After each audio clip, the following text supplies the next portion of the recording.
A service of KIBMradio.com, the Internet's home for an all-old-time radio.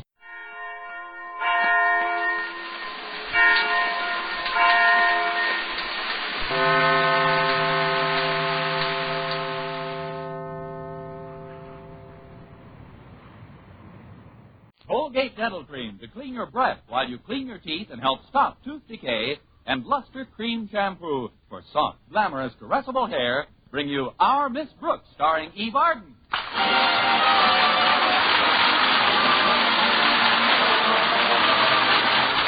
It's time once again for another comedy episode of Our Miss Brooks under the direction of Al Lewis. Well, if persistence alone can earn a high grade, you've got to give our Miss Brooks, who teaches English at Madison High School, an A for effort. It's taken almost 5 years, but this weekend she arranged to have Mr. Boynton, Madison's shy biology teacher, all to herself. Yes, indeed. This time I absolutely put my foot down. It was just Mr. Boynton and me and 500 delegates to the Teachers' Convention. You see, over the past weekend, a special meeting was held in Evanston to help celebrate American Education Week. I had persuaded Mr. Conklin, our beloved principal, to send me along with Mr. Boynton as Madison's representative. And Friday morning, my landlady came into my bedroom just as I finished packing a valise for the trip. You know, Connie, it looks just like cowhide. I know, I haven't put my makeup on yet. Oh, you mean the valise. It is nice, isn't it? I borrowed it from Mrs. Rapp down the street. Have you got everything packed, Connie? I think so. Let's see. The nightie Harriet Conklin loaned me is in, and Mrs. Conklin's negligee, that's in, and your nylon stockings are in. Yes, I've got my things all packed. Good. And just wait until you see the new suit I'm wearing for the occasion. Of course, I won't be able to put that on until 5:15 today. Why not, Connie? Tilly Eberhardt doesn't get home from work until then. You're terribly excited about this weekend trip, aren't you, dear? Oh, of course, Mrs. Davis. This is quite an important convention. I'll get an opportunity to exchange ideas and opinions with other people in my line of work. I'll get an opportunity to see what's being accomplished at other schools. What else will you get, Connie? I'll get all my expenses paid and a whack at Mr. Boynton. Oh, Susie, nice. You and Mr. Boynton seeing strange places and strange faces together. The strange places are all right, but the strange faces can go to the races.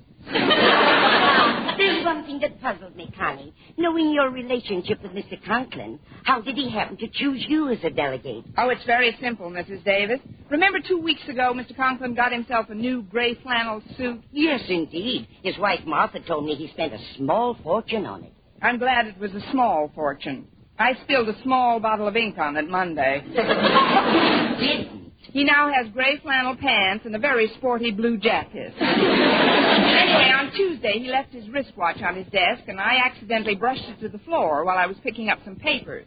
Then when I bent down to get it, I broke the crystal. Oh, but the crystal is easily repaired. Not when you break it by putting your heel through the back of the watch.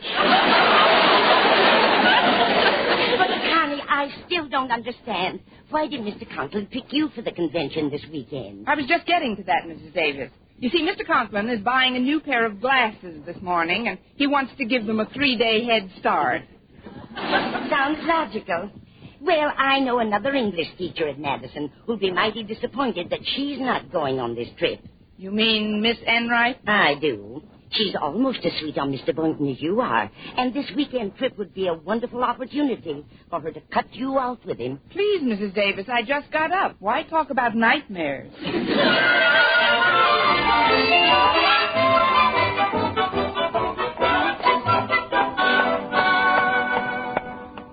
No more pencils, no more books, no more... Wait for me, Miss Brooks.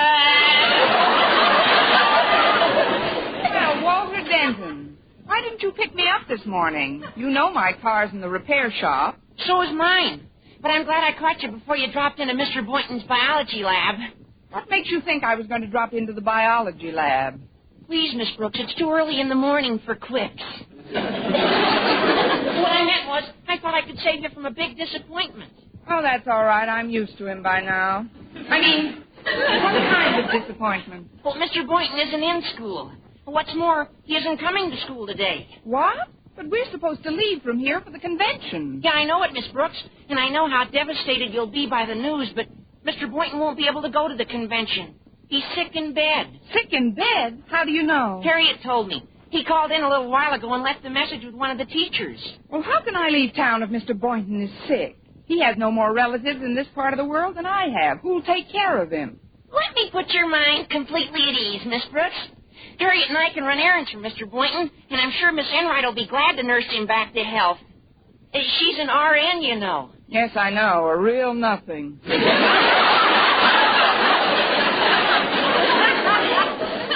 not exactly smitten with Miss Enright, are you, Miss Brooks? Frankly, Walter, there isn't a lot of affection squandered between us. Well, she always speaks highly of you. Just the other day, Miss Enright said the only reason she can't see a romantic attachment between Mr. Boynton and yourself is because of the difference in your ages. Miss Enright said that? Sure. Let's see now. What were her exact words? Oh, I remember. She said that in her opinion, Mr. Boynton was definitely old enough to be your kid brother. Oh, she did she? Well, that makes my next step quite apparent. If you'll excuse me, Walter, I'm going right over to the principal's office. What for? I've got to see a man about a cat.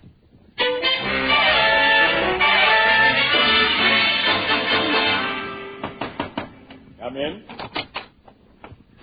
Good morning, Mr. Conklin. Don't come any closer, Miss Brooks. But, sir, I just... If you take one more step, I'll call for help. You will be pleased to know, I am sure, that thanks to your valiant efforts, I have become one of the poorest accident insurance risks in this part of the state. I won't draw an easy breath until you're on the train this afternoon. I presume you're packed and ready to go? Yes, sir, and I'm really looking forward to it. This is the first convention I've attended since I represented Gordon High School 6 years ago. That was a lot of fun. You're not going to this convention to have fun, Miss Brooks. As Madison's standard bearer, our school will be judged by your actions. Always remember that. Oh, I will, Mr. Conklin. You can depend on me, sir. I won't get myself thrown into jail this time. Jail? You mean you were thrown into jail at your last convention? For the most absurd reason, Mr. Conklin. Can you imagine being locked up for riding around on a motorcycle? Well, that's hardly a jail offense. That's exactly what I told the policeman. Besides, he wasn't using it at the time anyway.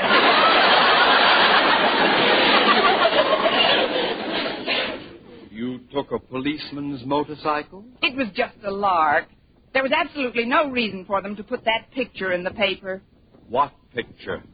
A picture of me holding up a burlesque queen in the drunk tank. Miss Brooks, you can start unpacking at any time. You're not going to the convention. Not going? But, Mr. Conklin, think of your new glasses. My glasses will have to live dangerously like the rest of my person. But if you don't send me, who will you send? I haven't given it any thought. Have you any suggestions? I haven't given it any thought either, Miss Enright. Miss Enright might be just the person. She has poise, bearing. Do you think she'll relish the idea of going? Believe me, Mr. Conklin, when you tell her about it, she'll be so happy she'll clap her paws in glee. Now, if you'll excuse me, sir, I'll get to my classroom. Very well, Miss Brooks. Dismissed. All right, the lot.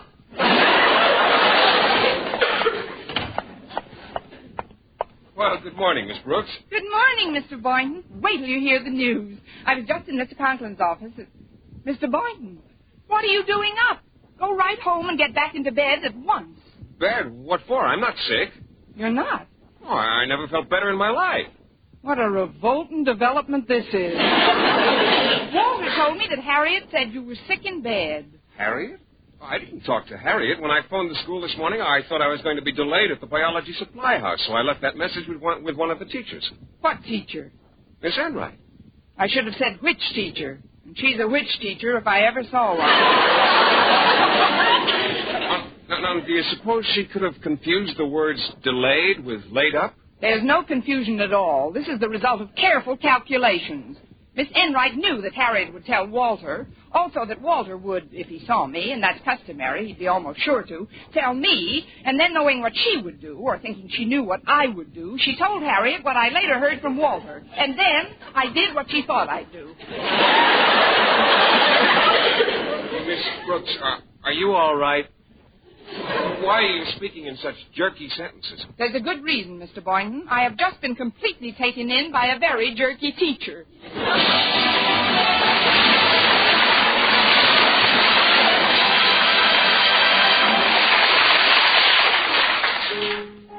Brush your teeth with Colgate. Colgate Dental Cream. It cleans your breath. Water toothpaste. While it cleans your teeth. Colgate toothpaste. Cleans your breath. Water toothpaste.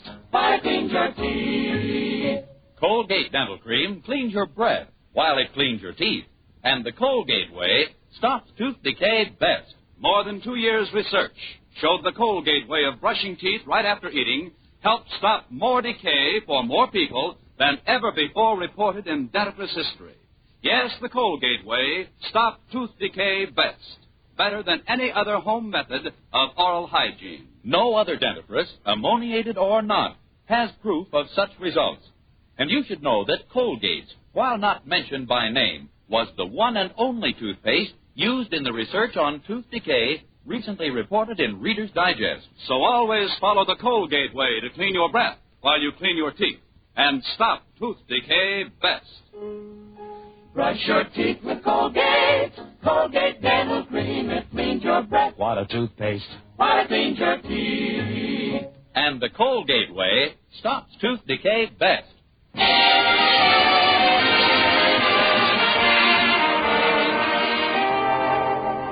Well, when we sat down to lunch in the school cafeteria, I told Mr. Boynton that I suspected Miss Enright of deliberately saying he was ill so that I would withdraw and she could go in my place. At first he refused to believe it of her, but finally his sense of justice was so completely outraged that he seemed beside himself with fury, and he violently shouted, Maybe it was all a misunderstanding.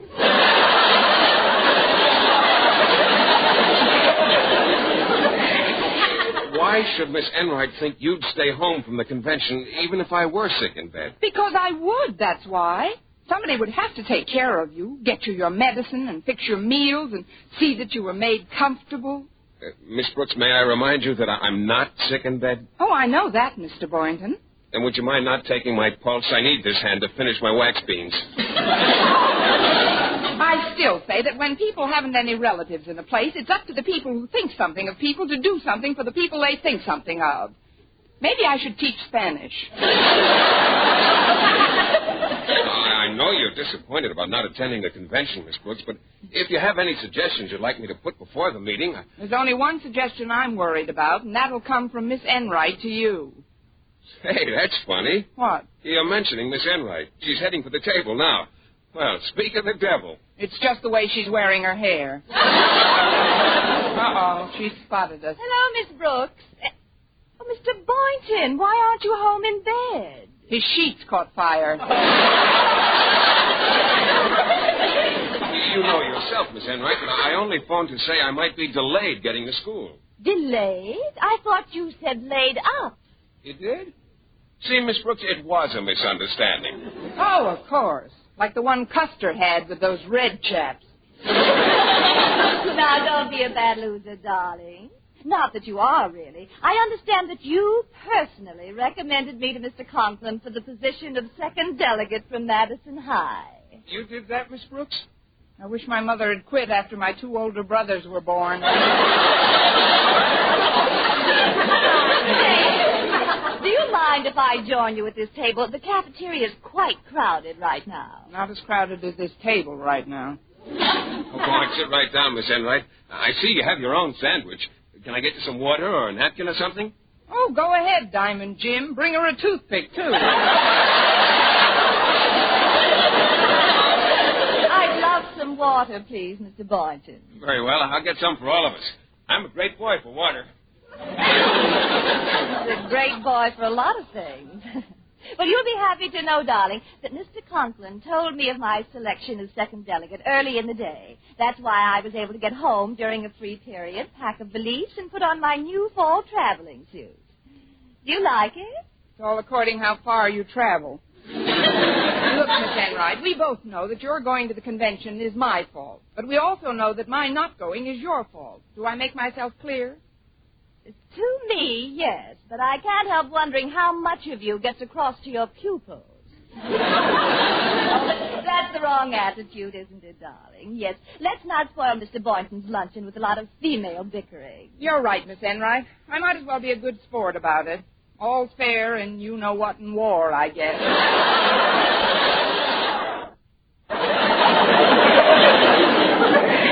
Well, here we are, ladies. Some good old aqua pura. Greatest thing since water. Sit down, Mr. Boynton. I brought some coffee for us, too. Oh, that was very considerate, Mr. Boynton. Tell me, do you think the suit I'm wearing is all right for our train trip today? Yes, Miss Enright, it looks fine. It's a very provocative shade of green. Don't you think so, Miss Brooks? In my present mood, it's puzzling. I can't tell where her suit leaves off and my face begins. Actually, Miss Enright, it is an interesting shade of green. Who knows, you may blend in with your Pullman chair so well, Mr. Boynton won't be able to find you. That's what you call being a good sport, Miss Brooks. Sorry. Let's be gay, shall we? Drink up, Mr. Boynton. We'll knock that water cooler silly. I've had plenty, thanks. I'm working on this beef stew right now. If you ladies will excuse me, I'm not much for conversation while I'm eating. Of course, Mr. Boynton. Bon voyage. Tell me, Miss Enright, what other clothes are you taking on the trip? Oh, just my 2 good dresses. As a matter of fact, they're the only 2 I'd wear out of the house. But I thought you had quite an extensive wardrobe. I did, but I gave loads of last year's stuff to charity. I feel the poor have to live, too. What a liberal viewpoint. Oh, I'm sorry, Miss Enright. I'd really like to let bygones be bygones. I'm going to get myself a little dessert now. May I bring you something? Well, I could do with a piece of pie. I'll be happy to do you with a piece of pie. I'll pick out something real nice. Where are you going, Miss Brooks? Can I get something for you? You keep bucking that beef. You're only yards away from a first down. I'll be back in a jiffy. Don't make it anything too rich, darling. Oh, leave it to me, darling. I'll fix you up fine. Hi, Miss Brooks. I was happy to see that Mr. Boynton wasn't sick enough to miss school today. He's not sick at all, Harriet. It was just a plot to get me to volunteer to stay home so Miss Enright could go to the convention in my place. I suggested her to Mr. Conklin myself. And he took your suggestion? Hook, line, and sinker. But I've got an idea that may still turn the tables. I'm going to get Miss Enright a nice piece of pie. A piece of pie? Because she played a dirty trick on you? Exactly. Let's see now. What goes poorest with a green dress? With a green... Oh, I get it, Miss Brooks. You're going to present Miss Enright with the pie, but in several places. Why, Harriet Conklin, what an outrageous thought. I'll just take this coconut cream pie, I believe. How about taking this piece, too? Both of them? Well, sure. Then you can lose your balance easier. And as you let her have it, you can sing White Christmas. You have an extremely poetic mind. Oh, Harriet, there's no one at this counter to punch my food check. Will you please get it done for me? I'll pick it up on my way out. Oh, sure, Miss Brooks. You go right ahead. Thanks, dear. Don't mention it. Happy landing on. Well, I hope I wasn't too long. I brought some pie back for both of you. Well, it was very thoughtful, Miss Brooks. It looks delicious. Oh, yes, it does. I'll pass Mr. Boynton's piece over to him, Miss Brooks. I think I can manage. Oh, come on, let me have it.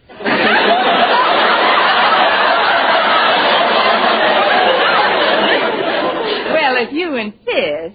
Ooh, oh, I must have tripped. How could you be so clumsy? Oh, my goodness, the pie's all over your new suit. Oh, well, not quite all over it, Mr. Boynton. Most of it's splattered on the coat. The skirt's not touched, thank goodness. That's what I get for not keeping my head down. Here, I'll just dip a napkin in this water. Maybe we can get some of the goo off your coat. Here, let me try. Watch out for the coffee cup. Oh, no. All over my skirt. That's what I call teamwork.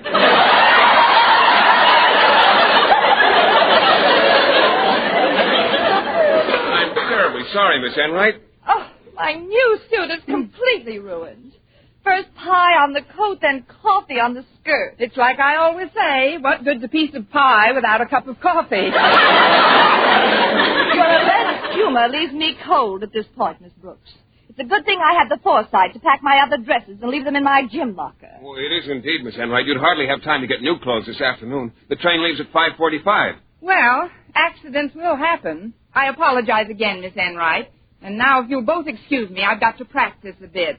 Practice? Yes, my work on the parallel bars has been very vertical.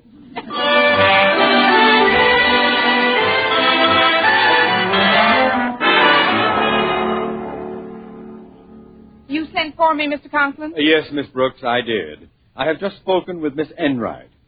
She, it appears, was foolhardy enough to have lunch with you. We did share the same table, but... Fortunately, she escaped without any serious bodily injury. However, she has been forced to withdraw as Madison's second delegate to the Teachers' Convention in Evanston. You mean she's not able to go? Miss Brooks, when Miss Enright informed me that you had peppered her garments with a slab of coconut cream pie, it didn't surprise me in the least. But there's one thing that does puzzle me. What's that, Mr. Conklin? If it isn't revealing too much of a trade secret, Miss Brooks, would you kindly tell me how you managed to plop a second piece of cream pie on the dresses packed inside her valise, which was inside her locker? I guess when I get clumsy, I just go hog wild. But until they infringe upon school operations, personal rivalries on the faculty are not my concern. However, there are 2 train tickets available for this trip. I know it. Yes, sir. 2 tickets. And there are 2 delegates expected at the convention. That's right. 2 delegates expected. 2 of them. As you know, Mr. Boynton is one of the delegates. All we need now is another one. You're right, Mr. Conklin. You're so right. You're the rightest thing since the Wright brothers. Just one more delegate's all we need. Miss Brooks. Yes, Mr. Conklin? Get off my desk. You're not going. I have just made my selection for delegate number 2. Who? Me. You? None other. Not only will the trip do me a world of good, it will reflect prestige and credit upon Madison High as well. However, I don't want you to feel completely out of things, Miss Brooks. So? So I want you to type up these notes for me.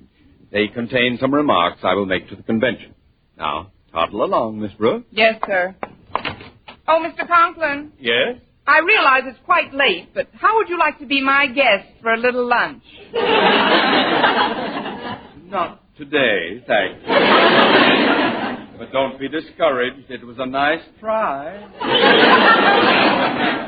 Good day, Lucretia.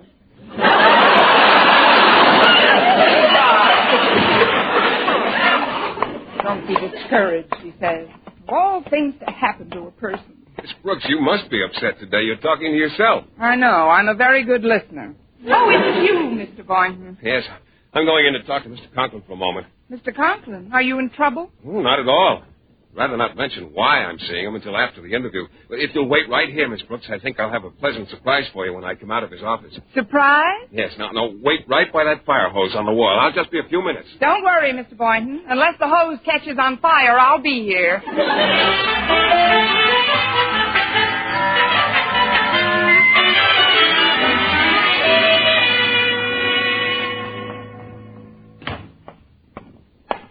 I'm glad you waited for me, Miss Brooks.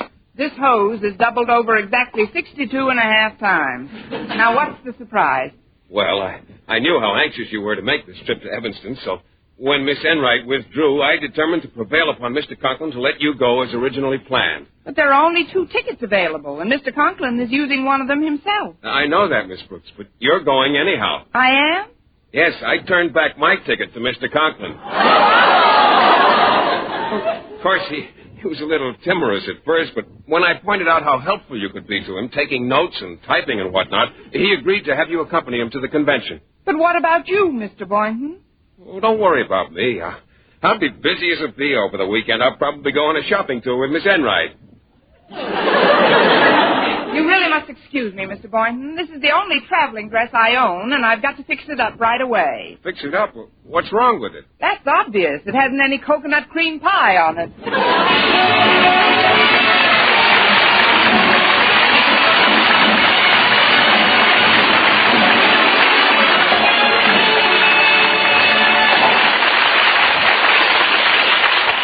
Barton as our Miss Brooks returns in just a moment. But first... Dream girl, beautiful luster cream girl. Tonight? Yes, tonight, show him how much lovelier your hair can look after a Luster Cream shampoo. Luster Cream, world's finest shampoo. No other shampoo in the world gives you K-Dumit's magic blend of secret ingredients plus gentle lanolin. Better than a soap, better than a liquid, Luster Cream is a dainty cream shampoo. Leaves hair 3 ways lovelier. Fragrantly clean, free of loose dandruff, glistening with sheen, soft, manageable. Even in hardest water, Luster Cream lathers instantly. No special rinse needed after a Luster Cream shampoo. So gentle, Luster Cream is wonderful even for children's hair. Tonight? Yes, tonight, try Luster Cream shampoo. Dream girl, beautiful luster cream girl, you owe your crowning glory to a luster cream shampoo. And now, once again, here is our Miss Brooks. Well, by the time I got to the cafeteria, they were all out of pie. So I took a short detour through the machine shop where a terrible thing occurred. I accidentally ripped my dress on a rusty nail lying in a locked toolbox which I had jimmied open. About 15 minutes later, as I left Mr. Conklin's office, I bumped into Miss Enright. Oh, it's you, Miss Brooks. Don't you think you've done enough damage for one day? I'm terribly sorry about what happened, Miss Enright, but I have tried to make it up to you. What do you mean? I've just arranged with Mr. Conklin for you to go in my place. But my clothes... Mrs. Davis is bringing over her new suit for you. You both wear the same size, and she said she'd be happy to lend it to you. Well, you have had an attack of conscience, Miss Brooks. But I'm not one to look a gift horse in the mouth. I'll turn my head. Here's the ticket. Well, thank you, dear. Mr. Boynton and I will send you a postcard. Well, Miss Enright, I hear you're going to the convention after all. Yes, indeed, Mr. Conklin. The train leaves at 5:45, so be sure to meet me at the station at 5:30. Meet you? What about Mr. Boynton? I'm going in his place. I've got to pack my bag. Be sure you're on time, Miss Enright.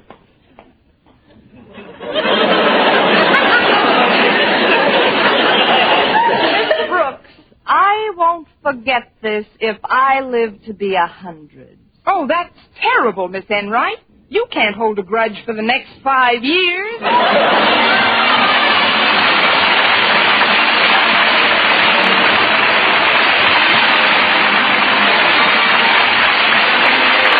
This is Fern Smith reminding you to tune in next week to another Our Miss Brooks show, brought to you by Luster Cream Shampoo for soft, glamorous, caressable hair, and Colgate Dental Cream to clean your breath while you clean your teeth and help stop tooth decay. Our Miss Brooks, starring Eve Arden, is produced by Larry Burns, written by Al Lewis, with the music of Wilbur Hatch. Mr. Boynton is played by Jeff Chandler, Mr. Conklin by Gail Gordon. Others in tonight's cast were Jane Morgan, Dick Crenna, Gloria McMillan, and Mary Jane Croft.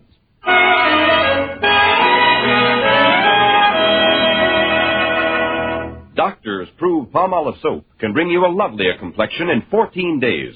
Yes, 36 leading skin specialists proved in tests on 1,285 different women that Palmolive soap facials, using nothing but Palmolive, brought new complexion beauty to 2 women out of 3. Just wash your face 3 times daily with Palmolive soap, each time for 60 seconds, massaging Palmolive's beauty lather onto your skin. Then rinse and pat dry. So start your Palmolive facials today. Remember, doctors prove Palmolive soap can bring you a lovelier complexion in 14 days.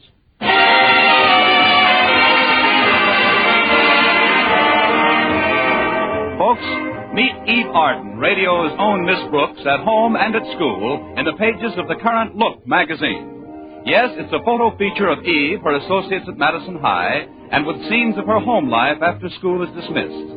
All in the current issue of Look magazine, now on sale at all newsstands. If you like mysteries that are as full of chuckles as chills, be sure to hear Mr. and Mrs. North every Tuesday over this same network.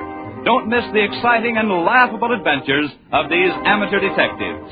Hear Mr. and Mrs. North every Tuesday night And be with us again next week at the same time for another comedy episode of Our Miss Brooks. Bob Lamont speaking. Stay tuned now for Jack Benny. This is CBS, the Columbia Broadcasting System.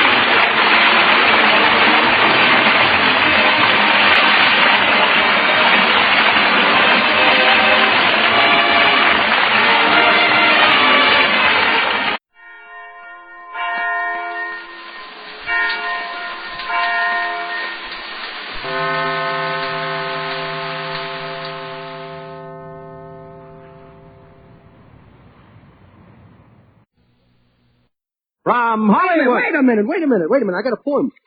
Well, hurry up. Yeah. Tide to friend and dirt to foe. Put tide in and watch dirt go. T-I-D-E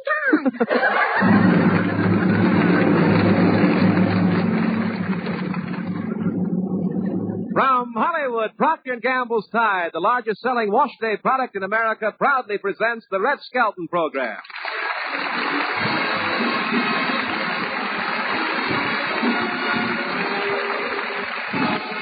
With Red Skelton, David Rose's orchestra, our singing stars, the Four Knights, Lorene Tuttle, Pat McGeehan, Dick Ryan, Martha Wentworth, and John Holbrook will be me, Rod O'Connor.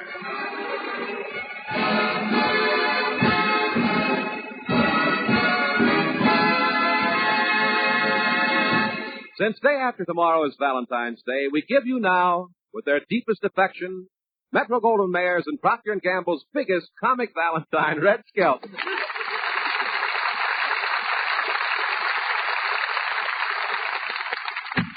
Hey, Mr. Fred, I'm glad you came in. Have you seen the morning paper? Yes, Mr. Skelton, I have. What would you like to know? Well, I'd like to read it myself, if you don't mind. Did you read about the fellow who stole all the atomic secrets to Russia for $400? Yeah, the big idiot. The guys who were after Mickey Cohen would have paid $500. What happened to the mail? Oh, here it is, Mr. Skelton. Mm-hmm. All these letters have been opened. Yes, what would you like to know? You sure have got a lot of Valentines in your mail, Mr. Skelton. Yeah. Hey, I got a Valentine for Rod O'Connor. Oh, wait till he sees it. It's a can of Red Heart dog food. Hey, here's a package from my sponsors. Oh, what did Procter & Gamble send you in that box? Well, a dozen pair of socks. Oh, that's a nice Valentine's gift. Gift nothing. They want me to wash them out and send them back. Hey, did you get any Valentines, Mr. Fred? Oh, I got a lovely one. The heart-shaped box with assorted bandages. They'll be nice to have around when they let that hydrogen bomb go off. Very pleasant thought. You know, they're figuring out so many ways to get rid of the world. Wouldn't it be awful if the Republicans got in just as the world went out? Well,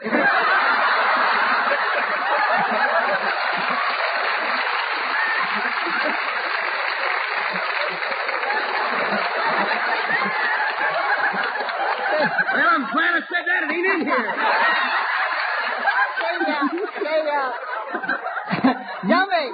Tell me, what's that card you're hiding behind your back? Is that a Valentine? No, it's something personal. That laugh threw me. I can't let you see this one. Why, Mr. Skelton, don't you trust your houseboy? Boy, get a load of this boy. This guy's so old he used to peel the apples for Adam and Eve. He used to follow him around with a snake bite kit, you know. Oh, my. Anybody home? Yeah, come on in, Rod. Say, don't tell me you're out selling Girl Scout cookies. No, this year I'm buying them. Oh, good. Okay, you called me to come running over here. Now, what's up? Well, look, I got a mysterious Valentine today, and Mr. Fred, I'd like this is confidential, if you don't mind, please. Oh, well, I'm not eavesdropping. My ears are always at tension. Well, go admire your go ahead. No, very well, I'll leave. But I'm awfully good man at solving mysteries. I've solved every mystery but one. What's that? Me.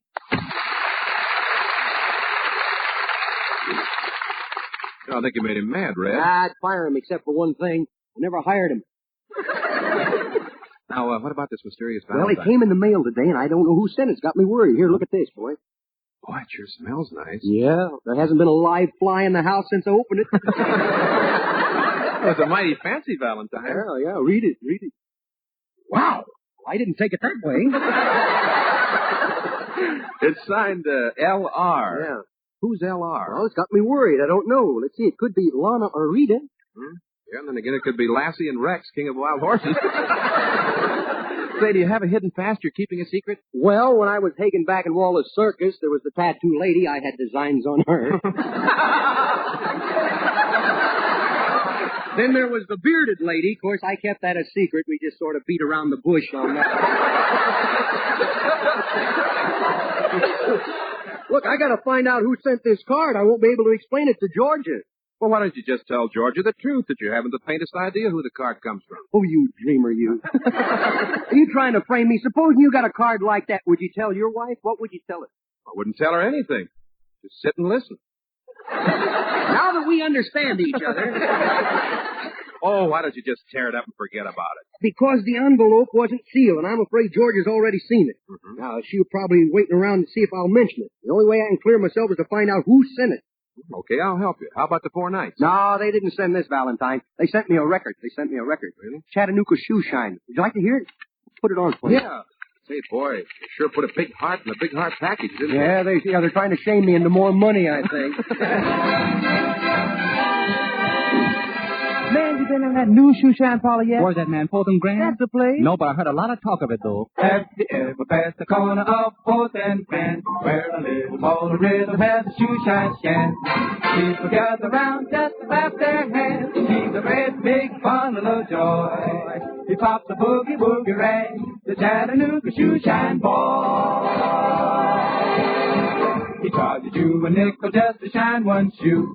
He makes the oldest kind of leather look like new. Feel as though you want to dance when he gets through. He's a great big bundle of joy. He pops the boogie woogie rag, the Chattanooga shoe shine boy. It's a wonder that the rag don't tear. The way he makes it pop, you ought to see him fan the air with the hoppity hippity hippity hoppity hoppity hippity hop. He opens up a business when the clock strikes 9. He likes to get up early when they're feeling fine. Everybody gets a little rise and shine with the great big bundle of joy. He pops the boogie woogie rag, the Chattanooga shoe shine boy.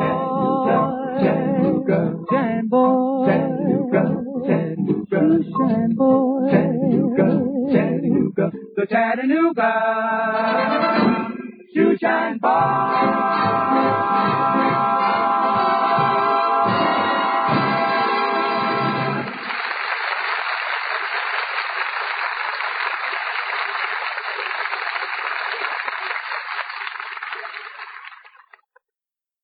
Wash day miracles are something you women have come to expect from Tide. But this latest Tide miracle has amazed even you. For Procter & Gamble's Tide now gets clothes dazzling clean without rinsing. How can that be? Well, Tide gets the dirt out of clothes and keeps it suspended in the wash water. When you wring out the water, the dirt goes too. You can take your clothes right from the wringer and hang them up, fresh and white and clean. Yes, clean. It's already history the way Tide gets clothes clean with rinsing. Gets them cleaner than any other washing product known. Now, try that same wonderful Tide without rinsing. And when you do and compare the results, I guarantee you'll be delighted. Your clothes will be amazingly fresh, clean, and white. Another pleasant result is the time and work you save. And remember, the Tide you pick up from your dealer's shelf today in the same familiar package gives you a dazzling clean wash without rinsing. Tide is dirt out, T-I-D-E, Tide. Well, now, we know the 4 nights didn't sing it, and that lovely Valentine that John Holbrook just read. Mm-hmm. We know that he didn't sing it. Well, you might as well turn yourself over to Georgia then. Yeah. Hey, I got an idea. No, suicide's out. No, if Georgia gets suspicious, you can solve everything by buying her a lot of presents. Yeah. Prove to her that she's the only woman in your life. Uh-huh. That might do it, you know. Mm-hmm. I could buy her. I thought you were going to laugh when you said that. Yeah, I could buy her a box of candy and some flowers. That'll do it. Sure. Mm-hmm. Take another whip at that Valentine. Are you sure candy and flowers are enough? Yeah, maybe I better get her some nylons, too, huh? Better read the verse on that card again. Wow! Maybe a pair of earrings. Okay, so you take her the candy and the flowers and the nylons and the earrings, see? Yeah? Then she wants to see the card. What do you think? Wonder if there's a Cadillac agency open around here. Well, come on, let's go shopping. Okay.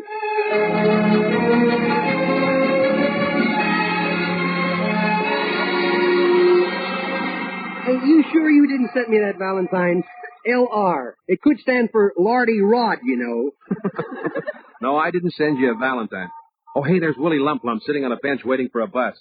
You know, he might be the one that sent the Valentine. He's always playing practical jokes. Anything he would send would be in a bottle. Look, I gotta go do some shopping. Huh? Well, I'll catch up with you. I want to ask Willie if he knows anything about that Valentine signed LR. Hiya, Willie. You waiting for a bus? Well, let's not get nosy, bro. I'm not waiting for... I'm hitchhiking. You're hitchhiking? Yeah. How can you hitchhike sitting there on a bench with... You haven't even got your thumb out. Well, my thumb is out, but it's in my pocket. You see it? I'm the backward type, you know. I hitchhiked out here from New York, you know. Really? Took me 4 months across the desert. How come it took you so long? Well, you see, my thumb sunburns so easily I have to travel at night. Say... Where's your car? Huh? Where's your car? Well, last time I saw my car, it was riding a fire hydrant piggyback. But it wasn't my fault. No? I was driving along, minding my own business, and all of a sudden this stupid fire hydrant darts out in front of me. And against the signal, mind you, against the signal. Well, were you hurt? Were you hurt? No, luckily I was in the back seat asleep at the time. Who was driving? I said if you were asleep in the back seat, who was driving? That's rather difficult when you put it that way. Well, I don't see your car around here, so you remember where you left it? Look, I only remember one thing. What's that? Like, you don't look right to me. You just don't look right, big boy. Now, look, let's not get started I've with met that. a lot of characters in my day, but you just don't look right to me. And I hope you're taking this down because you just don't look right to me. And you may quote me, too. Look, answer one thing. Did you send a Valentine to Skelton signed L.R.? No big silly. My initials ain't L.R. I'm Willie Lump Lump, remember? Stupid. Willie Lump Lump. My initials are W.L. Say, what are those lilies you're holding? Are you taking them home to your wife? No, they're for myself. When my wife gets through with me when I get home, all I gotta do is cross my hands across my chest and I'm ready for the service. Oh, here comes a taxi. I'll see if I can help. Hey, taxi! Hey, you stupid bum! Hey! Willie, that's no taxi. Way out of this, will you? Hey, taxi! I'll see you later. Well, howdy, gentlemen. Now you know where to take me.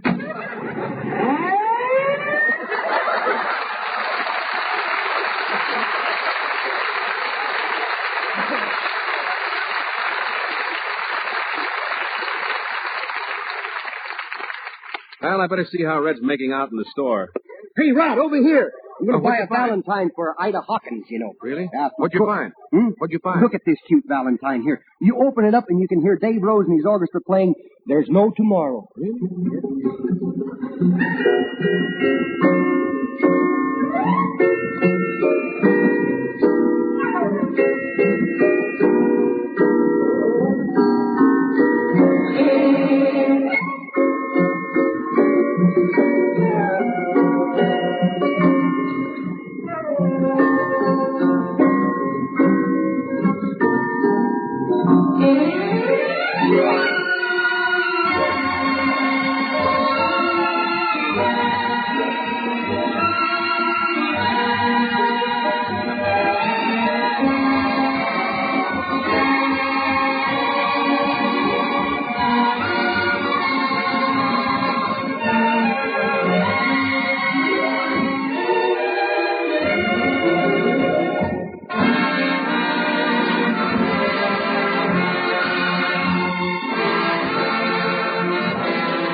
Tide gets clothes dazzling clean without rinsing. Now, that's a startling statement, but it is true, and you can prove it. Just wash your clothes with Procter & Gamble's Tide. Then, don't rinse. Just wring out your clothes. And, lady, they're ready for the line. That's because Tide gets the dirt out of your clothes and keeps it suspended in the wash water. Your wringer takes out both water and dirt. Your wash is fresh, white, clean. Now, you know that with rinsing, Tide gets your clothes cleaner than any other washing product known. And now, try that same wonderful Tide without rinsing. You'll be amazed. And you'll save time and work. So buy Tide. Remember, every package of Tide now on your dealer's shelf will wash clothes dazzling clean without rinsing. That's right. The Tide on your dealer's shelf right now in the same familiar package will wash clothes dazzling clean without rinsing. So try Tide today. Say, there wasn't those sweet sentiments that John just read? Yeah. Lovely to know how they love clean clothes, you know. Mm-hmm. Yes. Makes you want to run right home and rinse out a few things, don't it? Yes, let's do it tonight instead of playing canasta. Read what's there. Hey, I just thought of something. LR could stand for let's rinse. No, because with Tide you don't have to. Well, now, let's see. Where can we go from here? I think I'll go over and see if I can get some perfume for Georgia. Well, I'm going to get a nice card for Sylvia, too. She doesn't really need one, though. She hardly used the one I gave her last year. Boy, somebody slammed the door so hard he broke the glass. Oh, no wonder. It's Junior, the hydrogen kid. Junior, look what you've done. Just look what you've done. Why should I look? It's nothing new to me, you know. I told you a million times not to slam doors. You're just getting too big for your little britches. Oh, that's where I feel a draft from, huh? Stop shaking me, will you? Stop shaking me. The frog in me pocket's getting dizzy. What? Huh? You didn't bring your pet frog with you. No, I'm kidding. I left him home to take a nap. Where at home did you leave your frog? Not in your bed again. Goodness, no. You told me never to put him in my bed, so I didn't. That's a good boy. So tonight when you go to your bed, would you please look under the pillow and see if he's comfortable? You left your frog under my pillow? Well, of course, the last time I put him under your covers, your feet were so cold he had goose pimples for 3 days. I couldn't tell where his eyes started. They were so big. Junior, now just for that, young man, I'm taking you right home. No, please, let go of me here. Let go of me here. You make me look like Dumbo, kid. Please. I'll be good. Please let me stay here because I come down to buy you a Valentine and I haven't bought one yet. Oh, really? Well, dear. They fall for this stuff. That's pretty sweet of you to want to buy me a Valentine. Yeah. I guess I can overlook all the bad things you've done. Well, that's going to take a heap of overlooking, you know. But I sure appreciate it. Really, I do. Honest, I really, truly. The calla lilies are in bloom again. Really, they are. What are you going to buy me, Junior? Well, you stay right here. I'll taste the joint, and I'll be right back. Now, let me see. There's so many things here. What can I get Mummy for Valentine's Day? Oh, she'd probably like it if I got lost. That's what she really does. Can I help you, little boy? Well, frankly, I'd be on helping. But I would like to buy a present for me Mummy, you know, something real nice, something expensive but cheap. Well, how much did you plan on spending? Well, I can go as high as a dime. A dime? Yes. My. Where did you get all that money? Well, don't spread it around, kid, but I'm the bomb spotter in Mickey Cohen's neighborhood. Are you sure a dime is all you can afford to spend? Well, actually, me pop gives me a couple of dollars to buy her a present with, but I'm trying to save a widow from me sweet tooth fun, you know. Well, I'll tell you what. Why don't you buy your mother a box of candy and maybe she'll share it with you? What a bully idea. What kind of candy have you got? Well, these caramels are very nice. Yeah, Monterey's nice at this time of the year, too. Well, here now. Try one and see if you think she'll like it. Well, I don't mind if I don't. That's not bad. Do you have any other suggestions? Well, this peanut brittle is nice. Try a piece. Oh, wonderful if you insist. That is delicious. No, it's awful nice, but she hates peanut brittle. You mean brittle? No, she got no teeth and it's brutal. Well, how do you like milk chocolate? Why, I don't know. I never milked one. What else have you got? Well, these bonbons are very...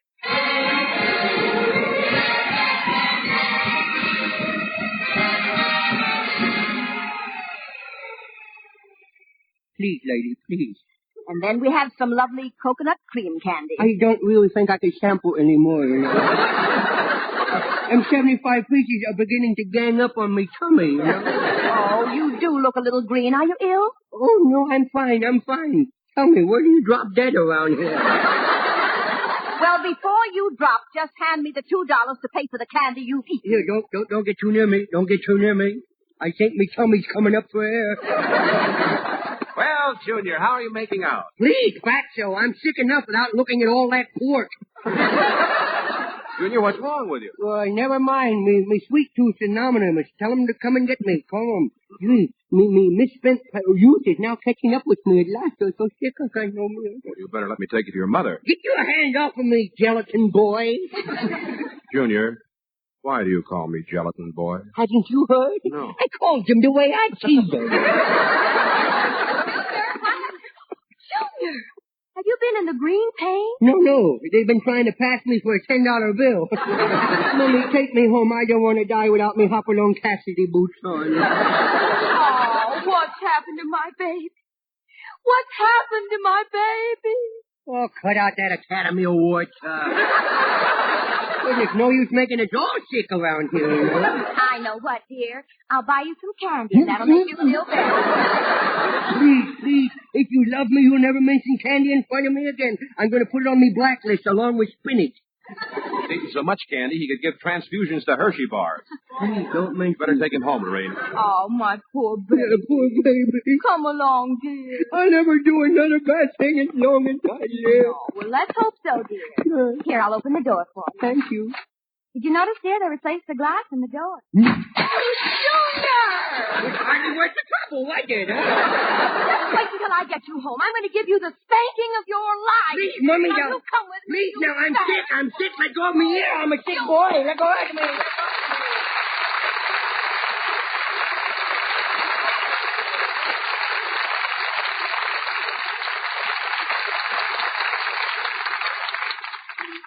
Well, I better go find Skelton. He'll probably need some help with his packages. Oops, I'm sorry, mister. Please there, buddy, please. Well, Cauliflower, how are you? Watch it, fella. Let's keep this a clean fight there. Oh, there's the bell. Unclench me. Cauliflower, let go of my arms. It's me, O'Connor. You'll have to talk louder. That burglar alarm's making so much racket I can't hear a thing. Are you still hearing bells? No. What do you think? I'm punch drunk or something? There's one thing about me. I got all my marbles, boy. Oh, I don't have all my agates, but I got my marbles. You know, some fighters stay in the ring a little bit too late. You know, they start hearing bells and birds and all the time, boy, but not me. I take care of myself, boy. I take care of myself. I really take care of myself. Pardon me, I think somebody wants me on the phone. Well, say, I see your nose is all bandaged up. Did you get it broken in a fight? No, I had some plastic surgery done on it. Oh, you've got a new nose. No, it's the same nose. I just had it lifted and trying to keep it out of my mouth. Listen to that guy handle that and ring the bell. Give that man a cigar, will you? Boy, hey, how about that fight I had in Anaheim last night, huh? How about that fight? What happened? I don't know. That's why I'm asking you. Did you get knocked out again? Yeah, but I sure had the guy worried for a while, boy. Did I have him worried? He thought I was dead.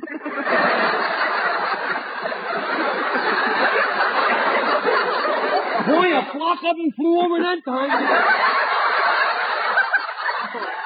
Hey, hold it. That's strange. We're so close to CBS, but I hear them NBC chimes. Hey, Cauliflower, how did you ever happen to become a fighter? Did I ever tell you about my first fight? No. Ever tell you about my last fight? No. Same fight. See, I had on something. That's the only way I could get any wet. How long have you been married now? Oh, well, let's help the Salvation Army. I hear the tambourine coming. Hey, what you saying? I said, how long have you been married? Well, let's see now. Me and Mabel first met at the Golden Gloves in Chicago. We were both middleweights at the time. We was married right in the ring. Oh, did you hear that? I thought I heard something. Go ahead. Well, how romantic being married. I did hear something. The fire truck.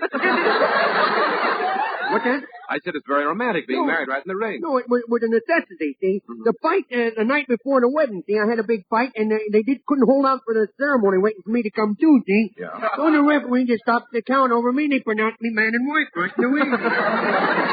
Well, where did you spend your honeymoon? In a coma. That's a little place down here in Southern California.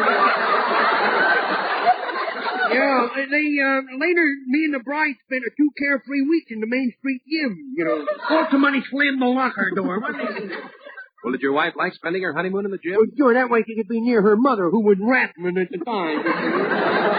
You think fighters are punch drunk? You want to get a load of some of them wrestlers. Every night at 5 o'clock sharp, they're so anxious to get out of that gymnasium, and it's a big brawl to see who's going to get on the elevator first. Well, so what? There's no elevator in that gymnasium. Boy, that is bad. Yeah, why can't they stand there and wait in line like I do? Hey, let's hurry. Recess is over and the school bell gets rung. Cauliflower, get hold of yourself. There are no bells ringing. They're not, but I see those swallows are returning to Caspistrano early this year. I gotta go buy my wife a Valentine. Say, speaking of Valentine, here's one for you. It's a couple of ringside tickets from a fight tonight. Well, thanks a lot. I'll see you there. I'll be in a seat right next to you. I thought you were fighting. I am, but believe me, when that guy I'm fighting hits me, I'll be in a seat right next to you. Oh, I hear somebody open the cash register. I gotta go get some change. I'll see you later, bud.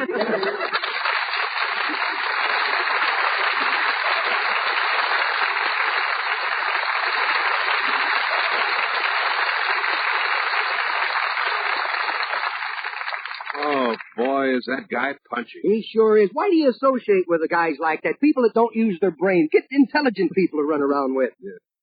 Well, you sure bought enough stuff for your wife. That'll square you with Little Red. Yeah, Little Red? That's my pet name for Georgia. She sent me that signed LR.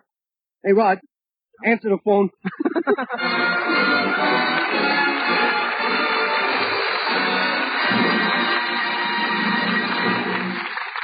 Thanks for being with us, and until next Sunday. This is Red Skelton saying thanks for listening and thanks for buying more and more of the Wash Day Miracle Tide. Tide is dirt out, T-I-D-E, Tide.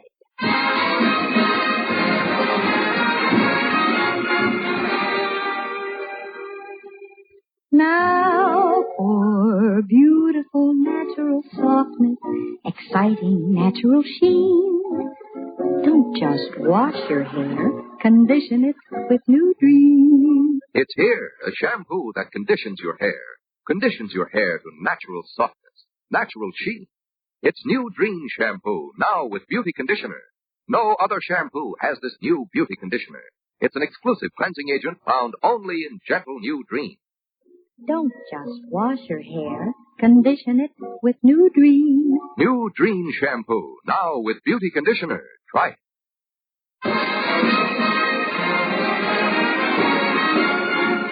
Join us again next Sunday for the Red Skelton Show. Red Skelton is written this program with the courtesy of Metro-Goldwyn-Mayer. This program is a copyrighted feature. This is CBS, the Columbia Broadcasting System.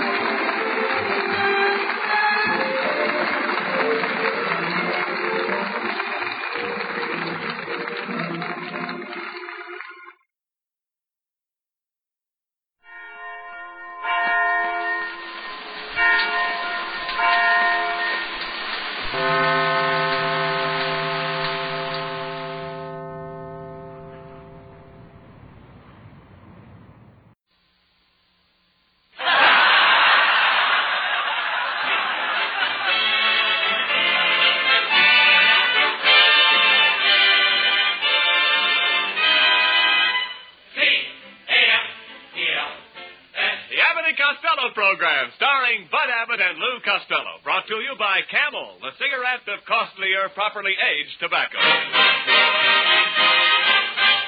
The Abbott and Costello program, with a modern rhythm of Will Osborne and his orchestra, Iris Adrian, our singing star Connie Haynes, and spotlighting that chunky, chubby little cherub who, when caught rubbing floor polish on his Uncle Artie Stebbins' head because he heard it was good for wood, calmly said, I'm a bad boy!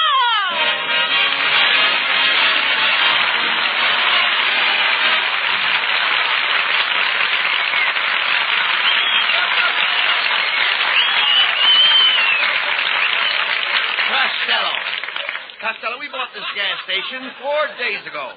Are you listening to me? Yeah, I'm listening. Go ahead. We bought this gas station 4 days ago. And you promised to do half the work. Now, you've got Lana Turner's car up there on the grease rack.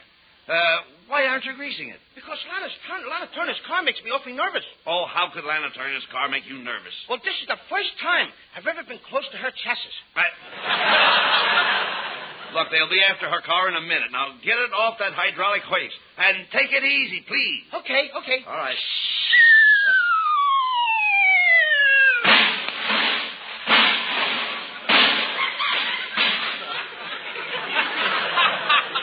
Anybody want to buy a squatty Chevrolet? You idiot. Now look what you've done. Do you realize that Miss Turner can sue you for damages? Sue me for damage? Certainly. How much more damage does she want? Now Look at the car. Oh, you dummy. She can press a suit against you. Oh, she can press a suit against me anytime. You please talk sense. We've got to lift that car up and get it out of there. Where are the jacks? Where are the jacks? Yes, where are the jacks? I quit playing jacks. I couldn't get past my 40. So you play jacks. I suppose you play tiddlywinks too, don't you? Yes, I do. But I don't want to play no tiddlywinks with you. Why not? Because you play with loaded tiddlies. All the kids told me. What kids? All the kids on Ticky-Tappet Street. Now listen, Costello. Costello.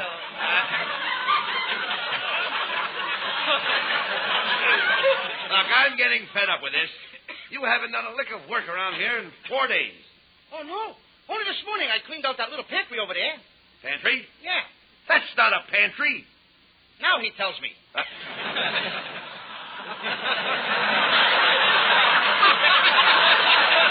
You don't understand. Will you listen to me, please? What would they be doing with a pantry and a filling station? Well, I thought maybe that's where they kept the traffic jam. No. Hello, Abbott Costello service station. Do you have an oversized head gasket? Yes, I have. How do you get your hat on?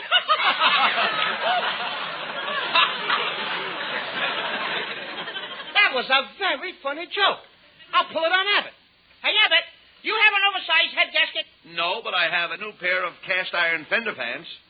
Now, what am I going to do with the hat? Now, there you go again. No wonder people don't come into our filling station. If a customer drove in here right now, you wouldn't know what to do. Yes, I would. Yeah, all right.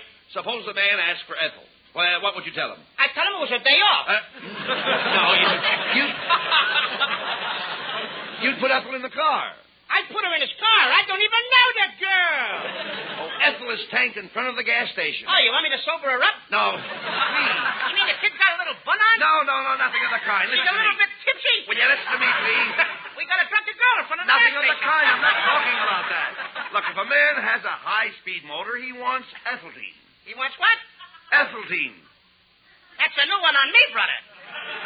He wants ethylene. And ethyl is two kinds, ethylene or ethylene. Huh? He could give him ethylene.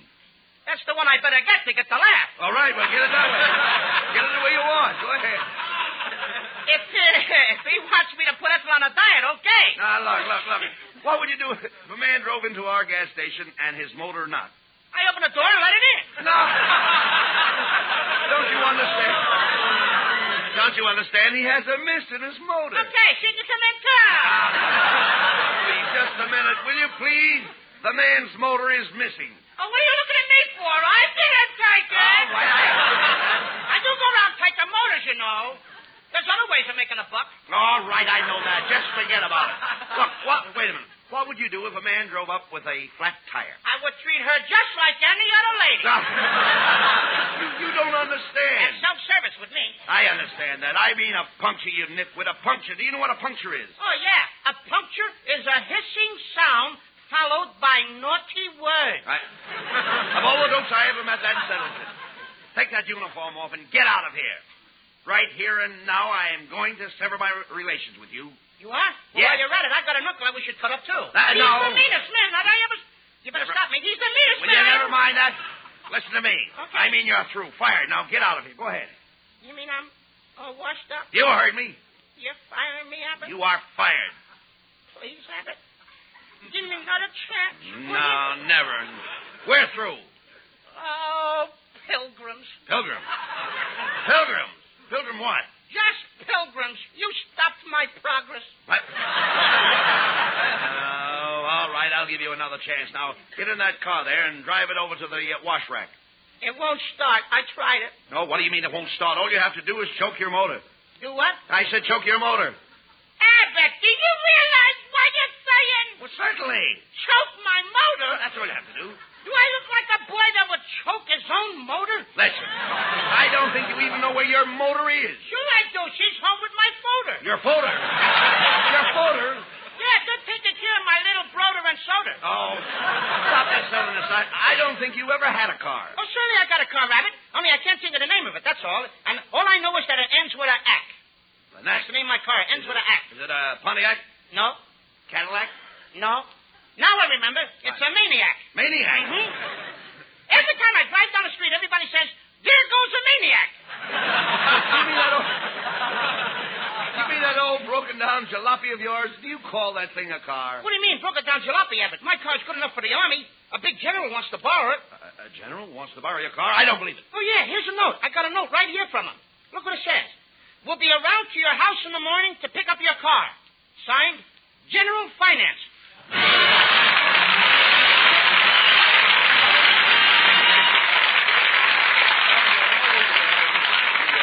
Sillian on Bud and Lou. And if it's wisdom you want, well, let's go back 2,500 years to wise old Aesop. Experience is the best teacher. Yes, experience is the best teacher. When cigarettes were very scarce not many months ago, most smokers took what they could get.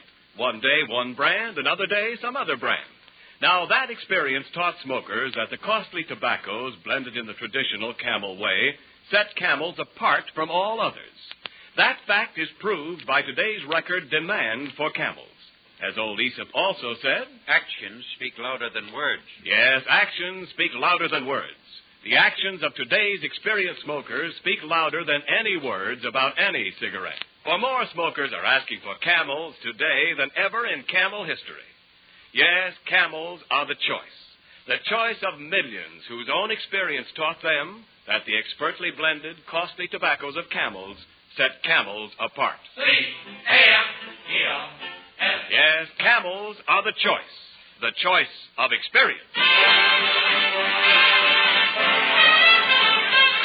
And now Camel presents Will Osborne and the orchestra. It's the rhythm of Tampico.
Costello, wait on that girl that just drove in. Hurry up.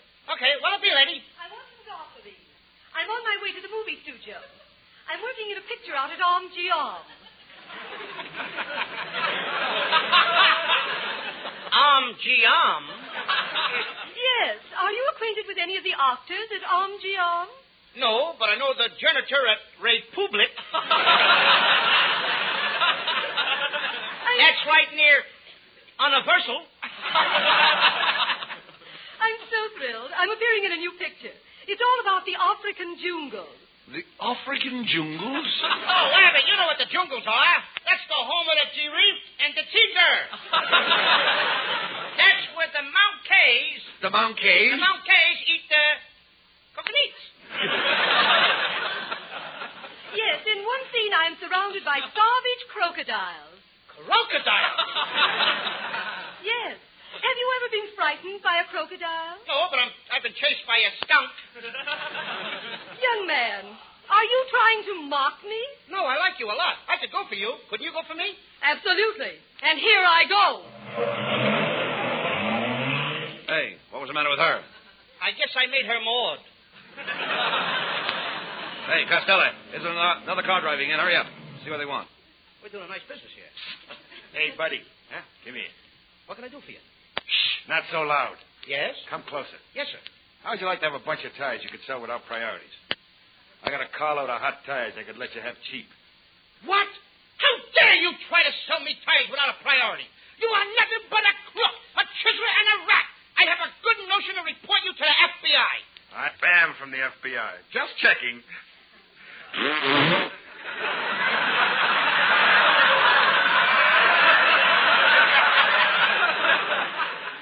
Must be using cheap gas. Uh-oh, Costello. Here comes your girlfriend. Lean against her. Abbott, where is that Costello? I'm going to tear him limb from limb. Get out the DDT. Here comes the Black Widow. Oh, there you are, you inflated meatball. I asked you to put 5 gallons of gas in my car, and what did you do? Well, we were out of gasoline, so I poured in a case of 7-Up. No wonder my car burped all the way home. Costello, why do you do such things? Yes, when I got home, I was all broken up. Well, whoever put you back together again certainly did a swell job. Stop it, Costello, stop it. Oh, I'm sorry to buy your car, Lena, but I bought you a present. Here's a quart bottle of Channel number 5. A quart bottle? Mm-hmm. Costello, that's awfully extravagant. Why, a dram would have been enough. Well, I guess I'm just one of those fellas that don't give a dram. Hey. Hey, Lena, and here is a garlic lipstick to go with the perfume. A garlic lipstick? Yes. When I want to kiss you in the dark, I just inhale and come in under beam. Oh, Costello, I'm fed up with you. Goodbye. Now Lena's walked out on me, too. Everybody's getting mad at me. This is certainly a busy day. Hey, another car just pulled up to the grease rack. Hey, Bud. Why, it's Ken Niles, and Mrs. Niles is with him. Hello, Mrs. Niles. Hello, Mr. Abbott. We came over to try your new station. My, I see you have a nice stack of tires there. Oh, my mistake. That's Mr. Costello. Get out the brass knuckles, kids. This is the main event. Now, you wait a minute, Costello. Don't you start any fights with my wife. You keep out of this, Kenneth. I wear the pants in our family. Gee, I thought you said I could wear them tonight. Well, Mrs. Niles, what can we do for you? I want to leave my car here to be greased. I'll pick it up in the morning. Come on, Kenneth. I want to get home. You know, I just had my hair washed. Gee, your hair looks lovely. No kidding. I can tell you just had a wash. Oh, you could? Yeah, the laundry tag is still tied to your bangs.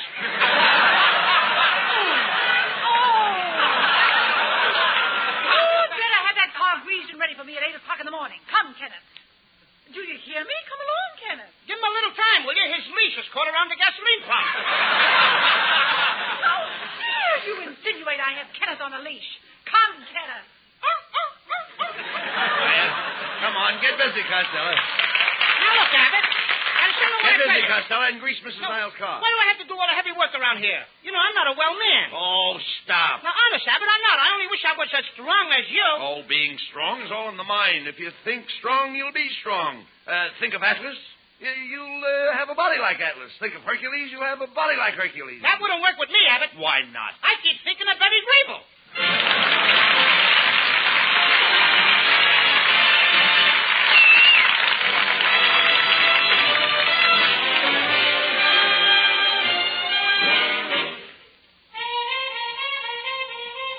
And now, Camel's lovely Connie Haynes repeating one of her best, Along the Navajo Trail. Here's Connie. Every day, along about evening, when the sunlight beginning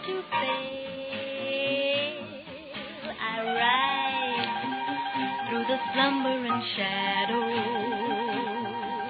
along the Navajo Trail. When it's night and crickets are calling and coyotes are making a wail, I dream by smoldering fire along the Navajo Trail. I love to lie and listen to the music when the wind is strumming a sagebrush guitar. When over yonder hill the moon is climbing, it always has me wishing on a star. Well, what do you know? It's morning already, and the dawn so silver and pale. It's time to climb into my saddle and ride the Navajo Trail.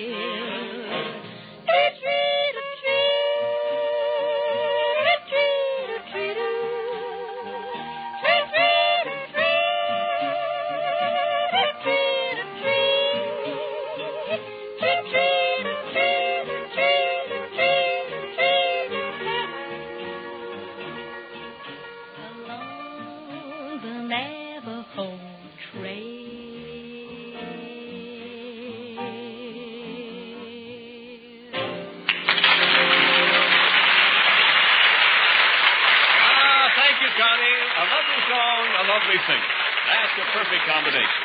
Like the combination of smoke that tastes right on your tongue and feels right in your throat. And that, by an odd coincidence, would be the smoke of camels, right, Ken? Well, I think so, but each smoker must decide that for himself. His T-zone must decide. You know, T for taste and T for throat. The zone where smokers test the smoke of any cigarette. Yes, in a cigarette, the smoke's the thing, but only you can judge it. How the smoke on your tongue tastes, how the smoke in your throat feels. Only your T-zone can tell. For experience is the best teacher. Exactly. And a few months ago, when smokers' T-zones had to sample so many different smokes, countless smokers learned that the costlier tobaccos of Camel suited their T-zones to a T. Yes, they found Camel's most pleasant in taste, most soothing in the throat. For today, the preference for Camels is the greatest in all Camel history. In the zone where smokers test the smoke of any cigarette, it's C-A-M-E-L-S. Camels are the choice. More smokers are asking for Camels today than ever in Camel history. Well, Mr. Abbott, is my car all greased and ready? Yes, it is, Mrs. Niles. Costello, go get Mrs. Niles' car. Uh-oh. What do you mean, uh-oh? I was afraid she was going to ask for a car again. The car isn't here. My car isn't here? Where is it? Where is my car? I had it out last night. I was testing it, and I had a slight accident. The car is down on Main Street. On Main Street? Well, why didn't you bring it home? It was dark. I couldn't find all the parts. You wrecked Mrs. Niles' car? How did it happen? I hit a pedestrian. You hit a pedestrian? Oh, how could that wreck the car? The pedestrian was on a bus. Just where is the car on Main Street? Between 5th and 6th Streets. Oh, will you be specific? Is it nearer 5th or nearer 6th? It's kind of spread out evenly between them. Oh, you fool! I suppose the car is a total wreck. I couldn't tell very well. What do you mean you couldn't tell? When I left, the fire department was sifting the ashes. Did you hear that, Kenneth? This idiot has destroyed my car. Well, we're not going to stand for this, Costello. You're going to replace my wife's car. We're calling the police. Now, wait a minute, Mr. and Mrs. Niles. I didn't mean to wreck your car. I'm just a poor little boy trying to get ahead. Well, if you ever get a good one, you'd better hang on to it. Mrs. Niles, I'm going to do the gentlemanly thing. I'm going to give you my car. It's a beautiful 10-passenger sedan. You mean 10 people can ride in it? No, one rides, the other 9 push. I don't want your broken-down jalopy. Please, it's a very nice car. Here it is over here, leaning against the wall. Come on, hop in, everybody. I'll take you for a spin. All right, Costello. Step on the starter. Okay.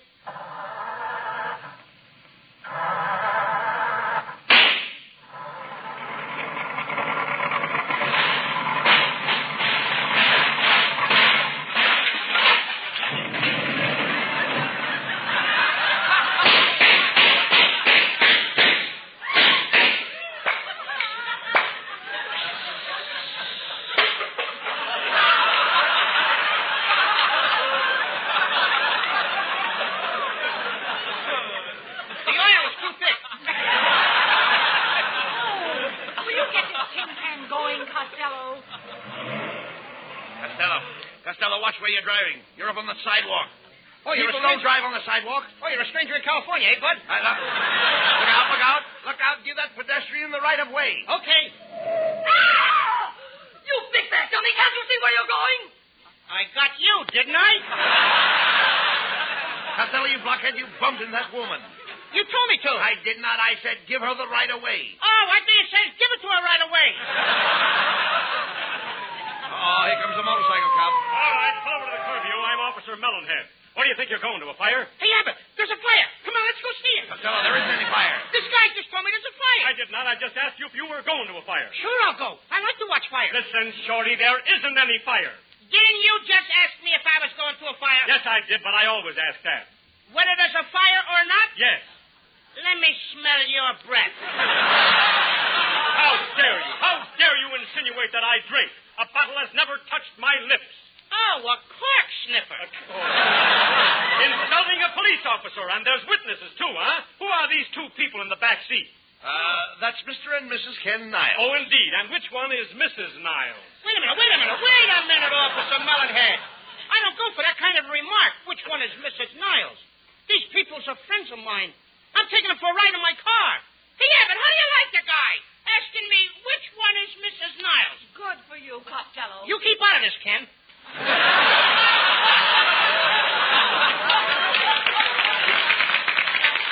that's your attitude. Well, I'll fix you.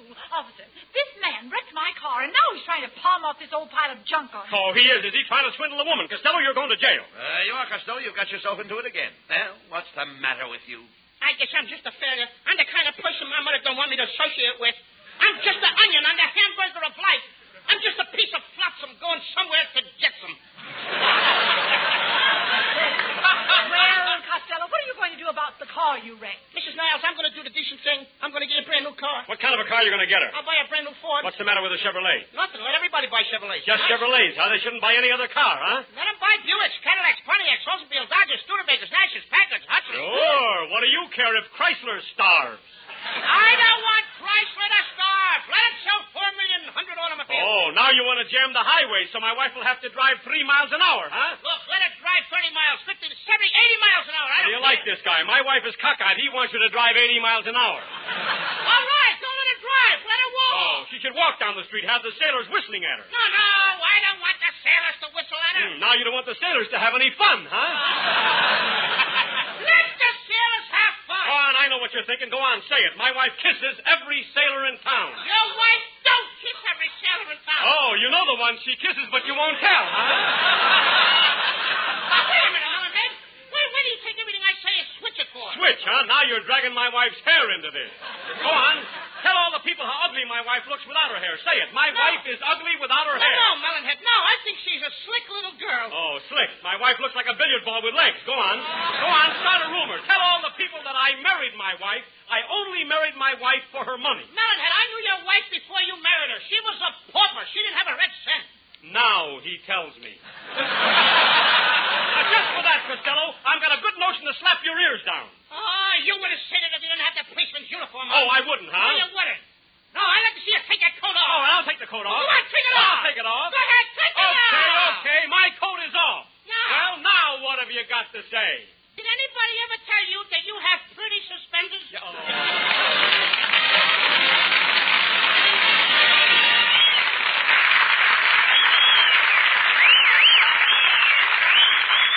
Abbott Costello will be back for Camel Cigarettes in just a moment. And now, this week's salute in the new series of salutes to the men who won the victory.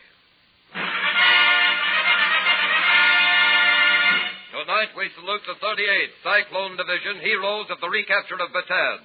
In your honor, men of the Cyclone Division, the makers of camels are sending to your fellow servicemen overseas 500,000 Camel cigarettes.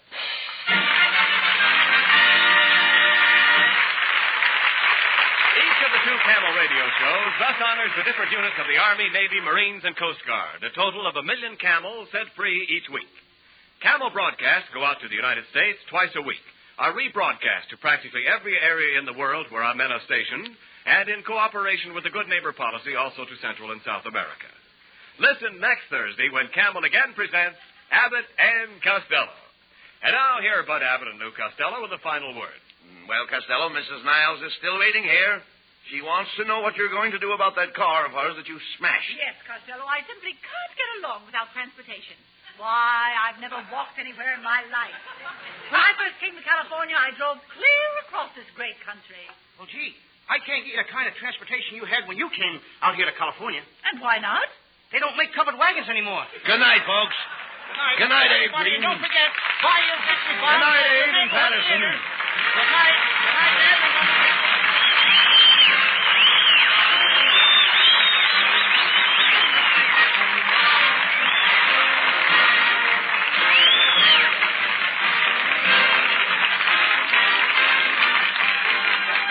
Be sure to tune in next week for another great Abbott and Costello show, brought to you by Camel Cigarettes.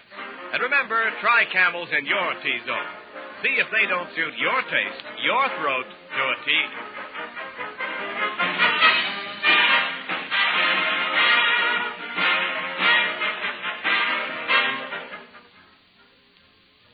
Cold weather and pipe smoking somehow go together, especially if you can settle with a fire and take it easy. But you want the right kind of fire in your pipe, too. The cooler, slow-burning fire of Prince Albert tobacco. Prince Albert burns slowly because it's crimp cut. A special no-bite treatment takes out the parch and sting, lets you enjoy the rich, mellow flavor of Prince Albert as often as you wish. Do you wonder why Prince Albert is the world's favorite? Try it just once, and you'll know. And be sure on Saturday night to tune in the great Prince Albert radio show, Grand Ole Opry, coast to coast on NBC.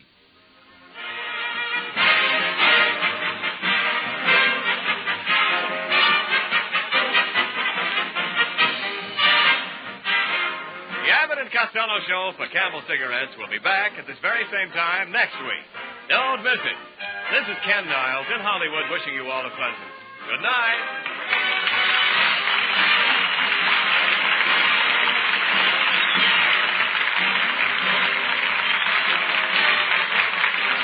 This is the National Broadcasting Company.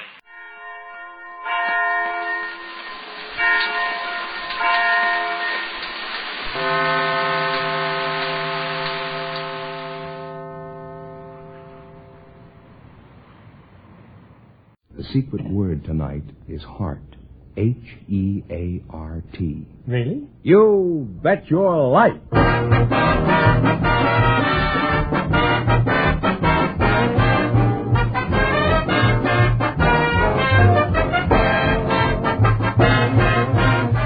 The more than 3,000 DeSoto Plymouth dealers of America present the best of Groucho. Yes, friends, it's a Groucho summertime. By popular demand from your letters, from rating histories, and the acclaim of critics, the DeSoto Plymouth dealers bring you selected shows from You Bet Your Life, the comedy quiz series produced and transcribed from Hollywood. Groucho Marx is on vacation, friends, and will return in the fall. Until then, it's fun and laughs each week this summer as we proudly present some of the best of Groucho's past shows. And here he is, the one, the only... Groucho! That's me.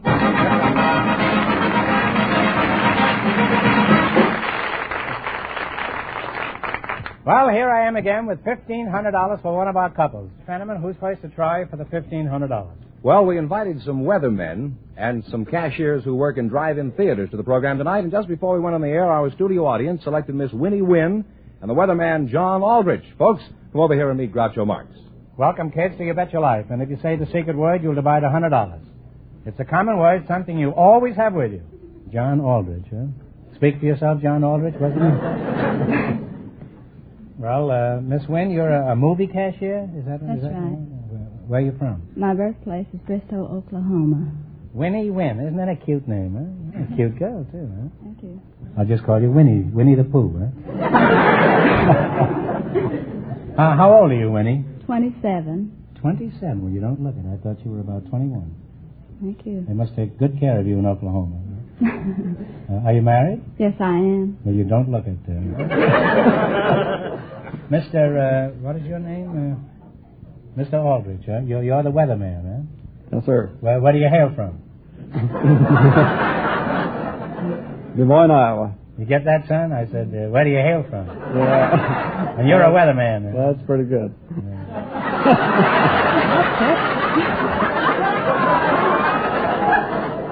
Yes, that's deucedly clever, huh? Well, what are your duties in the Weather Bureau, John? Well, our duties of the Weather Bureau are threefold: to furnish forecasts for the general public and for aviation and for fire protection. How is it your weatherman gets wrong so much of the time? Well, we don't do it by guessing. I beg your pardon. How is it your scientific analysis, based on precise mathematical calculations, are so consistently incorrect?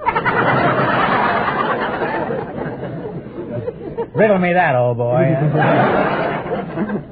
Well, we don't do so badly. You're not always wrong, huh? We're not always wrong. You mean it's the weather that's usually wrong, huh? What would you say your average is? Well, from 50 to 100%. Is that so? You mean you're 100% correct 50% of the time? Now, I know that everybody makes jokes about the weatherman.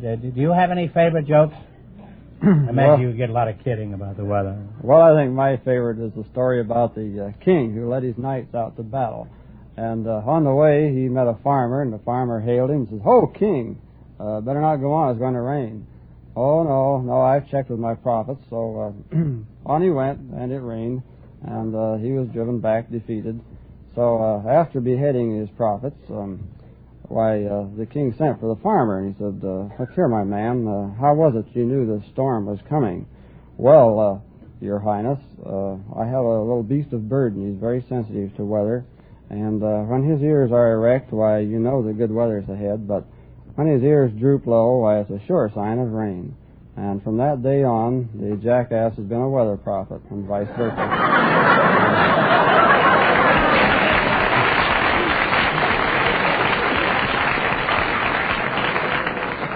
We'll now sing the Donkey Serenade. Now, Winnie, you're still awake, aren't you? Huh? Yes, I am. Okay. Now, let's get back to your movie. Which movie do you work for? The Pacific Drive-In Theater in Compton. Now, what's going on in your drive-in theater tonight, for example? Destination Moon. What is it? Destination Moon and Mr. Lucky. Uh-huh. Well, if I know drive-ins, there's more than that going on there tonight.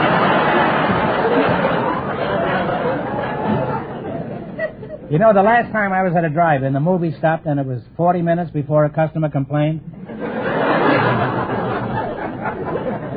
And he only complained about the mosquitoes. How many people are there in the average car that come to your drive-in? Well, just a shade over 2. Well, that's certainly a handy thing to have at a drive-in. Does anyone ever try to sneak into your drive-in? Oh, yes. We had that happen. You do? Yes. Could you give me an example, or how? Well, yes. One night, this one fellow came in alone, so the usher sort of suspected something, and they followed him over and caught 6 other guys, or 7, I think it was, climbing out of the trunk, or the turtleback, whatever it was. Imagine people being that dishonest, sneaking into a movie theater. Do you ever bother to look under the engine? No, I don't think anybody hide there. Well, you should have. There weren't 7 people in that boy's car. There were 8 of us.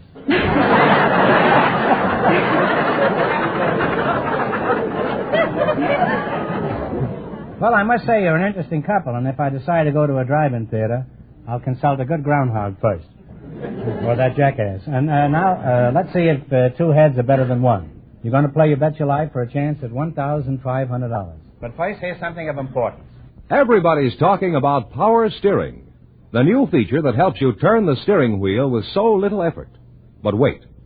Before you buy any car with power steering, remember this. Only the DeSoto type is full power steering, offering you these 3 big advantages. First, it operates at all times, not just some of the time, but all of the time. Second, it's always predictable. The feel of the wheel never changes. Third, DeSoto's full power steering lets you turn the steering wheel from one extreme to the other in only 3.5 turns, instead of the conventional 5.5. Try the DeSoto type of full power steering. Go to your DeSoto Plymouth dealers and take the 5-mile trial. Take the 5-mile trial. Yes, take the 5-mile trial. In either the 160-horsepower DeSoto Fire Dome 8 or the famous DeSoto Power Master 6. And remember, all dealers who sell DeSoto also sell Plymouth, the low-priced car most like high-priced cars.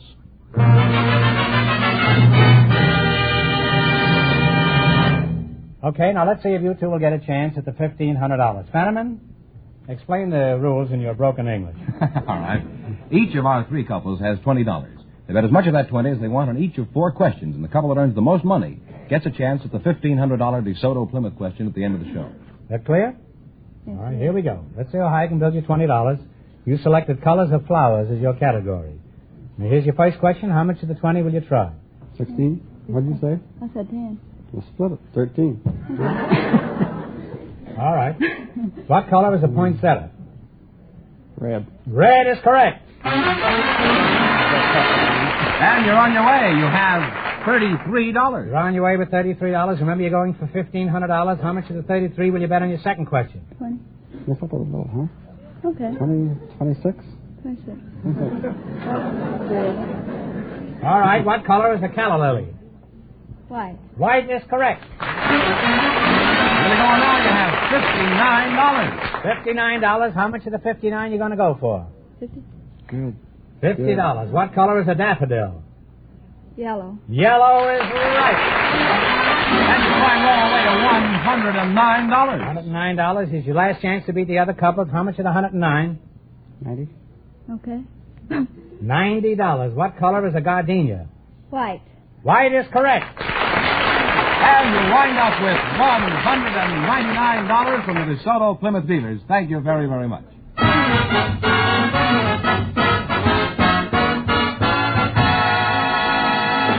Groucho, the secret word is still heart. Yes, I know. Still heart is no good. Huh? Just before we went on the air, our studio audience selected a weightlifter, Mr. John Farbotnik, and his partner... Please, don't make up any names here. Give us the names they actually are. We have enough trouble. The weightlifter's name is Mr. John Farbotnik, and the housewife is Mrs. Regina Roberts. And here they are, folks. Meet Groucho Marx, right up here. Welcome to You Bet Your Life, kids. And if you say the secret word, you'll divide $100. It's a common word, something you always have with you. Mr. John Farbotnik, that's what it is. Doesn't seem possible, but that's what it is. Got to keep my trap shut. You're a weightlifter, huh? That's right. Weightlifter, huh? Where are you from? Muscle shows? Well, originally I'm from Philadelphia, but I'm traveling. Let me get my laugh first, will you? Huh? How would you like it if you said something brilliant and I rode right over it like that? Where are you from? Muscle shows? Went better the first time, I think. Where are you from? Well, originally I'm from Philadelphia, but I've been traveling the last few years. Well, I'm sure that I can't help you out on that. Have you spoken to the police in these various cities? You sure you're not from Muscle Shoals? No, I'm not. It's such a funny place to be from. Mrs. Roberts, are you from Muscle Shoals? No, sir. Where are you from? New York originally. Wait, I forgot his name. Oh, John. I'll call you John, huh? I'll call you Farbotnik. That's easier than John. Are you married, John? Yes, I am. I've been married 2 years. And what sort of work does your husband do, Mrs. Roberts? My husband's recuperating, sir. Well, that's nice work. He didn't get it. What do you mean? He's building chicken coops? No, sir. He was shot. He was a policeman in New York.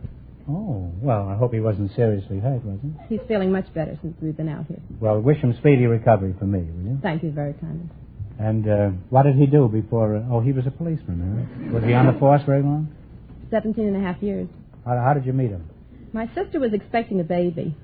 And you know how babies unexpectedly come. So I had heard that if you called the police department, they might bring assistance. So my husband and another policeman came, and he delivered the baby. And then after that, he used to come to visit the baby as a pretext. He used to say he wanted to see how the baby was coming along. And he was really coming there to see your sister? No, he was coming to see me. And up to that time, I never had a sweetheart, so that was all right.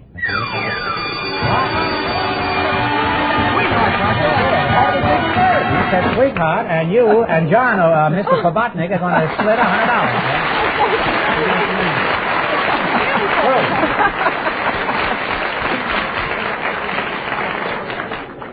Well, your husband's got $50 tonight that he didn't have this morning, huh? I have it.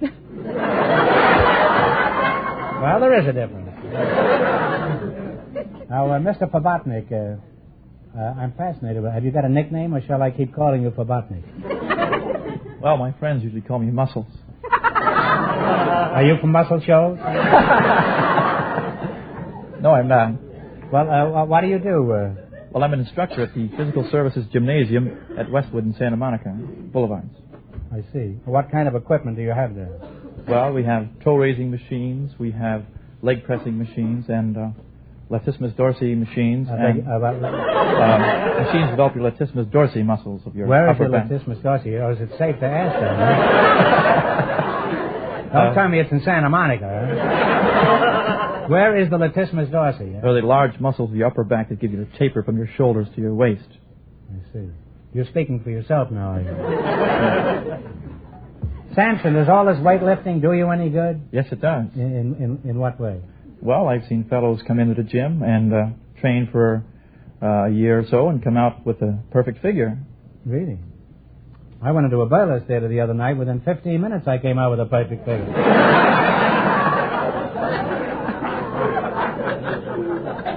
Now, tell us something about your physique, John. For example, have you ever won any weightlifting contests? Yes, I have. I won Mr. Chicago in 1946. And you won Mr. Chicago? And Mr. Illinois after that, then Mr. California just lately. Wouldn't you rather win Miss Atlantic City? Be for keeps? Well, even if only temporarily. I held a title one back in 1927. I was Mr. Spineless of 1927. And I've never relinquished that title either. Well, there's no point, John, in having a perfect body if you don't show it anybody. Would you mind giving us a peek at your framework? Here? Why not? You do it at the beach, don't you? Well, the beach is all right, but not in front of an audience. Well, this is hardly an audience. Just look at them, huh? Go on, take your coat off and shirt, and let's see what a real man looks like. Now, girls, restrain yourself out there.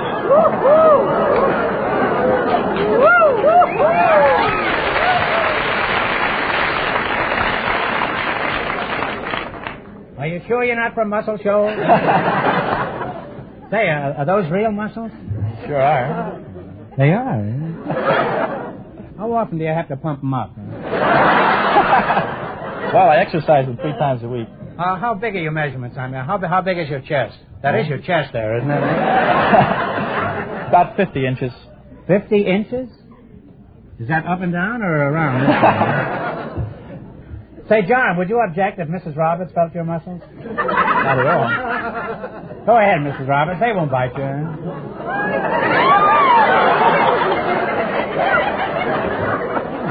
Huh? Now, Mrs. Roberts, how does your husband compare with his greyhound bust?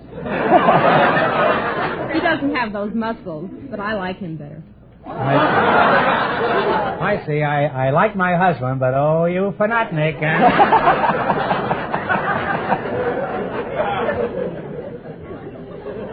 Well, John, figures don't lie, and yours is no exception. And neither is yours, Mrs. Roberts. Oh, gosh, thanks. Now, let's see how well you make out in the race for the $1,500. You've got to run your $20 into more than our other couples. I can't tell you how much our first couple won, but Fenneman's off stage to remind our listeners. The weatherman and the drive-in theater cashier won $199.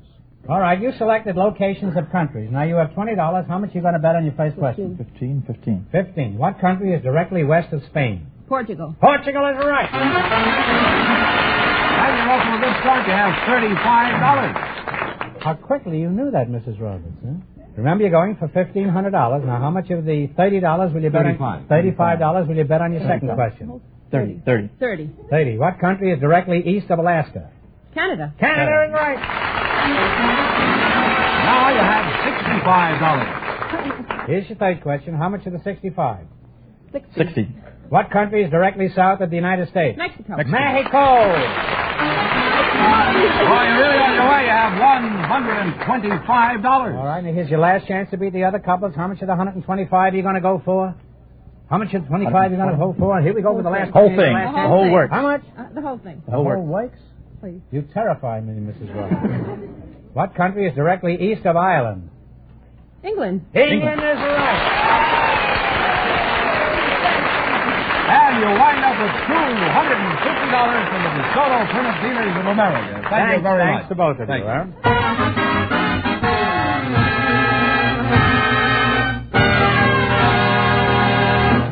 Well, Groucho, the secret Who's next word... on the agenda? I was going to tell you the secret word is still heart. Still heart. Yes. We invited some identical twins to the program tonight, and here they are. Talk slow so I can smoke. Miss Jane Luther and Miss Jean Luther. Meet Groucho Marx. Twins, eh?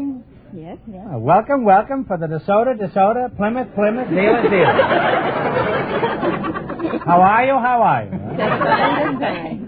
And if you say the secret word, you'll divide $100, just $100 in cash. It's a common word, something you always have with you. Jane and Jean Luther, huh? Mm-hmm. You're identical twins? Yes, we are. Double trouble, man. Luther, eh? That's an odd name. Which one is Jane? I'm Jane. You're Jane? And which one is June? There is no June. I thought June came right after me. I'm Jean. Well, you're Jean, huh? Mm-hmm. Did Jane come after Jean, or did Jean come after Jane? Jean came right after Jane. How much after? 10 minutes. That long, eh? Oh, I don't think that's very long. No, but it can be very important. Another 10 minutes, you might have been triplets. Now, let's get this straight so I know who I'm talking to. Now, left to right, you're Jane and you're Jean. Is that right? No. I'm Jean and she's Jane. Well, who's Luther? We're both Luther. You're both Luther? Yes. Well, I'll just call you Sam and Hyman after my two titles. Jane, you're Jane, huh? Yes. Where are you from originally? Born in Fort Worth, Texas. Uh-huh. Not in Walla Walla, huh? No. Well, they not only grow them big in Texas, they grow them double down there. Very attractive, too. Thank you. Which one is thanking me? Both times. Now, Jean, this is only a wild guess, but I'll bet you're from Fort Worth, too, aren't you? Yes, I am. Now, why am I so psychic? Jane, I'm embarrassed to ask a woman point blank how old she is, so tell me, how old is your sister? Well, she's 10 minutes younger than I am.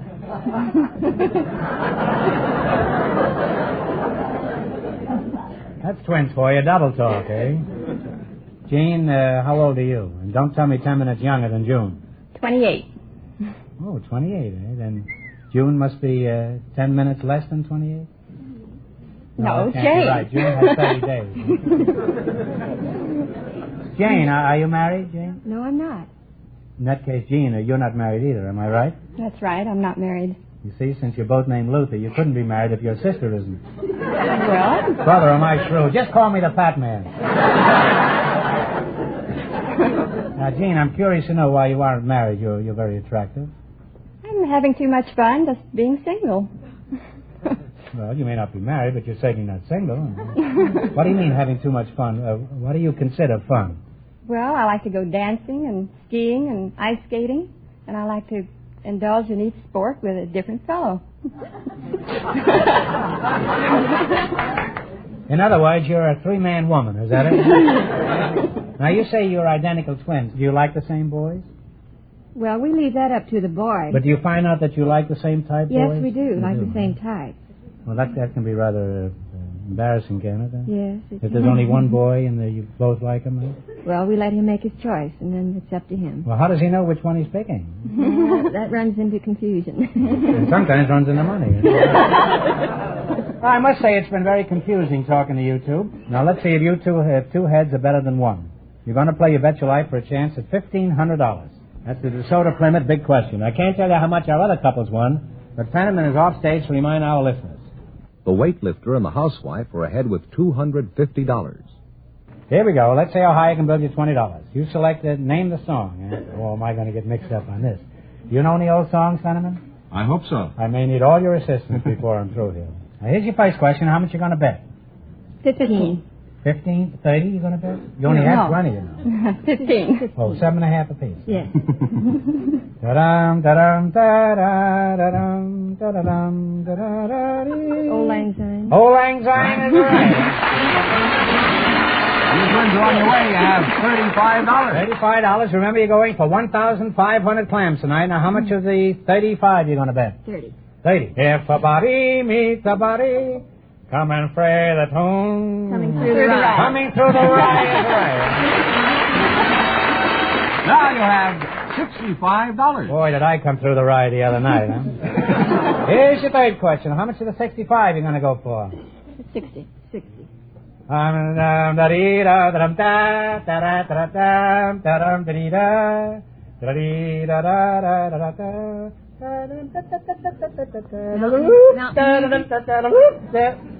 listen to the mockingbird. Listen to the mockingbird. You're really on your way, girls. You have $125. And a finer rendition of the mockingbird, you'll go a long ways to hear. Here's your last chance to beat the other couplets. No, couples. That's the problem. You take up a foreign language, you don't know what you're reading. How much money have you got? You have $125. Well, that's a vast sum, you know that? And how much are you betting? All of it. All of it? Dee-da-da-dum, dee-da-da-dum, Oh, my darling Clementine. Oh, my darling Clementine is mine. And, Groucho, if my figures are... code 3, too. Groucho, if my figures are correct. And your figures really are correct, gentlemen. This time I think they are. They wind up with $250, and that means we're in a tie, because the weightlifter and the housewife also won with $250. Well, land sakes, huh? So we'll bring them both up and let them both have a chance in the big question.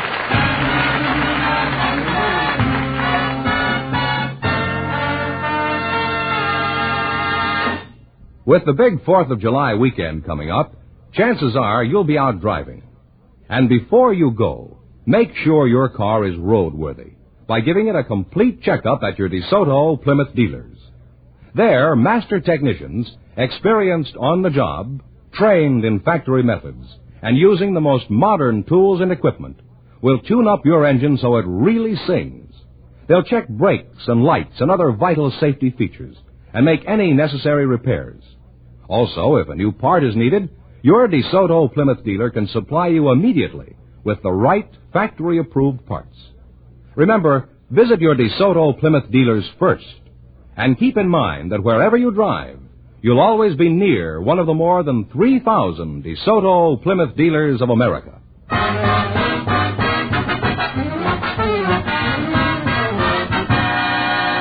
Here are our winning couples, Groucho. The weightlifter and the housewife and the identical twins. Now, you both have 15 seconds to write down an answer to our big $1,500 question. Here's a pencil for you two, a piece of paper and a pencil for you two.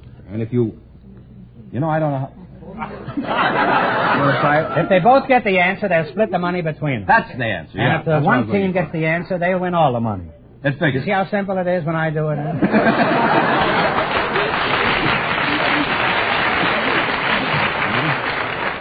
All right, here we go for $1,500. Between England and Ireland, there's a body of water. For $1,500, tell me, what is the name of this body of water?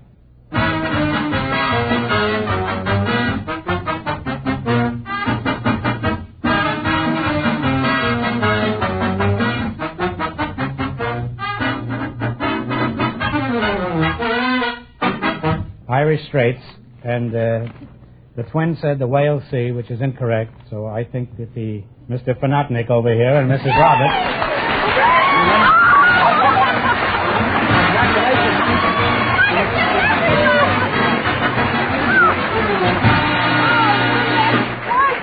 You're all right, kid, you're all right. I'm sorry you couldn't vote, man. But you won a lot of money anyhow, huh? Well, that's right, you win $1,500. Come over here, kids, and tell us what are you going to do with that money. What are you going to do with your money, Mrs. Roberts? My children have been asking for a television set for so long. I think I can buy them one.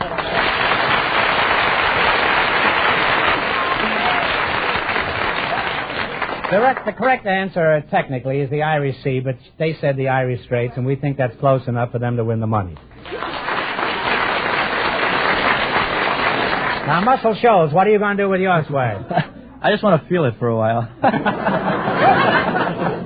Now, let's see. You won $1,500 plus $250 in the quiz.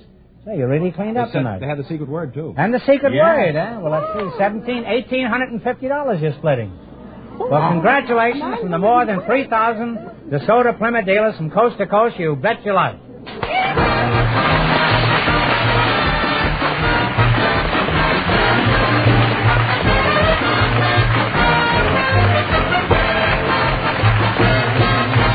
Be sure to tune in again next Wednesday night at this same time for the Best of Groucho from the You Bet Your Life series. Don't miss the Best of Groucho on television, too. Also presented by the DeSoto Plymouth Dealers of America. And remember, all dealers who sell DeSoto also sell Plymouth. Two great cars, both products of the Chrysler Corporation. And when you drive in, tell them Groucho sent you. Good night, folks, and remember, see the DeSoto Fire Dome 8 tomorrow. Folks, here's a rhyme from the National Safety Council. The rules for driving safely add up to only 3: common sense and caution and common courtesy. You Bet Your Life, transcribed from Hollywood, is produced by John Goodell, directed by Robert Dwan and Bernie Smith, music by Jerry Fielding. This is George Fenneman signing off for the more than 3,000 DeSoto Plymouth dealers from coast to coast.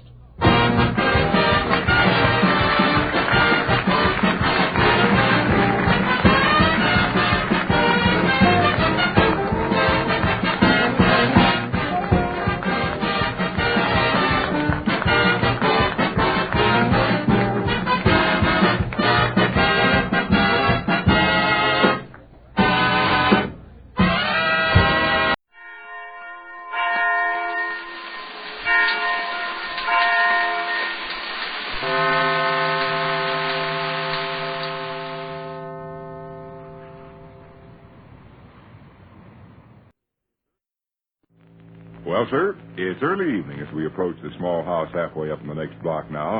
And here on the front porch, we find Mr. and Mrs. Victor Cook and their son, Mr. Rush Cook. Vic and Sade are...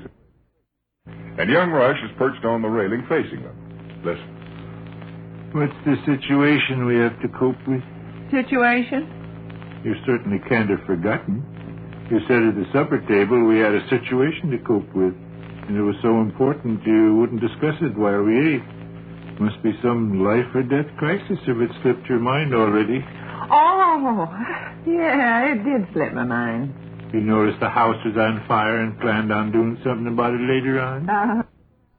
Rush, you gonna stick around? Wish to discuss something of a private nature, do you? Oh, I guess it's not so horrible private. Well, I can go down the basement or out in the alley or someplace if you people want to engage in a confidential chat. You can sit still, I guess. But it's grown-up secrets we're talking about, so don't be telling tales out of school. Mum's the word. Yeah. What about the situation? I want to cope with it. Well, Ruthie's upset. Matter of fact. Yes. You people... Scrap and his lady friend, the time they headed for Peoria for purposes of eating fish dinner. You can stay here, Rush, if you want, but you'll just have to sit still and listen. You'd prefer I didn't participate in the conversation? Not till I get through telling what I got to tell, at least. Fine. Ruthie's troubled Vic over... I expect you'll think this is silly. Very likely. What's Ruthie troubled over? The Christmas presents Fred is making for me. Oh? Darndest stuff comes up all the time. Mm-hmm. Every single day seems like there's a new situation to cope with. That's life. Person never can go around without anything on their mind. That's life. I like salted peanuts. That's life. Yes, isn't it? Now, why don't you put on your cap and pull it down over your ears? You caught me in a trap that time. Ruthie's troubled. Ruthie's troubled over the Christmas present. A gross of gravel. Come over that again, Lum. Fred Stembottom is making me a gross of gravel. 12 dozen of them. You mean those little hammers that you pound on the table when you conduct the Thimble Club meeting? Yes, a gross of them, 144 gravel. Where does gavel, Ma? You know that heap of scrap lumber he's got in the basement. Uh-huh. It's odds and ends of wood he got from some cabinet maker chum of his here in town. Harry McWilliams. I know him. He's got a shop someplace over on the west side. Yeah. Well, Fred had this brilliant idea, see? I'll whittle out Sadie a whole big bunch of gravels to conduct her thimble club meetings with. Here's this monstrous heap of elegant scrap lumber at my disposal. I'll whittle out a gross of gravels and put them in a fancy box and give them to Sadie for Christmas. I think that's a very pretty thought. Well, yes, sweet of them and all, but goodness, what do I want with 144 gravels? Mom, the word is gavel. You said gravel. Well? It's gavel. What's gavel? The word is gravel. I mean gavel. What's he talking about? He's trying to correct a mistake that you've been making for a good many years. The little hammers that we've been discussing are gravels rather than gavels. The word spelled... Gavels rather than gravels, Gov. You're twisted now. I said gravels rather than gavels. Oh, well, for mercy's sake, what is this? Gov had a slip of the tongue. Maybe you had better go someplace else. Or else give a person 6/9 of a chance to finish what they're saying. Shall I make another stab at this? Go ahead. Now, Fred got this brilliant idea, see? I'll whittle Sadie out a whole gross of gravels and give them to her for Christmas. He was proud as a horse of his brilliant idea. So original, don't you know, no. Original, all right. He boasted to Ruthie. He said, I'll bet nobody else in the world ever give anybody 144 gravels for Christmas before. He's probably right. I wouldn't be surprised. Well, what's Ruthie's beef? How you mean? What's Ruthie kicking about? Well, the senselessness of it. Imagine a gross of gravel. 12 dozen gravels. 144 gravels. Yeah. Rush, what on earth is eating you? I'd like to clear up one little point, and then I'll keep absolutely quiet. You want to tell a story about Smelly Clark's Uncle Straff eating fish with his girl in Peoria? No, I want to put you straight on the matter. Vic, maybe I better tell you about this some other time. Next Tuesday, say. This will only take 6 seconds. Oh. If you'll consult the dictionary, you'll discover... You consult the dictionary. The word gravel means little rocks and stones. Thanks. You finished? The word gavel, spelled G-A-V-E-L, means the little hammer you use when you conduct thimble club meetings. Now are you finished? Yes. I'll try again, Vic. Okay. 144 gravels is senselessness. 1 gravel will last a person a lifetime. I give up. You've been warned, Rush. I give you my solemn word I won't say another word. Fine. Take my fancy gravel, all carved with curlicues and trash the Thimble Club ladies give me when I was made president. Now, that gravel will last forever. Gravels don't wear out. If Fred whittles me out 144 gravels, it just means I got 144 gravels to find space for. With this house cluttered up with rubbish the way it is already. And that's what bothers Ruthie. She appreciates how cramped we are for room. Why, I bet 144 gravels would require a box as big as Rush's dresser. Ish. Well, why don't Ruthie tell Fred that? Well, she did. But he's so fond of his brilliant idea, he won't listen to her. And then, of course, he's obstinate. Once he gets a notion, he sticks to it. And besides, he enjoys whittling out them gravels. Ruthie says he's got 9 or 10 finished already. You only got 134 to go. 144 gravels. Oh, my. What you moaning about, Miss Dwyer? Nothing. Gravels don't wear out. Well, have you a plan for coping with this situation? Yes. I bet it involves me. It does. Okay, I will solve the great gravel problem. No, you're saying it. Huh? You're saying gravel now. Why not? No sense in beating my head against a stone wall. What's this? Nothing. How do you want me to go about solving the great gravel problem? Speak to Fred. You said he had been spoken to. Yes, by Ruthie, not by you. Shall I say, Fred, you scoundrel, if you give my wife any half-wit gravels for Christmas, I'll break your No, skull. me and Ruthie's thought is to work it like this. They're coming here to play 500 tomorrow night, you know. We'll do like we generally do. They'll come up on the porch here, and then me and Ruthie will go upstairs to fix our face, leaving you and Fred alone to chat a little bit. There's your chance. I'll grasp him firmly by the throat and I'll... Hey, Gov, put him through that ceremony it tells about in Volume 7 of your large library. Which ceremony is that, Wilhelmina? Well, you break his walking stick over your knee and rip the buttons off his coat, vest, shirt, and underwear and slap his face and make him... I'm not inclined to joke about matters pertaining to my lodge, Rush. Oh. Must counsel you to seek other fields for your wit and humor. I'm not getting along with anybody tonight. We thought, Ruthie and me, you could get at Fred from this angle. Uh-huh. Bring up the subject of gravels easy and casual. Might be a good idea to have my gravel laying here in the swing. Yeah. You and Fred sit down and you pick up the gravel and twirl it around in your fingers, maybe. This gravel belongs to my wife, Fred. Handsome, isn't it? Yes. It's a very substantial gravel, Fred. Lasts a lifetime. That's it. She's got 2 other gravels upstairs. Wonderful. And it'd be the truth, too. You have got 2 other gravels upstairs? Well, I've got those 2 little wooden tomahawks tied together with ribbon that say Compliments of Indian Hill, Wisconsin on them. They could be used for gravel. Matter of fact, I did use one of them for gravel once. Oh, dandy. And you can kind of get spilled away to Fred about how absolutely useless more than one gravel is. Fred, you can say a person has about as much use for an extra gravel as they have for an extra elbow or extra knee. Oh, that's laying it on pretty thick. I only suspect somebody's put a bug in my ear. All right. Let them suspect. At least you'll be getting it across how we feel about 144 gravels in the house. Yeah. Very likely the idea will occur to him. Ruthie's whispered the story to us. But he'll realize we don't want any 144 gravels, and he'll quit whittling out 144 gravels. He might turn on Ruthie in mighty rage. Okay. 144 gravels. It's not gravels, Mom. It's gavels. The word is gavels. Gravels? No, gavels. Gravels. Oh, my. Give up, Margaret. Oh, my.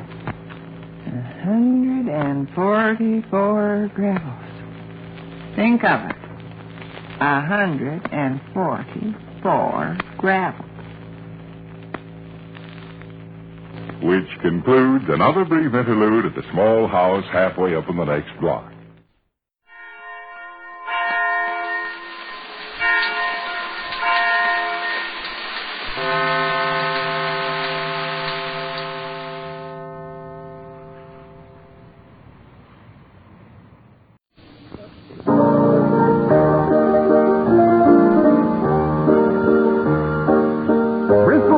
Makers of Num, the safer deodorant, and Vitalis for well-groomed hair bring you Duffy's Tavern, starring Archie himself, Ed Gardner.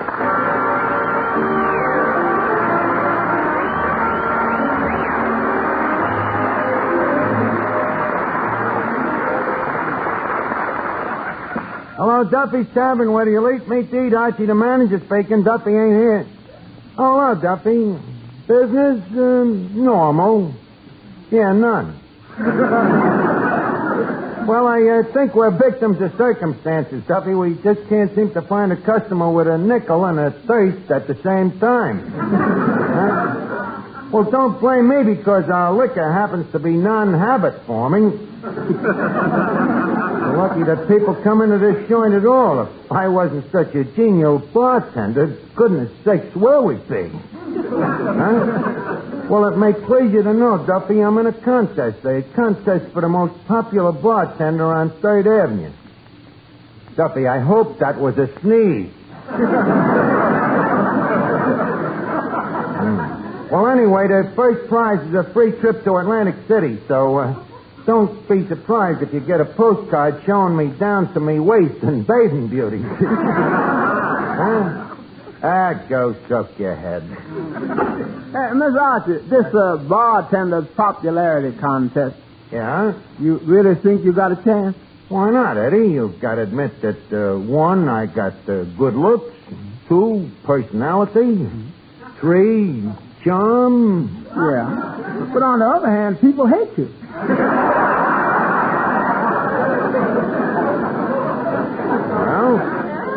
3 out of 4 ain't bad. Look, Eddie, I gotta be voted the most popular bartender. For the last 4 days, I've been giving out free drinks to everybody. Yeah. But you've been giving them that Duffy's special bar ride. That's right. I give them a drink, and then they send in postcards voting for me. Yeah, but after that bar ride, how they gonna hold their stomach and write postcards at the same time? Hey, Archie. Yeah, Miss Duffy? I brought the news from Papa. Oh, a message from Gargantua. What is it? Well, Papa says to forget this popularity contest and get to work. Get to work? Just a minute. Who is it that takes out the garbage, mops the floors, waits on all the customers, cleans out the pig's feet barrels? Yeah. And guesses who watches me do it?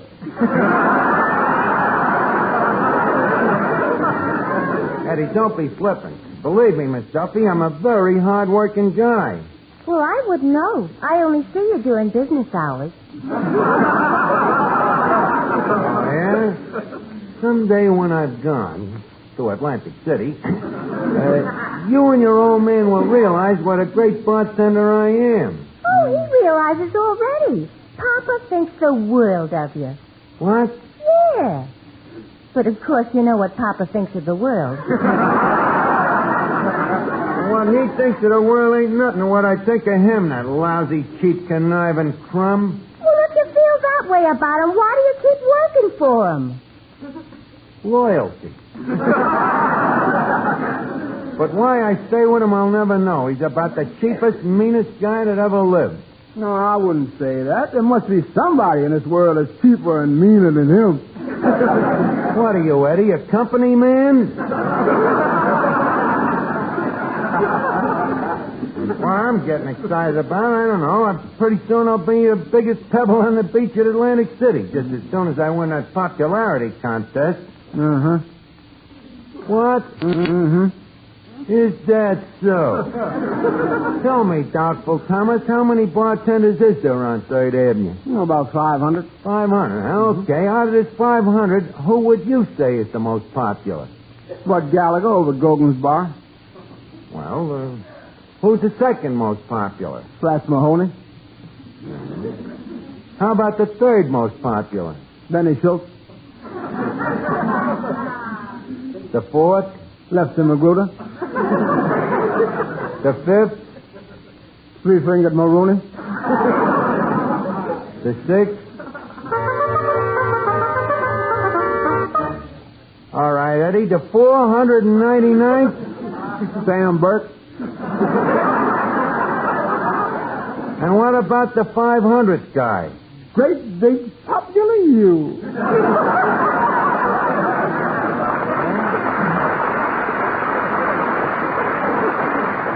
You'll see, Eddie. After the votes is counted, you'll find out that I'm just as popular as the next guy. Yeah, but who's the next guy? Hello, Finnegan. Hey, Eddie, here's one guy that'll vote for me. Are you running for election, Art? So to speak, yeah. Well, I got a tip for you. You want to get elected, do what my old man did the time he ran for alderman. What did he do? Oh, work like a dog. Make speeches all day long, handed out 50-cent cigars, kissed hundreds of babies. Did he win? He would have, but he got an unlucky break. Yeah, what happened? It wasn't an election year. By the way, what are you running for, Rod? Most popular bartender. And if I win, I get a trip to Atlantic City. Oh, well, be sure and drop me a postcard. Postcard? What for you can't even read? Oh, it ain't me, Art. It's for me dog, Rover. Don't tell me Rover can read. Oh, of course not. Well, then why would he want a postcard? He likes to bite the mailman. Wait a minute. That mailman gives me an idea. Eddie, how would you like to write in a postcard to the contest saying that I am the most lovable boss you ever had? You mean you want me to use the mail to defraud? Let me put it this way. How would you like to write a card saying that I am the most lovable ex-boss that you ever had? Hand me the Evershop. Thank you, my constituent. Oh, fellas, what's cooking? Nothing, Mr. Moran. It always smells that way around here.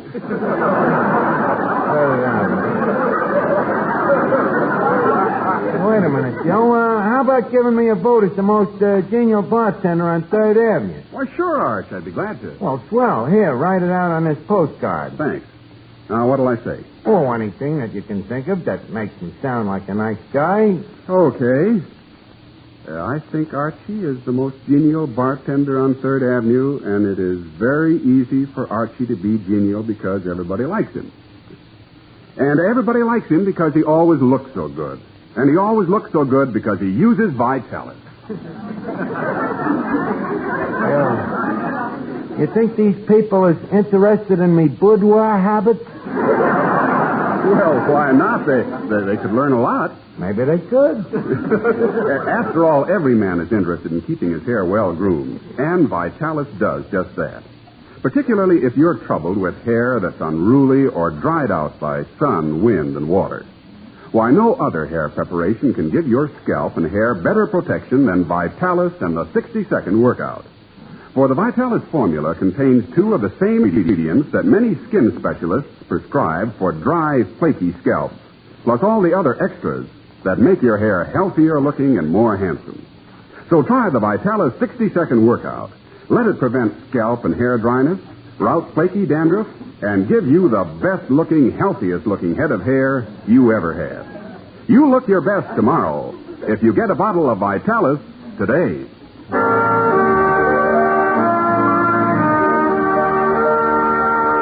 I was just saying, Finnegan. Yeah? You know, I'm a natural to win that contest. I got good looks, charm, personality. Well, Arch, it's certainly modest of you to say so. Well, it ain't a question of modesty. It's just that I like the good things in life, and I happen to be one of them. Say, Archie. Yeah? Papa told me to give you this envelope, and he says to be sure and lock it up in the safe. Lock it up in a safe, huh? Yeah, and be sure nobody reads it. Must be important, huh? Yeah. Look at it there. It says personal, confidential, and super secret. Do not open. Archie, this means you.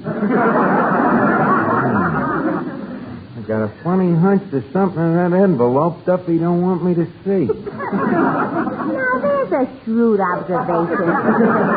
Meaning what? Meaning you're a jerk. You certainly turn a pretty phrase. Never mind what kind of a phrase I turn. You just put that envelope in the safe. That's Papa's orders. All right, I'll put it in the safe. Hey, Eddie, who was that good-looking sailor just passed by the window there? Where? Archie, I'll see you a little later. I gotta go out on the net. I thought that'd do it. Eddie, get the letter opener. Letter opener? Yeah, the tea kettle. Mr. Archie, now you see that? You can't steam that letter open. It's private property. Eddie, if people don't want their letters opened, they shouldn't mark them personal. Now, give me that tea kettle. Arch, if I were you, I wouldn't open that letter. Why not? Well, you remember me cousin Willie. He opened the letter like that one time, and it was another guy's draft notice. So, cousin Willie spent 5 years in the Army. Well, if it was another guy's draft notice, why didn't your cousin Willie explain it to the Army? Well, he figured it was their mistake. Let them find it out.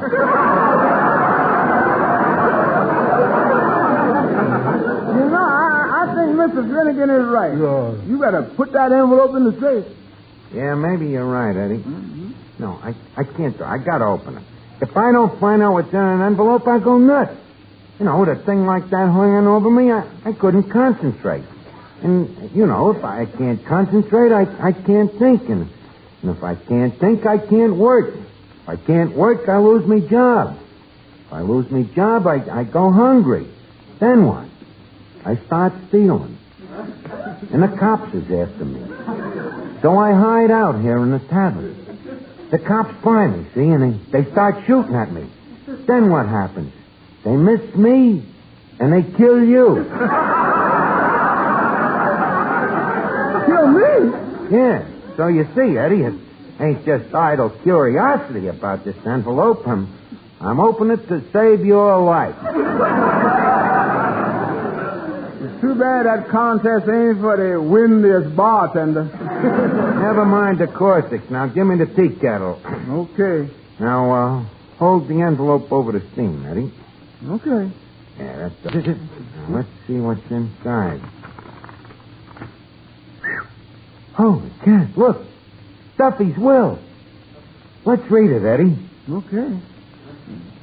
Being of sound mind and in full possession of my faculties. Even on his deathbed, he brags. Who does he leave the money to, Eddie? Let's see. He says, to my daughter, Miss Duffy, who is at present an old maid, I bequeath my Manhattan telephone directory and wish her good hunting. Does he mention anybody else? Let's see. Yeah. To my dear loving wife, who loaned me $2 for our wedding license, I hereby leave the sum of $2 and close the account. And when and if my wife dies, I want her to know that even in death I'll be happy to meet her halfway. I'll come down a little and she'll come up a little.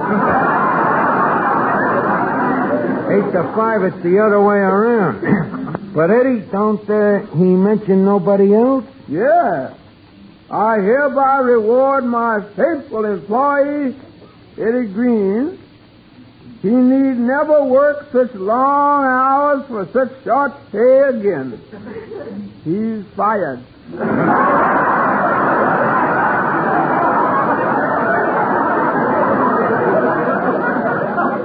Hoping to see you all soon, signed, Captain J. Tavern. Don't he mention nobody else? Oh, yeah. T.S. to Archie. Well, at last, what does he say about me, Eddie? Let me see. Now, he says this. There's that for the crumb. And a jerk, don't know.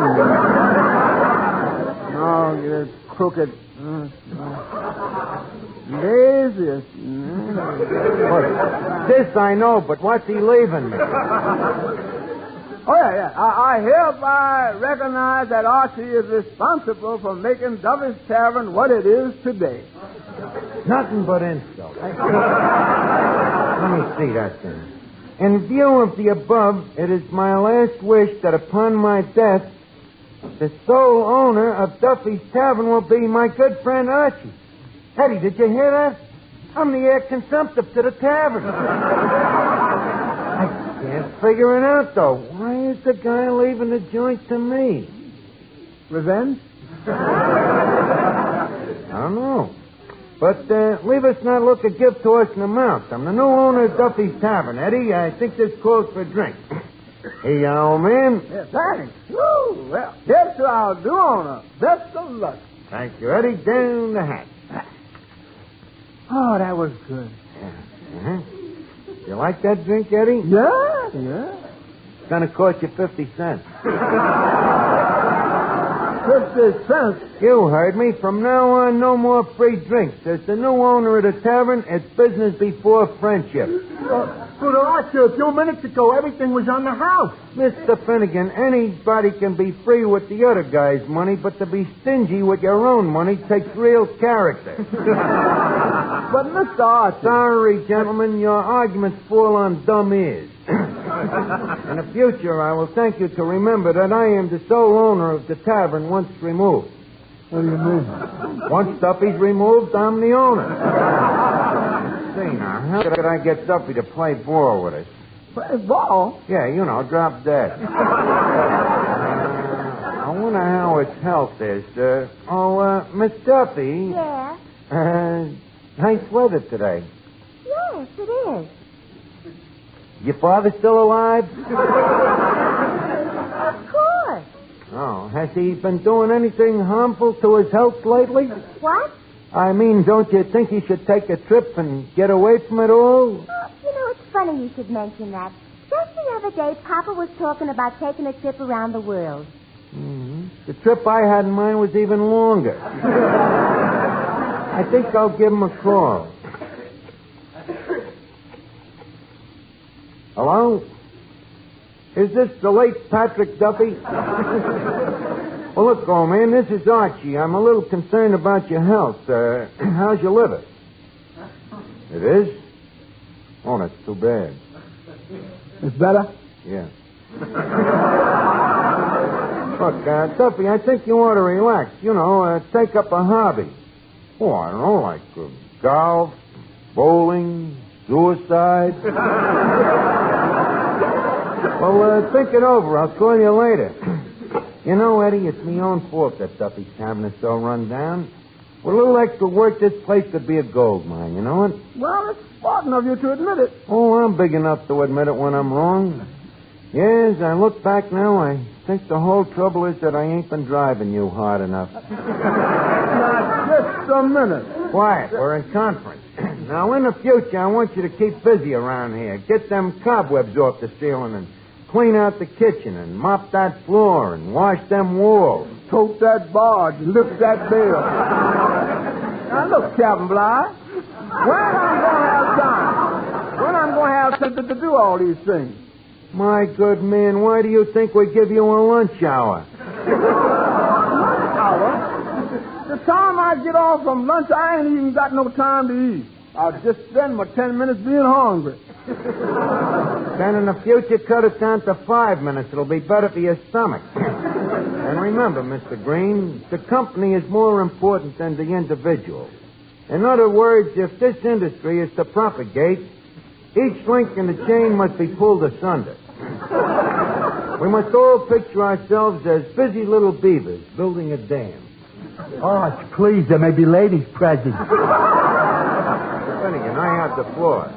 As I say, we are just one big happy family with the management constantly looking out for the employees' welfare.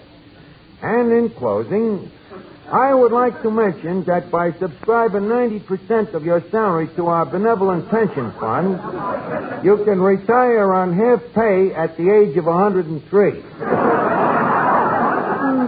You know I ain't going to live that long.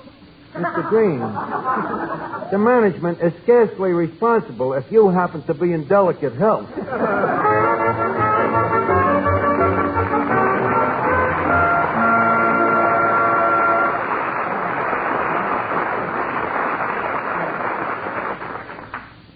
This is something personal. It's something that both men and women should be aware of. Your own freshness and charm.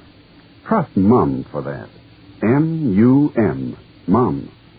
For Mum is the underarm deodorant with a unique cream formula that protects freshness all day, all evening. Protects you from ever knowing that left-out feeling. Mum smooths on in a jiffy. It's gentle, it's safer, because it contains no harsh or irritating ingredients. Mum is safer for skin, for clothes, and, most important, for your charm. So remember, after every bath and before every date, smooth on Mum.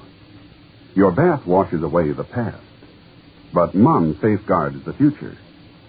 Personal daintiness can play a most important role in your future, in business as well as romance. Don't neglect it. If you want to be sure you're nice to be near, depend on Mum. M-U-M. Mum.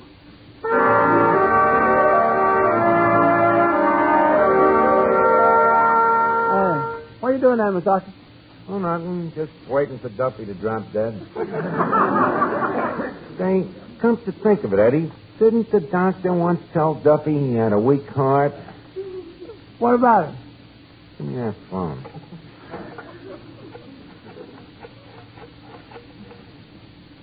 Hello, Duffy?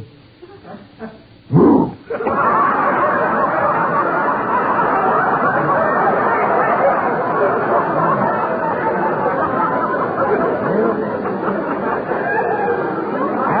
Speed up production. What about that most popular bartender contest? Oh, yeah, I forgot about that. Yeah. Old genial Archie better start packing his bags for Atlantic City. Oh, Atlantic City? Yeah. Oh, well, when you get down there, I'd like you to look up a friend of mine. He works in the fun house. Finnegan, I'm afraid I'm going to be too busy being genial to have time to look up any of your crummy friends. Oh, but he's a very important guy. An important guy in a fun house? Yeah. He's the guy that blows the dame skites up. Well, any friend of yours is a friend of mine. What's the guy up? Archie. Yes? That poor little old lady standing over there at the door. What about her? Well, she wants to know if it's all right to sell violets here in the tavern. Sell violets? And take the booze money out of our customers' pockets? Get her out of here. But, Archie, she's a poor old lady. Look, you're in charge of the cash register. I'm taking care of the troublemakers here. I'll throw that dame out of here. I'll be back in a second. How do you like that? Good evening. Where can I find Archie, the genial bartender? That's him over there. Where? That's the one there that's throwing that lady out in the street. Well, does he always throw old ladies out? Not always. Sometimes the old ladies are stronger than he is. Do you work for Archie? Yes, I work for him. Tell me, what sort of a person is he?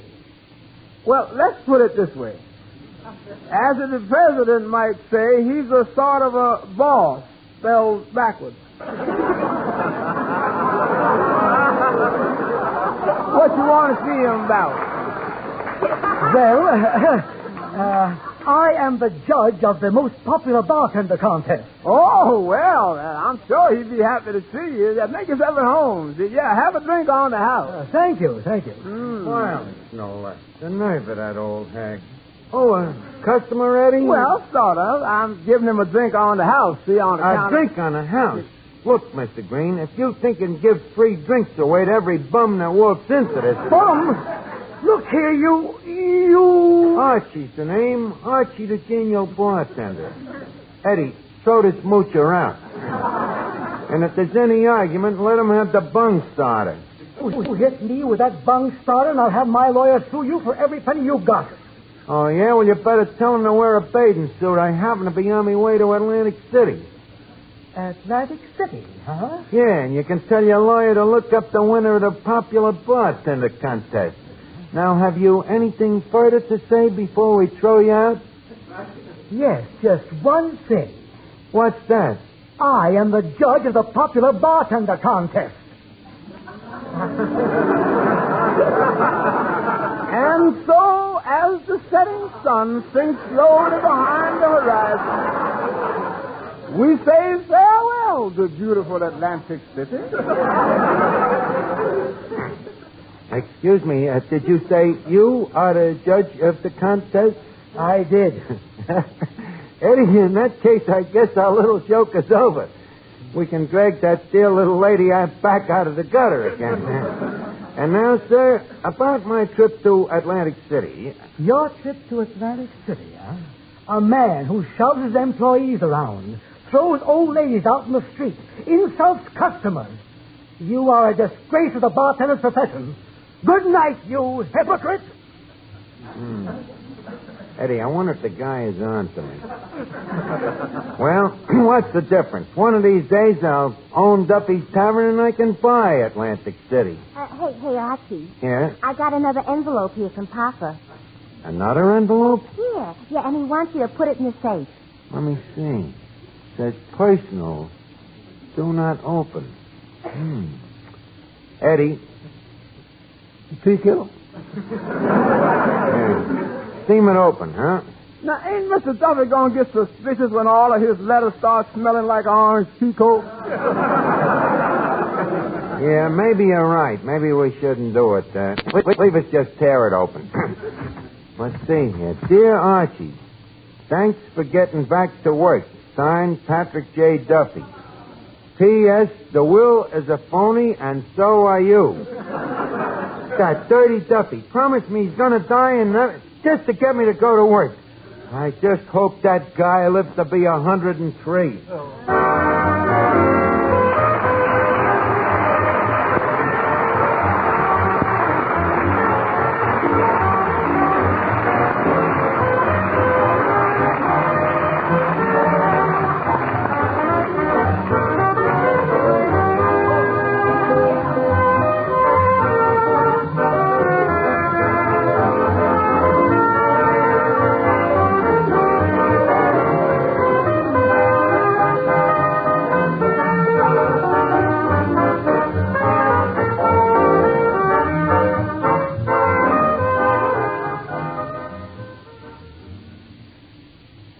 Mister, we're sure of it.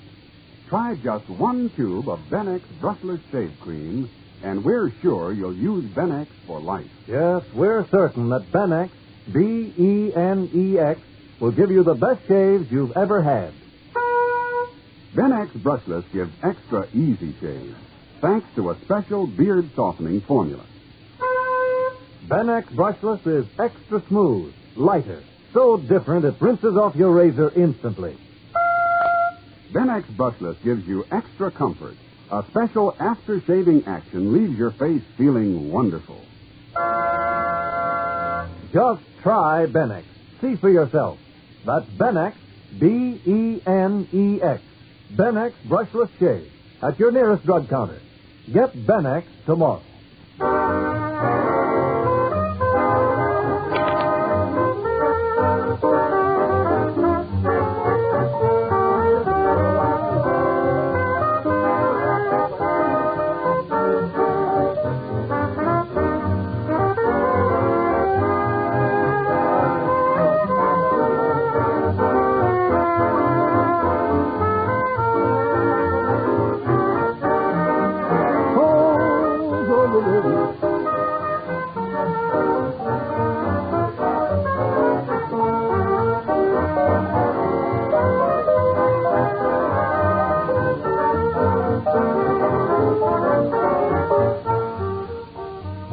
It's time now to leave Duffy's Tavern for this evening, but let's meet here again at the same time next Wednesday when our guest will be Ed Wynn.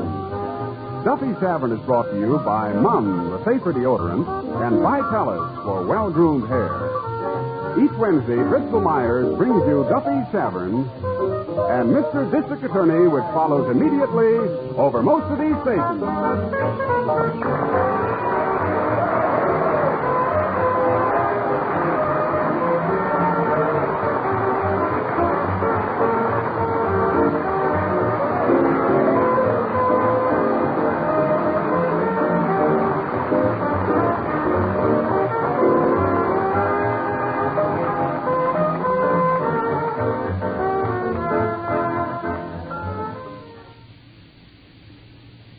This is NBC, the National Broadcasting Company.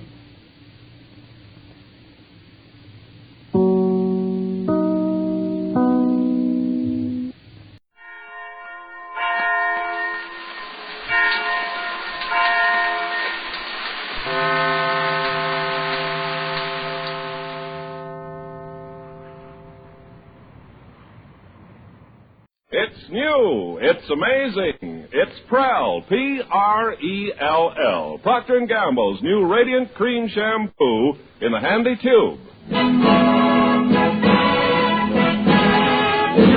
Prell brings you the life of Riley.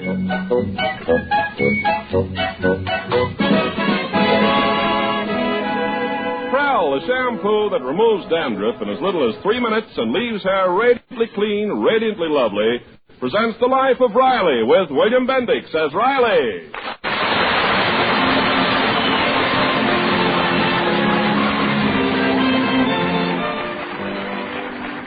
Chester A. Riley loves his fellow men, except when they happen to love his daughter Babs.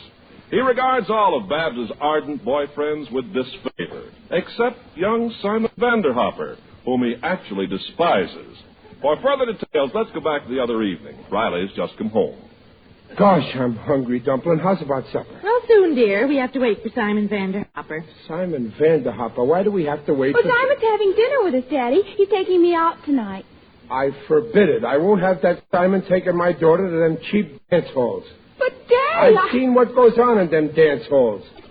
Wrestling to music.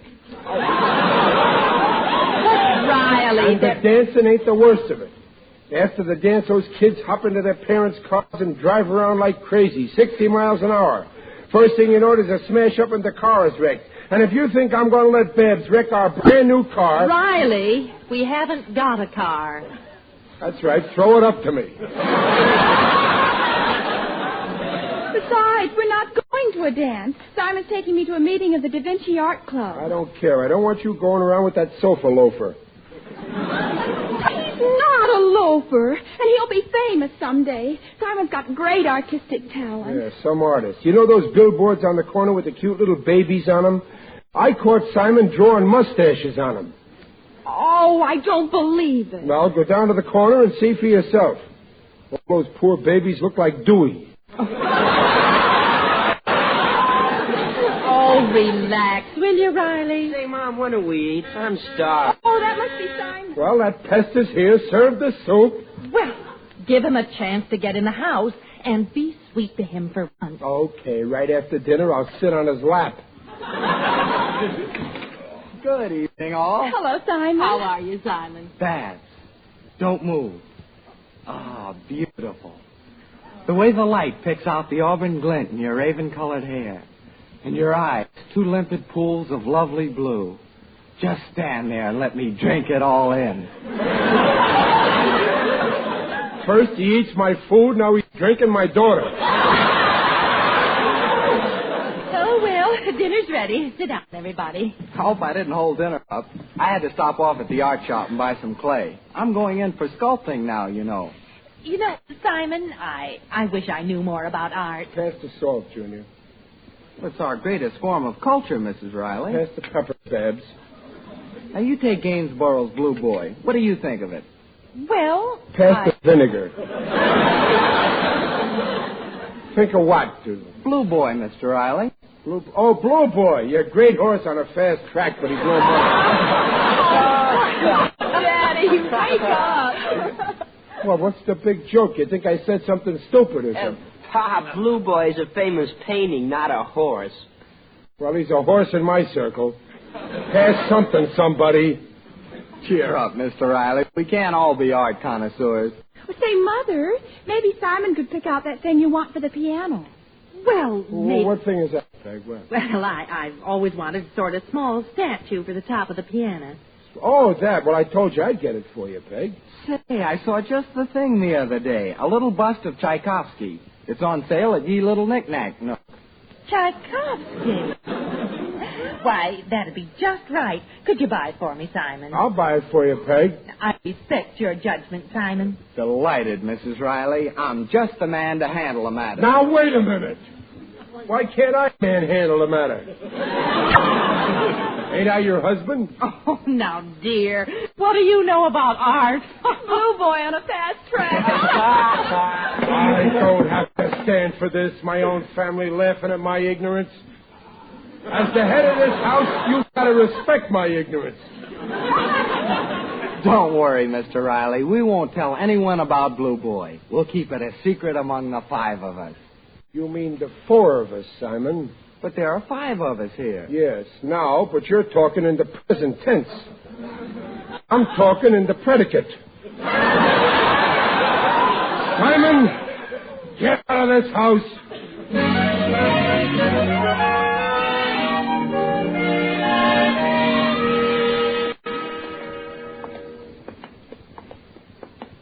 Let's go home, Pop. We must have been to every art store in town. Junior, I ain't going home until I buy something artistic for the piano.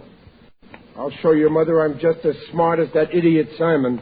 Oh, now, what do you care about that Simon? You're missing the whole point, son. You heard your mother at supper last night, the way she laughed at me like I was a hyena. And so what? I gotta make her respect me. Oh, now, come on home. No, my head's made up. Hey, there's a place that's got sculptures, Honest Harry's. Come on, let's take a look in the window. Gosh, look at all that junk. Yeah. Now, there's what I call a stupid statue. Look.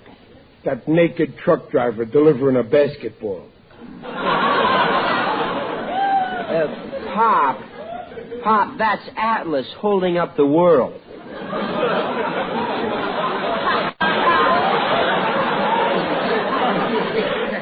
What a show-off. Let's go. I don't think we're funny. Wait a minute. Look in the corner there, way in the back. That statue. That's it. That's it, Junior. Oh, no, Pop, not that. You don't like it? Why, that's the most beautiful thing I've ever seen. Gorgeous. Well, I don't think Mom would like it. Well, maybe you better wait till you find the bust of Tchaikovsky. No, this is 1,000 times better. I'm buying it. And believe me, when your mother lays her eyes on that, she'll go out of her mind.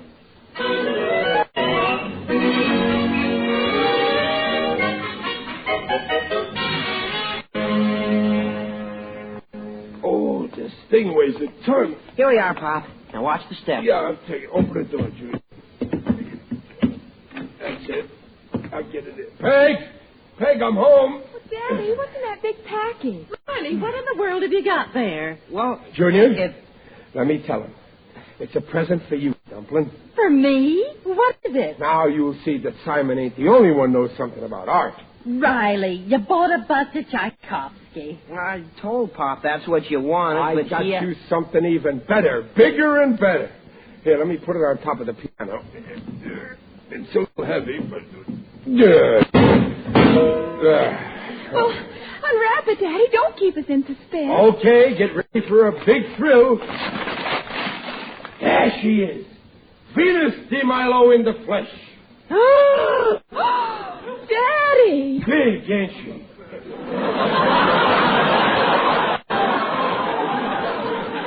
She must be 3 feet if she's an inch.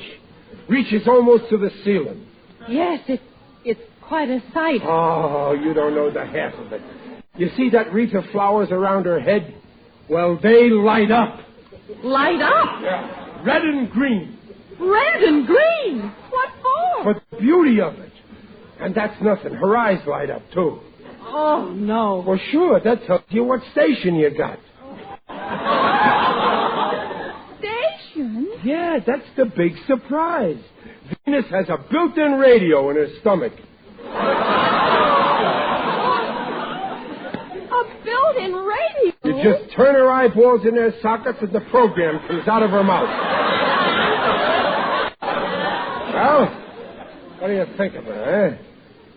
Well... I knew it would leave you speechless. Yes, I'm actually stunned. Great. But you'll like it even better when she's all lit up when her radio's playing. Oh, wait, I'll go get a light plug in the kitchen. Oh, Mother, isn't that the most horrible thing you ever laid eyes on? Shh, your father will hear you. Yes. But we can't keep this monstrosity in the house. Tomorrow night my art club's meeting here, and I'll die if they see it. Well, how do you think I'll feel when those cats in my sewing club see it?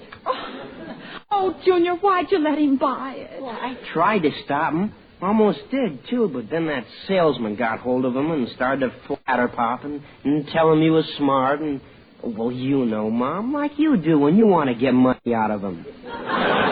Oh, it's so ugly. Who'd ever think of making a thing like that? Well, the salesman told Pop it was built special for a millionaire Indian chief who struck oil. The red man's revenge. Daddy'll have to get rid of it. He'll just have to. Oh, but Babs, I can't hurt his feelings like that. After all, he bought it for me. He meant well. But, Mother, those red and green lights, the living room will look like a traffic intersection. I know, but I just can't tell him it's... Oh, shh. Now, don't let on. We'll think of something later. All right, I got the plug. Now, just wait to see her all lit up. I tell you, she's gorgeous. There. Now I just push this button. Ah. Well, ain't that something? Look how her hair lights up. And look at her eyes lighting up. But, Daddy, now the tip of her nose is glowing. Oh, yeah, I forgot to tell you. That's where I light my cigars.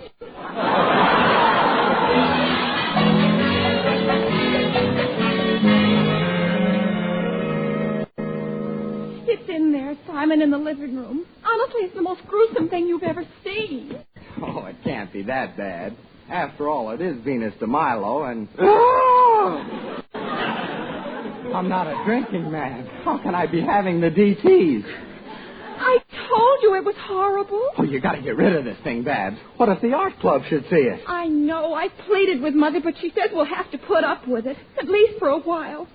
Honestly, I almost wish someone would rob us tonight and take it. Robbery. That's it. That would solve everything. Oh, be practical. Besides, what self-respecting burglar would steal that statue? Anyway, I don't know any crooks. What about me? I mean, I could get rid of the thing and make it look like a real robbery. Oh, you're goofy. Besides, Mother would never permit it. We won't tell her. And if Daddy ever caught you... I'll take that chance. For you, I'd become a thief. A murderer. I love you, Babs. I love you madly.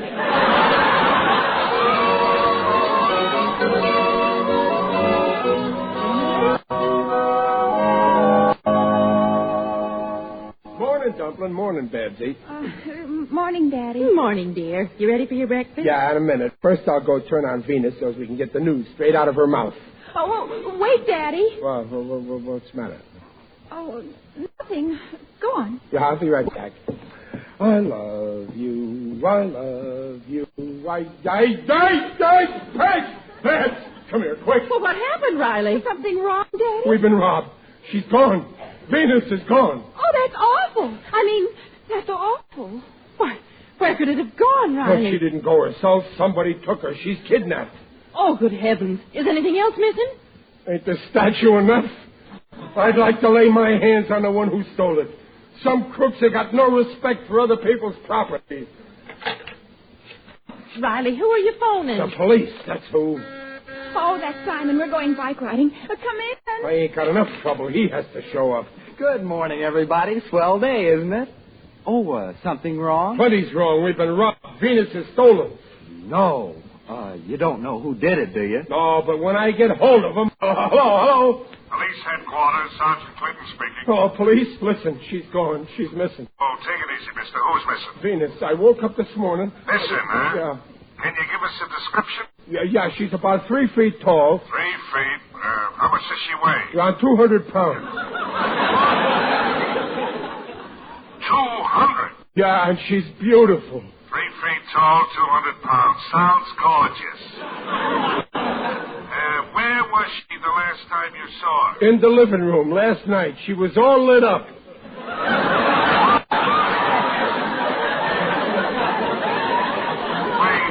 Wait a minute. This kid was drunk? No. She's got red and green lights in her head. No arms, a radio in her stomach, and you can light a cigar on the tip of her nose. You don't want the police, mister. You want a psychiatrist. No, listen, you gotta find my statue for me. Oh, it's a statue. Yeah. That's a relief. Now, what's your name and address? Chester Riley, 1313 Blueview Terrace. All right, Riley. When we find it, we'll call you back. Oh, thanks, officer. Cheer up, Dumpling. They'll catch the burglar. I hope so. And when they do, all I want is for the cops to leave me alone with him. I'll turn him inside out and tear him limb from limb. Gosh, Mr. Riley, you don't really mean that. I don't, huh? Well, I'll prove it to you whether I mean it, Simon. When I'm giving this low-down sneak and crook the beating of his life, you're gonna be there.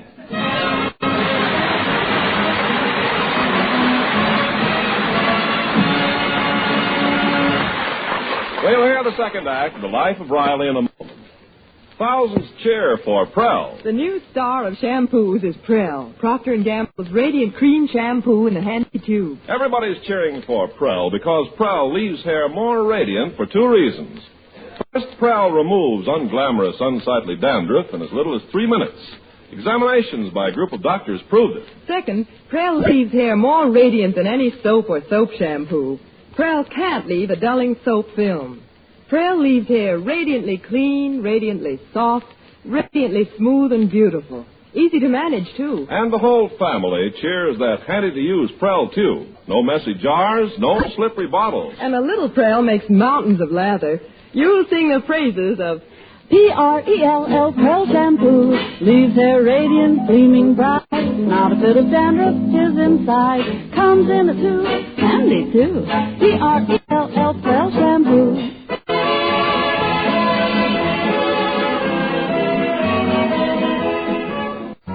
And now back to the Life of Riley with William Bendix as Riley. Oh. Babs, come here quick. Look, I got Venus back. Why, Riley, where did you find... got that thing again, Pa? Yes, sir. Well, Daddy, did they catch the thief? No, I was walking by Sam's second-hand shop. I looked in the window, and there she was. Boy, was she glad to see me. Ain't we lucky pegs finding Venus like that? Luck isn't the word. But where did the dealer find it, Daddy? In the last place you'd think of finding her. The city dump. Hey, that reminds me. Riley, what are you doing? I gotta tell the police. Headquarters, Sergeant Clinton talking. Hello, Sergeant. Remember I phoned you this morning about a statue? Who is this? Well, you know, Riley, the guy who needs a psychiatrist. Huh? I mean... Oh, yeah. What now, Mr. Riley? Well, you don't have to look anymore. I found Venus. Oh, well, I'm glad you two are together again. Let me know when the wedding is.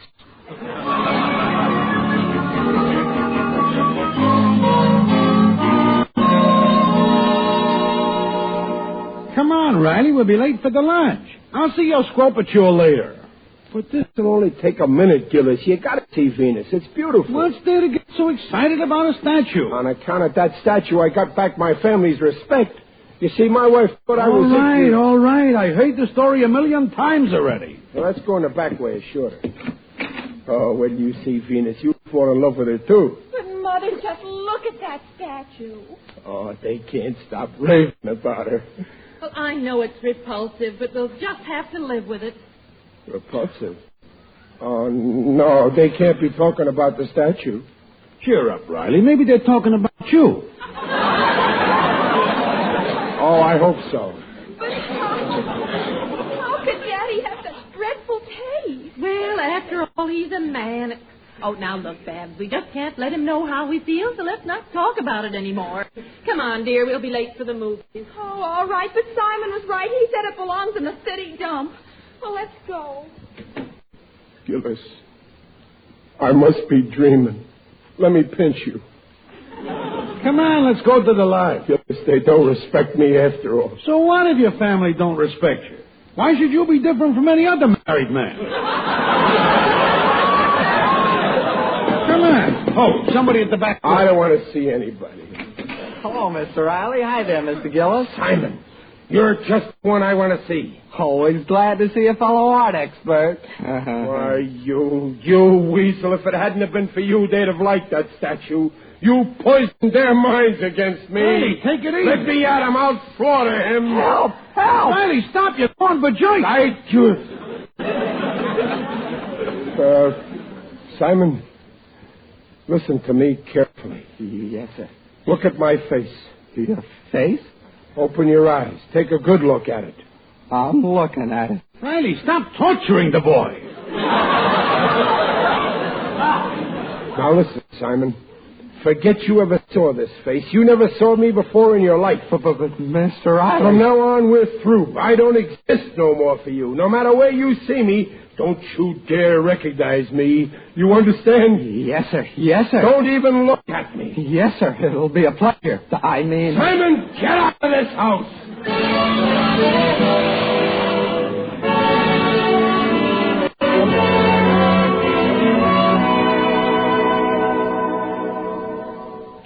What's the use? Fella goes along trying his best all his life, and in the end, what happens? Why not let me worry about that? Who's that? It is I, Digby Odell, the friendly undertaker. Oh, hello, Digger. I didn't hear you come in the house. Greetings, Riley. You're looking fine. Very natural. I feel terrible. Digger, do you know anything about art, sculpture? Well, I prefer painting. Recently, I was elected president of the UEPSLS. UEPSLS? The Undertakers, Embalmers, and Pallbearers Still Life Society. Oh, I'm always painting. You must come over to my place and lie down for a portrait. Now, you mean sit for a portrait? You paint your way, I'll paint my way.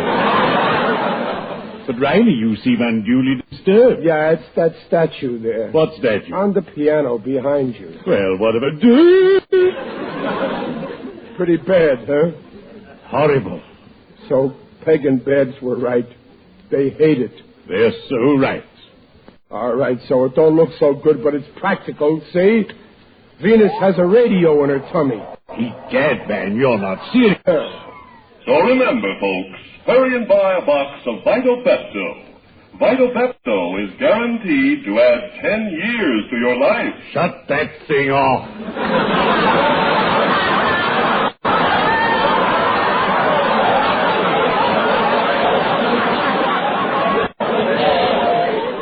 Oh, I don't know what to do, Digger. I guess buying that statue was a mistake. It's not too late. In our profession, we have a motto. When you make a mistake, cover it up. Get rid of this, right? Well, I could, but I can't admit I was wrong. I want to save my face. Why? Be practical, Riley. Dispose of this ghastly exhibit and tell them the house was robbed. Say, that's an idea. It happened once before. I'll stage a fake robbery. I'll leave the statue at your place. Sorry. If I had a thing like that in my place, my customers would get up and walk out. Well, I'll get rid of it somewhere. Gee, this statue is heavy. No, don't lift it like that. Put your left hand there. And your right hand so. There. Now lift it. Oh, yeah. Hey, it's light as a feather. What's the secret, Digger? You've heard of the fireman's carry? This is the undertaker's clutch. Well, cheerio. I'd better be shoveling off.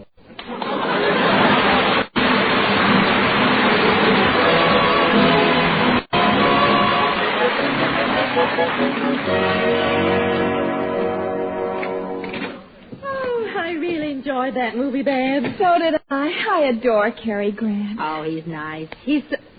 Babs, the statue. It's gone. Oh, that's wonderful. But how... And look, the window's broken. Babs, we've been robbed again. Oh, no. Who'd steal a thing like that? Well, it's funny, all right. Well, nothing else seems to be missing. I better call the police.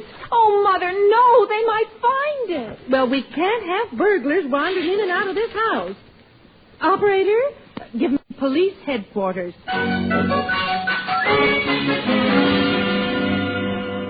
Statue's getting heavier every second. I should have taken a taxi. What's that? Cops. Just a minute, mister. Yeah, officer.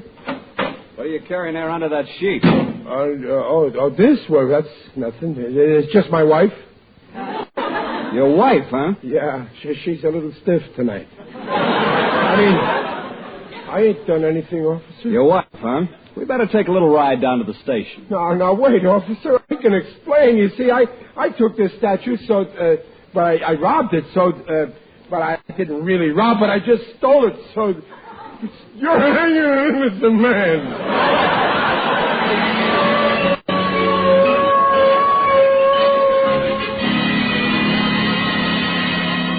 Sergeant, I tell you, I'm innocent. You got the wrong man. I'm Riley. You're looking for another crook. You keep saying you're Riley, but we require some positive identification. Well, wait a minute. I'll roll up my sleeve. There, look at my elbow.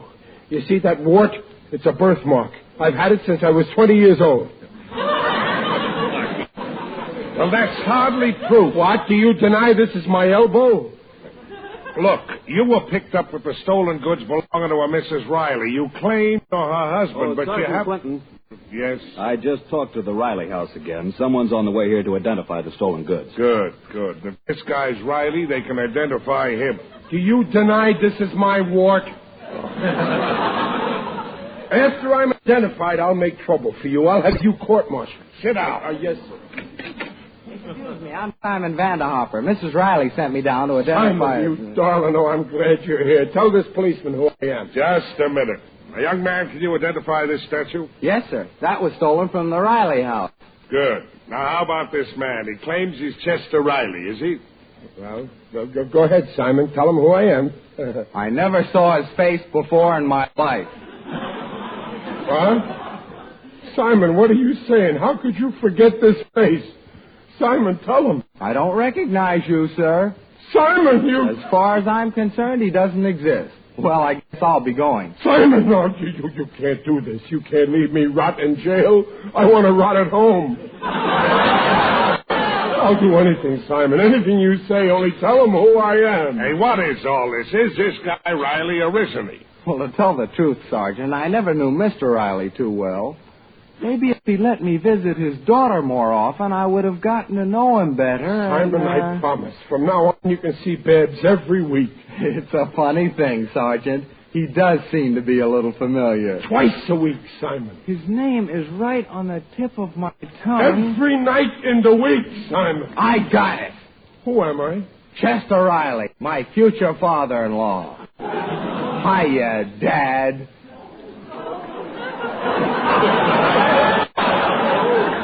What a revolting development this is.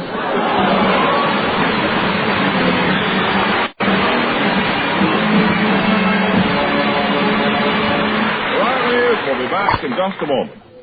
Hundreds write us congratulations on Prell, the new Radiant Cream Shampoo in the tube. Voluntary letters pour into Procter & Gamble, like this one from Lillian Bachman of Rochester, New York. There's no dullness after a Prell shampoo. Prell leaves hair so soft, manageable. May I congratulate you on that wonderful new product, Prell. And thank you for your letter. Thousands agree Prell removes unsightly dandruff quickly, leaves hair radiantly lovely.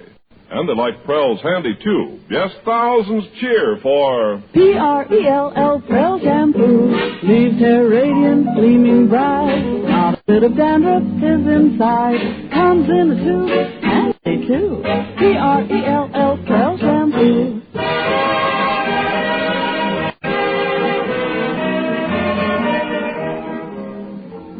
Folks, this is Riley, alias William Bendix. Daylight saving time ends tomorrow in many localities.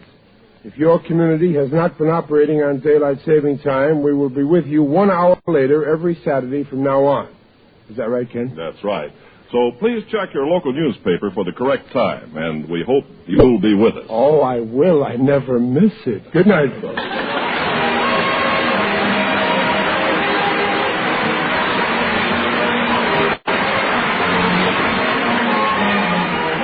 Gamble invites you to join us again next week to hear The Life of Riley with William Bendix as Riley.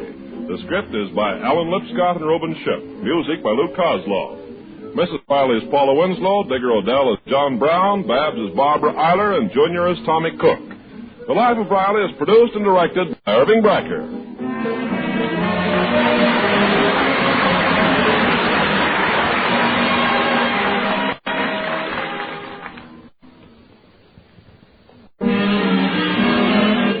Was a chorus queen, the gay blades all eyed her so, kept her finery looking keen, with wonderful ivory snow. Ah, wonderful ivory snow. You can keep your pretty dresses and lingerie glamorous longer with wonderful ivory snow.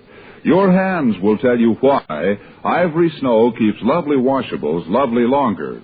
Here's how to prove it. This week, wash dishes with ivory snow. When you see how it pampers your hands, you'll know it'll pamper your nice things. There's just no other soap like it, because ivory snow is positively the only granulated soap that's ivory mild. Watch those snowdrops burst into suds in lukewarm, even in cool water.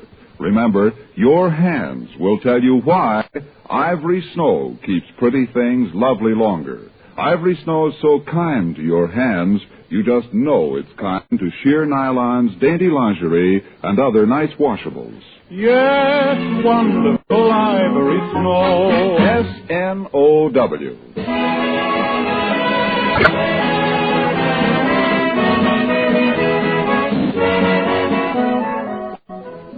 This is Ken Carpenter reminding you that for radiantly clean, lovely hair, get the shampoo in the tube, P-R-E-L-L, Prell Shampoo. And listen again next week when Prell brings you The Life of Riley. Good night.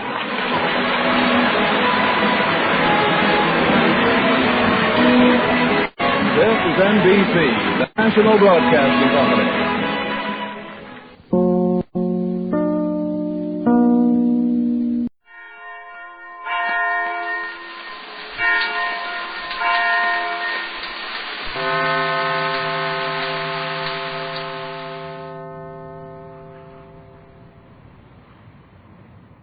Coffee makes you nervous? Switch to Postum.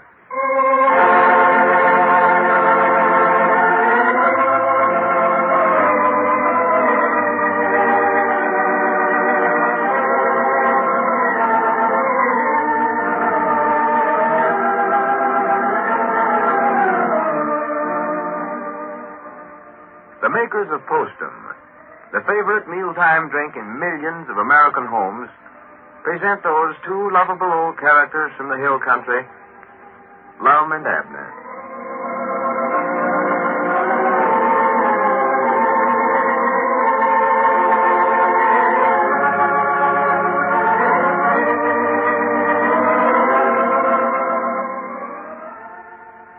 Friends, if you'd known Tom Wright, or anyone like him, a few months ago, I'm sure you'd have thought he was a pretty fine person.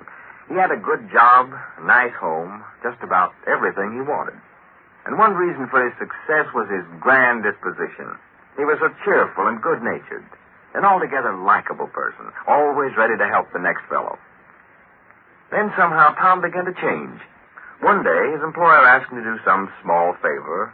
Tom said, "Confounded, why pick on me all the time? Can't these other fellows do anything around here? I'm sick and tired of being imposed on." And from then on, his disposition got steadily worse. And what had happened? What had changed him from a cheerful, likable, accommodating person to a selfish, cranky, irritable grouch? His doctor said it was nerves. Coffee nerves.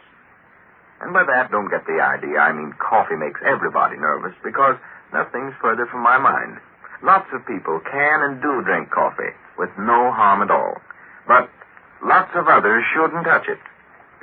So if you're troubled by nerves, and you know nerves can make you touchy and irritable, or give you indigestion, or keep you awake, and you suspect coffee may be responsible, or even partly responsible, by all means, switch to Postum. For there's no caffeine or stimulant of any kind in Postum that could possibly make you nervous. Enjoy Postum steaming hot. Enjoy its distinctive, full-bodied flavor. Make it your regular mealtime drink instead of coffee, and see what happens. Even in 2 weeks, after you've given Postum a fair trial, see if you aren't less nervous. See if you aren't feeling better. See if you haven't got your pleasant, likable disposition back again. Drink Postum. There's a reason. And now, let's see what's going on down in Pine Ridge. Well, you know the Jot 'em Down store has been leased to the motion picture company that's now in Pine Ridge to make a Lum and Abner picture.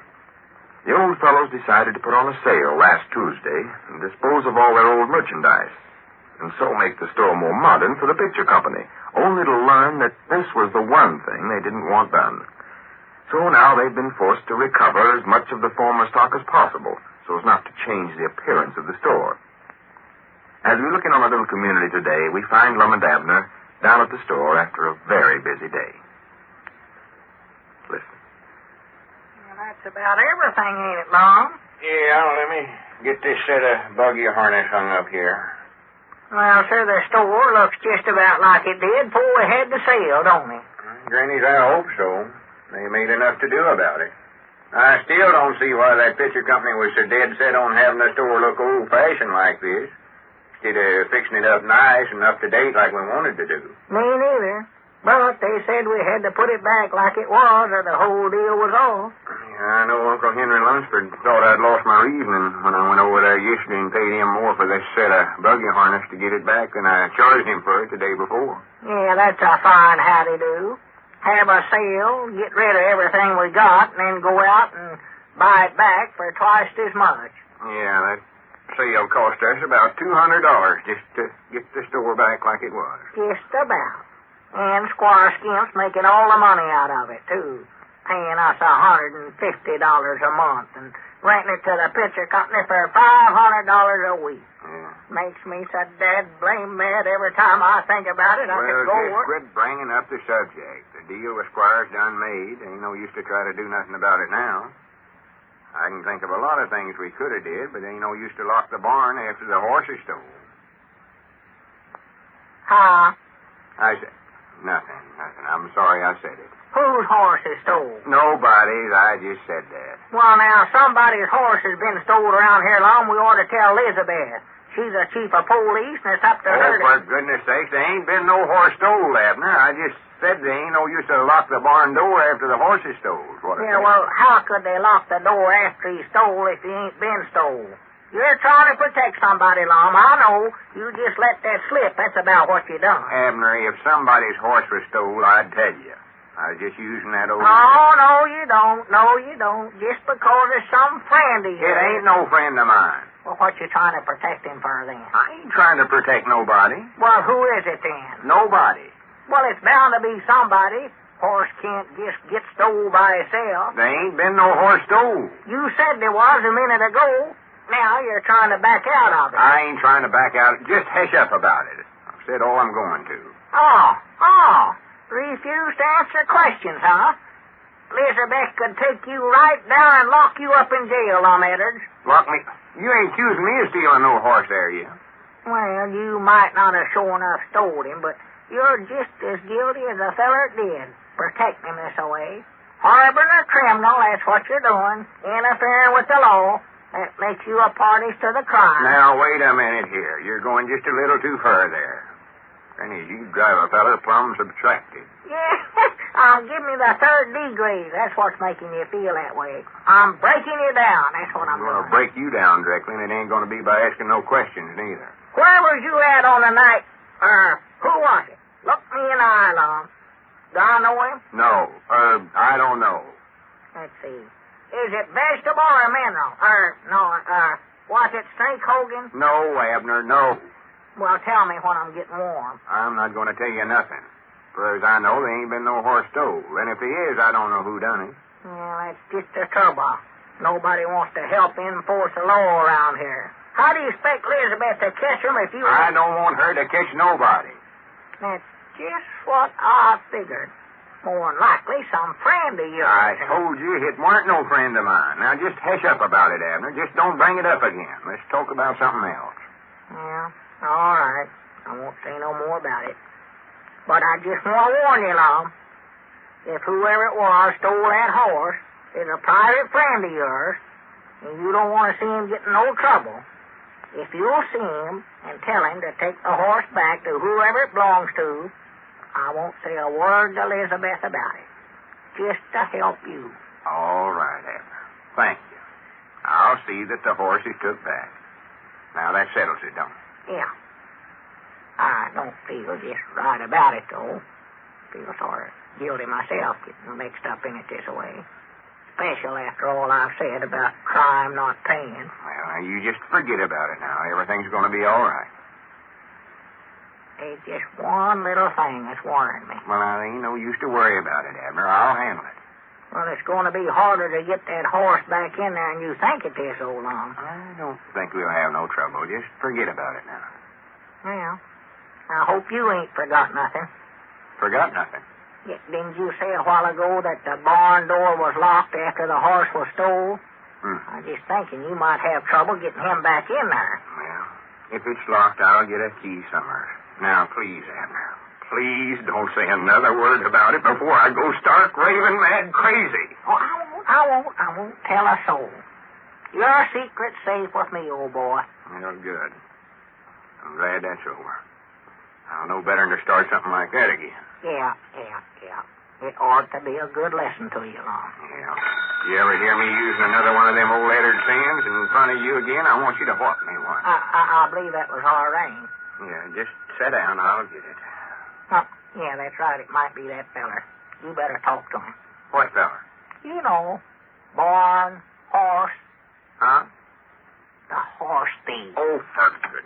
Hello. Jot him down, store. Lum Edwards talking. Oh, hello, Mr. Young. Harold Young, the director of the picture. Well, I'll be dad blamed. He'd have been the last feller in town I'd ever stationed. They have, huh? Uh-oh. Bet they done caught him. In the morning. Well, that's all right with us. We're ready any time. He's got an automobile. I don't know what he want to steal a horse for. Must be a septic manufacturer, whatever they call him. Him with his fancy Hollywood ways. Oh, well, everything in the store is right back like it was. You needn't to worry about that a minute. Low-down horse thief. Yeah, in the morning. All right, sir. Goodbye. Mr. Young says they're all ready to start the picture in the morning, Abner. In the morning? Yeah, we'll have to close the store and turn it over to them. Yeah, I sort of hate to do it. Me too. Expect I better make an announcement to the folks on the party line, let them know we ain't going to be open for business no more. Yeah, better, reckon. I'll give the fire alarm ring. I'll get them all to the telephone. Listen in and see where the fire's at. I heard this ain't going to seem at all natural not coming down the store here. Well, don't start that, Abner. It's hard enough that. Wait a minute. I can hear them picking up their receivers. Howdy, everybody. There ain't no fire. This is Lum Edwards. I've got an announcement I want to make. We're closing down the Jot 'em Down store today. Me and Abner's going to make a moving picture. You've been hearing us talk about Pine Ridge for a long time, nearly 10 years now, and we've decided maybe you'd like to see what the place actually looks like, and us, and the Jot 'em Down store and all. So we're going to try our best to show you. I just hope the picture's as good as we think it's going to be. Hope you all go see it and let us know what you think about it. And by the way, it might be a good idea for you to call your local theater manager and tell him to be sure and get the picture for your town, and then maybe you better call him back in a few days and remind him again. Or see him and tell him. I could stand here and tell you about the picture all day, but I know you'd rather wait and see it. But before I hang up here, I would like to ask a favor of you.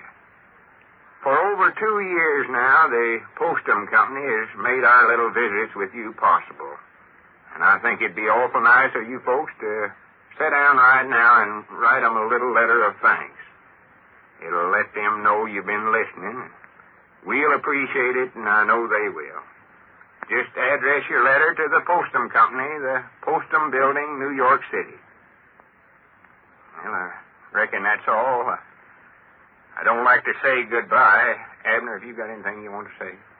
Yeah, but I couldn't say it, Lum. I'd choke up, sure the world, I know it would.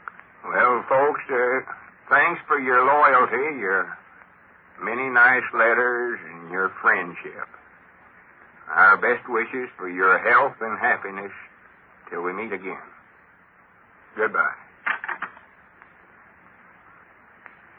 What you all cuddled up about? Come on, let's get out of here, Lum. It's past closing time now. Yeah.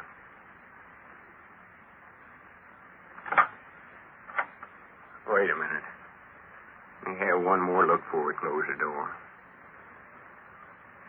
What you looking that way for? The store will always be here. We can open up again sometime. Yeah.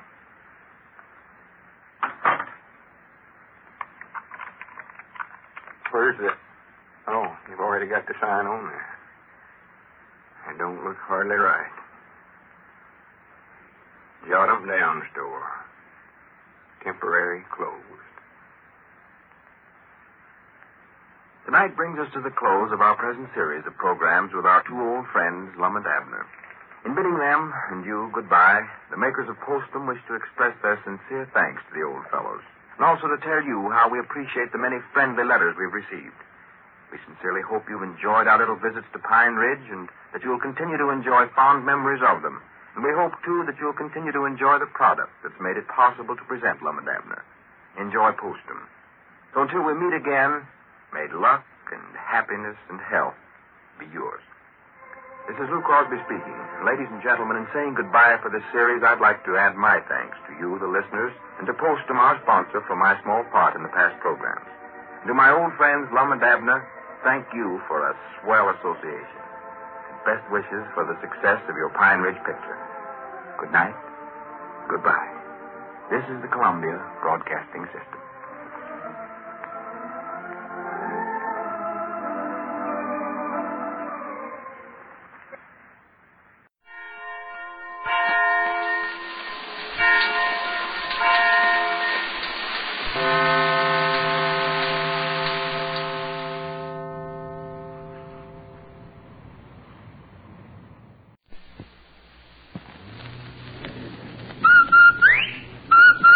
Andy, you know what day this is? Certainly, Amos. It's Tuesday. That's right, and Tuesday means we got to go to work for Rinso.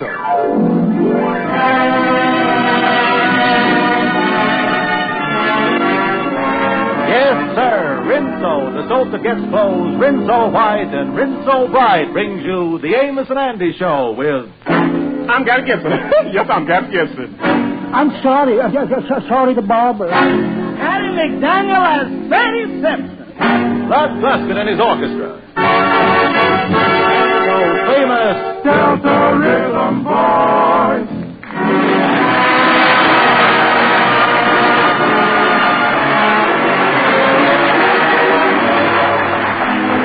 Now the makers of Rinso invite you to sit back, relax, and enjoy the story of Amos and Andy.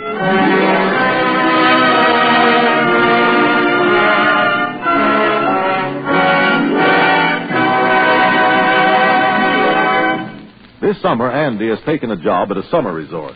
His friends, Amos and the Kingfish, decided to go up for the closing weekend.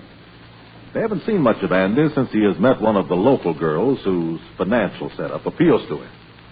Right now, Andy and his girl are rowing in a nearby lake. Oh, Louise, this rowing on the lake is great exercise. Sure is, Andy. Anytime you get tired, honey, I'll take over.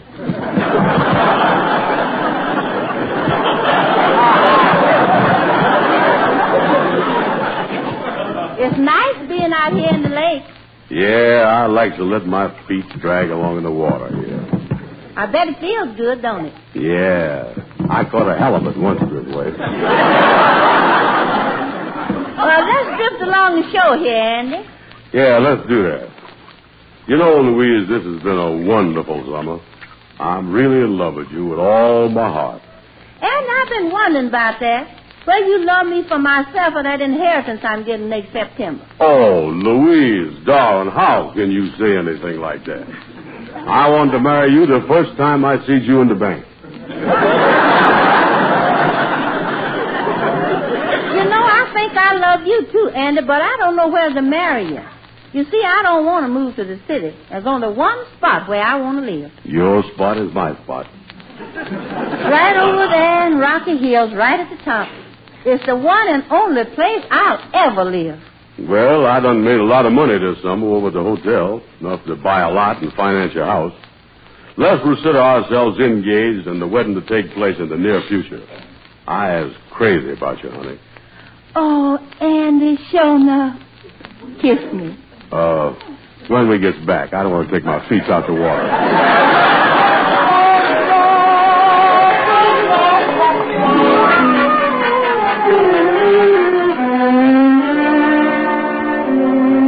Hey, Amos, come here. I've been looking all over for you. How you like it up here in the country? Oh, great, Andy. Say, what's this I've been hearing about you? It's true, Amos. I was engaged to be married to a gal I done met up here. Yeah, well, that's good news, son. Tell me, is she an attractive gal?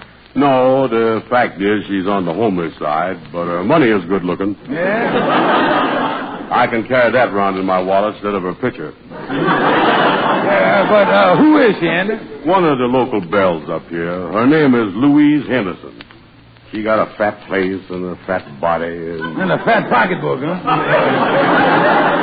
Wait a minute. Here come the Kingfish down the street. Yeah, this is the first time I see him on the street since he's been up here. Yeah, well, you see, he got a job with a real estate office up here to fray his expenses, and it so happened that the Kingfish's company is handling the lot where me and my gal wants to live. Well, hello there, boy. Well, Brother Andy, everybody's excited about you getting married. Happy nuptials, son. Happy nuptials.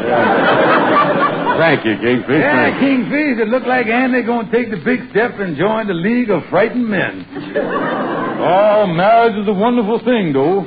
What could be more beautiful than two people entering the state of holy deadlock? Say, Kingfish, you say you're going to take me up to see that lot today. How about it? Oh, yeah, that's what I come over here for, Andy. I got a call right out here now. Now, come on, we'll ride up to the property.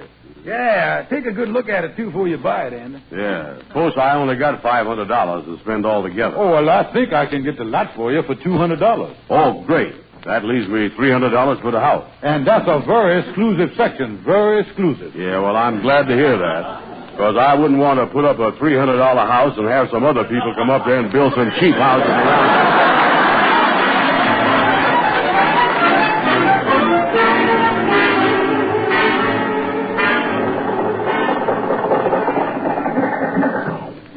Yeah, well, Andy, this is as far as we can go in the car. We got to get the rest of the way on foot. This is pretty high, ain't it? Yeah, I guess the altitude up here is around 8,000 feet. Don't you think this is too steep a place for a home? Oh, no, Andy, it's perfect. Here, tie this rope around your waist. I'll tie it around my waist, too. Grab a pick out the car there, and we'll go on up here. You don't think this is too hilly, do you? Oh, no, this is great, Andy. Just grab onto the trees now and go on up. Now, don't slip on the rocks. Did you got on rubber heels? No, but with the holes in the bottom of my shoes, I can get a grip with the ball of my feet. Easy now. Just take it easy. Say, Kingfish, what is them big piles of dirt way, way down there in the ravine? Oh, where? See them way down there? Them is two lots that used to be up next to yours. It seems that they had an avalanche here yesterday, but it won't happen again in 1,000 years. Well, this is plenty steep. Is we getting near the lot? Yeah, I think we better go the rest of the way, though, crawling on all fours here now. Get down there and let's sort of slide up there. Yeah, okay. Now, as I see the general layout here, Andy, this place we are crawling up now will be the main pathway to your house. Makes a nice entrance, don't it? I don't know, Kingfish. I might be old-fashioned, but I'd rather walk home standing up. Andy, you missed the whole beauty of the thing. This is going to be your home after you was married. Just picture this. 5 o'clock in the afternoon, you was coming home. Your wife is standing right up there with arms outstretched as you crawl up to her on your stomach. Andy, I envy you, boy. Yeah, well, when does we get to the place? Oh, wait a minute. Here we is right here now. I think that, this is it. Yeah. Now, give me your foot, and I'll boost you up on your lot. Yeah, okay. All right. There you. Yeah. Now, give me your hand up there. Hold on there. Yeah, there it is. All right. Now, move over a couple inches there. Nah. Hold on to that tree so you won't drop in the ravine there. What part of the lot is we on now? This would be your front lawn. Would you like to crawl around the rest of the lot?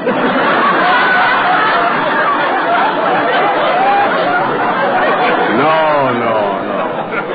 I can see everything right here. Tell me this, Andy, how you like it? Well, for one thing, the lot is too big. I don't want all this ground. Oh, it ain't too big, Andy. I say it's too big. Wait a minute, hold on to that tree, quick.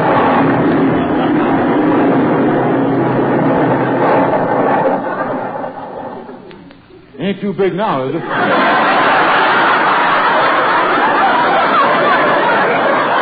Hey, look here.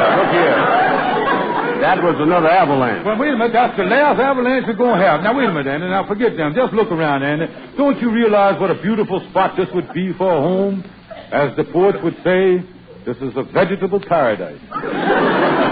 Listen, Kingfish, we couldn't even keep a dog up here on a steep hill like this. Oh, well, get yourself a mountain goat for a pet.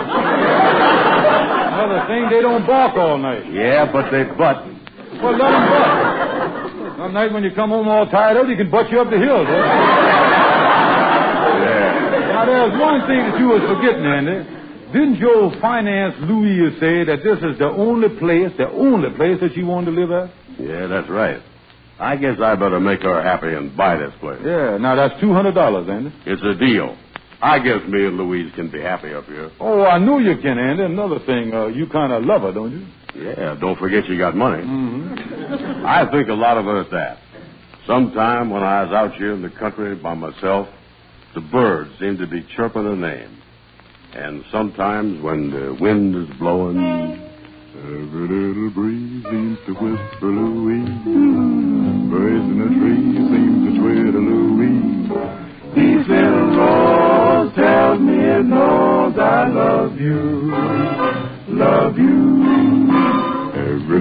beat that I feel in my heart seems to repeat what I felt at the start. Each little sigh tells me that I adore you, Louise. Just to see and hear you brings joy I never knew. But to be so near you thrills me through and through. Anyone can see why I wanted your kiss. It had to be, but the wonder is this. Can it be true? Someone like you could love me, Louise. Say, won't you tell me, please, tell me, Louise, why do you tease? All I want is a squeeze. You know you're the one for me.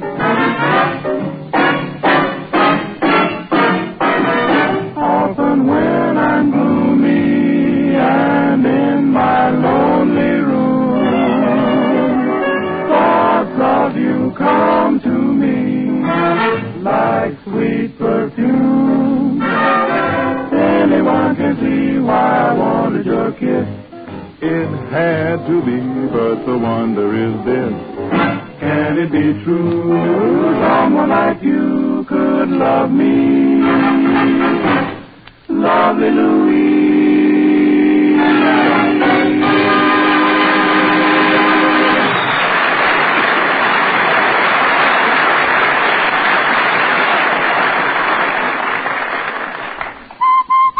Rinse off white.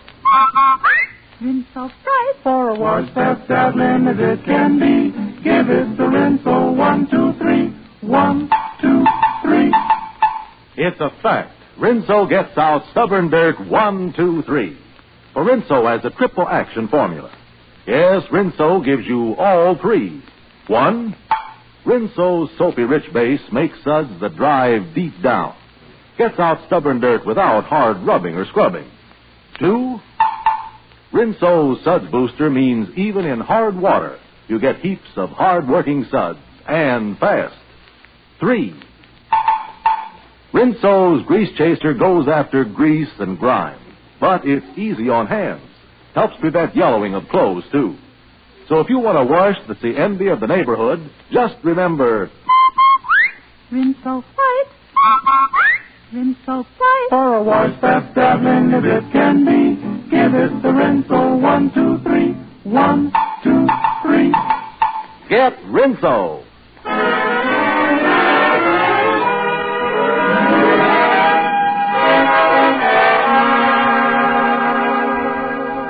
Come in, Sadie. I just got back from the country, and I want to tell you that I'm going to marry another gal.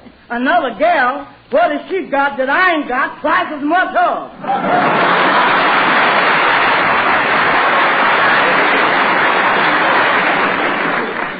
No, Sadie, I done went for the sweet country type. We're going to live in the country. The country, huh? I moved to the country right after I come to America. Yeah, that's right. You wasn't born here. Tell me, Sadie, did you go around much when you first come over? Oh, yes, I went around plenty. Yeah. Is you a citizen yet? Certainly. I was neutralized when I was 16. How long you say that you lived out in the country? Till I was 20 years old. Then I took a train. I come here to New York City. And how long has you been in... 5 years. You want to make something out of it? No, Sadie, but you say you lived in the country till you was 20? That's right. Then you took a train to New York, and you only been here 5 years? That's right.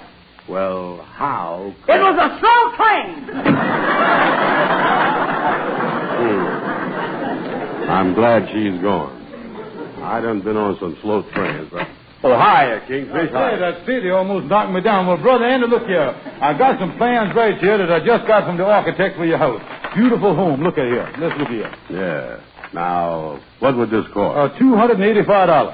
Say, that don't sound bad. That's just for the plans. Well, that only leaves me $15 for the house. Well, that's playing it a little close there. But I tell you, Andy, forget these. I have done copied some plans out of a magazine myself and done fitted them to the slope of the hill, and they ain't gonna cost you so much. Let me see the plans you done drawn up there for me. Yeah, now cock your ear and listen to this. Yeah. Is it cocked? Yeah, you see it cocked up there, don't you? All right. Now, here's the plans right here to the very last detail. Yeah. Let me see now. Where's the front door? Done clean forgot about that. Well, I tell you what, wait a minute. I'll slap it right there, right now, on this little room that's bulging out right there. See that room sitting there? What room did you put the front door on? The bathroom. You guess might want to wash it. Well, what is this right here? Oh, now, that's your living room. A nice-sized living room, too. 5 by 7. I guess the sofa goes in the long way. Yeah. Now, of course, Andy, on account of the slope of your lot or the contour of your property, as we say in the architect circles, you know, you are going to have a little dip in your living room. I am.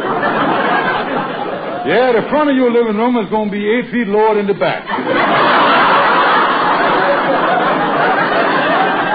But I got that figured out. If you and your wife will wear sneakers all the time, you ain't got nothing to worry about. Slanting living room, huh? I don't know if I like that. Hey, give you a nice drainage there. Well, why do I need drainage? Yeah, suppose your roof leaks. Oh. I got you there, yeah. Now, the next thing, Andy. Look, Kingfish, listen. Suppose I leave the building of the house to you. Right now, I'm going over to see Gabby, the lawyer, to see how I can raise the money for building the house. I got to do that if I'm going to get Louise to marry me. All right, Andy, look here. In the meantime, I'll go out and I'll line up all the building material you'll need. Yeah. Say, before I go to see Gabby, Kingfish, I know you was loaded with dough. Would you lend me some money?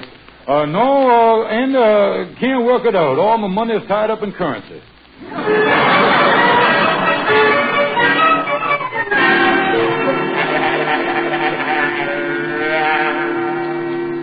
Hello there, Gabby. Glad to see you. Did you have a nice summer? Lovely, lovely.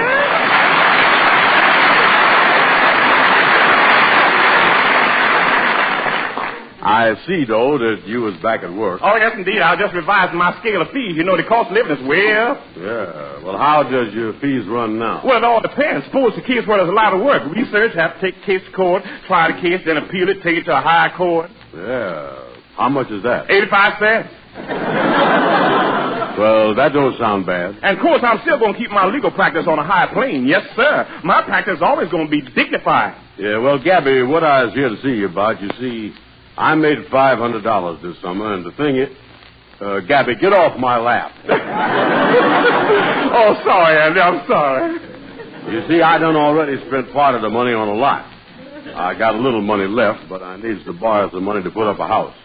You know any place where I can borrow the money, Gabby? Well, there's a loan company here in town, the Liberal Loan Company. They're very lenient with the customer, very lenient. But they have to have some collateral before they let you have the money. Yeah, well, my wife inherits a lot of money in a year from now. That'll do it. They only have one slight requirement. What's that? The loan company will want her to live in the vault. Listen, the Kingfish is out getting materials now, and I got to get some action. Can I build a house by going to the government and getting a FHA loan? FHA? Yeah. And if you got 10 credit references? No. If you got collateral? No. If you got a steady job? No. Well, in your case, FHA means only one thing, Andy, only one thing. What's that? Forget houses altogether.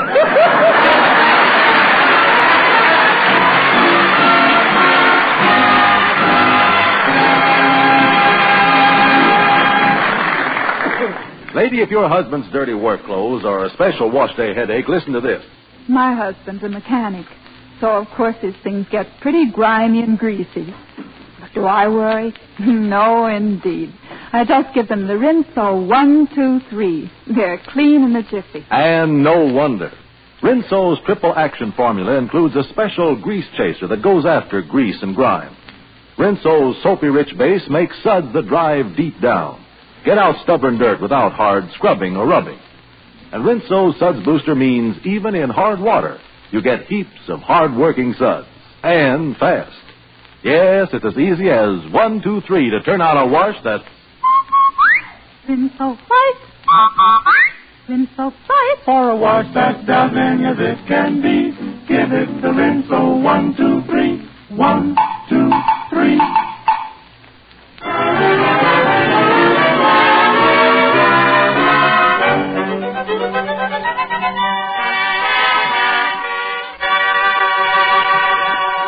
Come in, Kingfish. Did you buy all the material that I'm going to need for my new house? Brother Andy, I've been to every building supply house in town. Oh, boy, that's great. What'd you get? So far, I ain't been able to get nothing. But one dealer done promised me a bathtub in June. Really a shortage, huh? Oh, not only bathtubs, Andy, but there's also a shortage of sinks, laundry tubs, wash basins, washboards, garbage cans, and all them luxury items. Did you find out about a water heater? Now, that was one of the first things on my list, but the only kind of water heater that they had was a cold water heater. Cold water? Yeah, the hot water heaters won't be until next summer. It's really that bad, huh? Oh, yeah. I went into the whole heating situation there. You see, the water heater is what heats the water that runs into the bathtub. Yeah, I knows that. So I figured that as long as you couldn't get a bathtub, that you could cut out the middleman and just take a bath in the heater. That's what you do. Yeah, well, I never thunk of that. Yeah, the trouble is, the opening in the heater is only 8 inches wide. You wouldn't be able to crawl through it. I wonder why they don't make them openings bigger.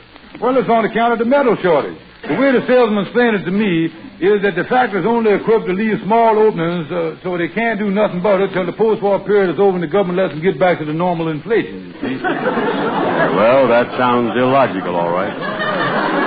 Yeah, there's a reason for everything if people just take the trouble to look for it. Yeah. Is there anything else they is out of? Oh, sure. They don't have no light fixtures, gas stoves, curtain rods, door hinges. They don't have nothing. Well, how can they be out of so much stuff? How? Because it's a big store.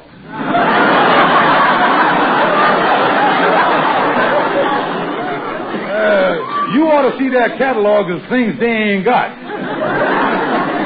It's really a big place, huh? Oh, yeah, it's enormous. If a little store was out of half the things that this store is out of, the little store would have closed up months ago.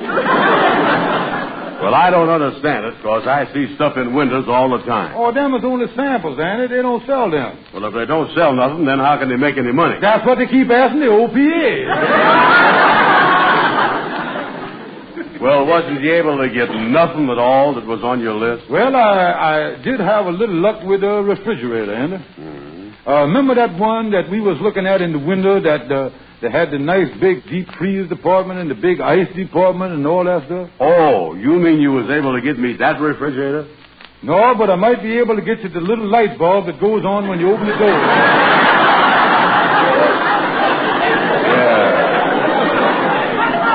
You know, the important thing right now is to get the stuff to build the house with, like doors, roofing material, plaster, windows.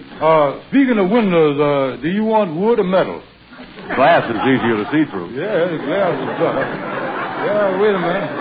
I'll make a note of that, but you can't get no kind. How about linoleum? Well, I went in to see the man about linoleum. The salesman just gave me a dirty look, and I knowed what he meant. What? 6 months. Well, if it ain't short of the barber. Hello, Kent. Hiya. I'm glad to see you. Hiya, fellas.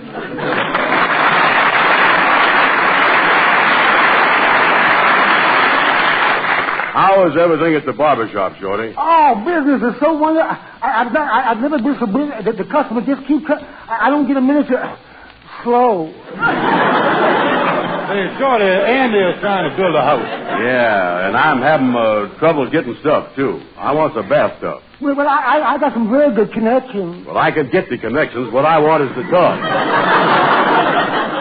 Oh, I can get your tub, Andy, and the ceiling price, too. Yeah, well, ceiling price on a tub is $20. This will cost you $80. I thought you was getting this bathtub for me at ceiling. Oh, the man ain't violating no law, Andy. The bathtub is only $20. Well, what's the other $60 for? The stopper.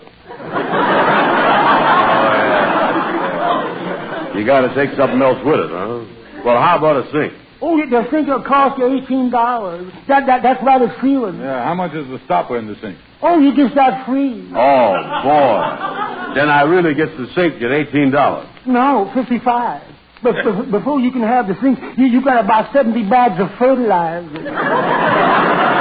But I ain't going to have no use for 70 bags of fertilizer. You will if you buys the stove. What you mean? Well, with the stove, you got to buy 30 pounds of grass seed. I was disgusted with this whole business. I'm just going to hire somebody to build a house. Oh, you know something? I know just the man for you, too, Andy. This man, he just done some building for me. He hired all the labor, made his own blueprints, furnished his own material, and only took him a few months to finish. Hey, well, at a time like this, when it's against the law to build, he'd be great, Andy. Hey, Shorty, where is he? Oh, he's in the phone book. He's right over to the... I walk over and see him. He's right over in the next... jail.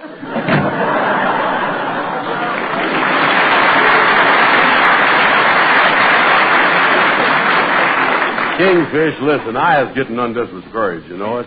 I don't think I'm ever going to get this house built. Yeah, well, now, don't get undiscouraged. That's the main thing I asked you to do. All I asked you to do is keep a stiff upper lip. Yeah. Now, what is you going to do about it? Well, I know what I'm going to do. I'm going to go back up there to Rocky Hills and see if I can find some other way of getting that dumb gal's money away without building a house. That's a good idea. I'll go along with you.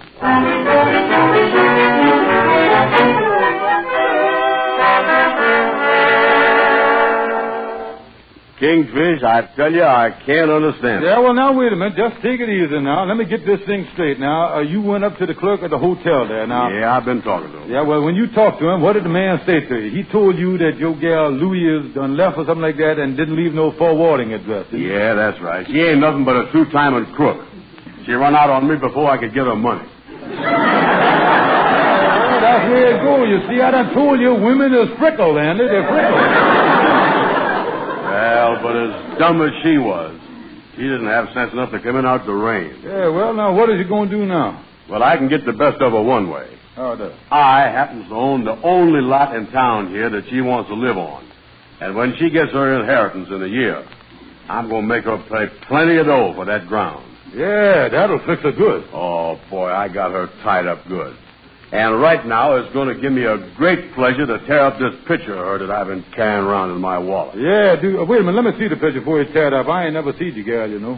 Yeah, well, here it is.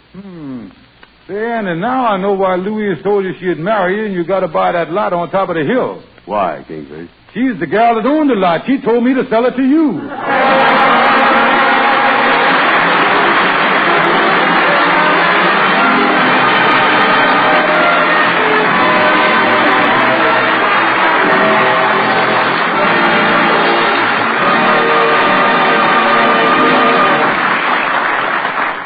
Now, here are Amos and Andy again. Well, folks, we're mighty happy to be back on the air. And we hope you like the shows this year. We're going to try hard again to give you the best we can. Yeah, we'd appreciate it, too, if you'd tune in every Tuesday.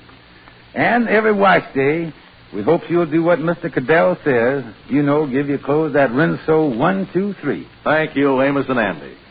Yes, ladies, remember, Rinso's triple action suds mean a wash that's tops in whiteness and brightness. White things, Rinso white. Washable colors, Rinso bright. And it's as easy as 1, 2, 3. So use Rinso. Good night, folks. See you next Tuesday.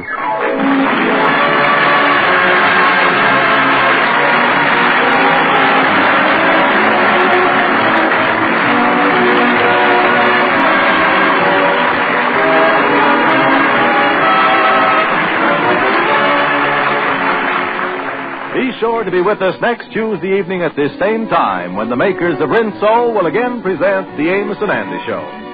This is Carlton Cadell saying good night to all of you from all of us.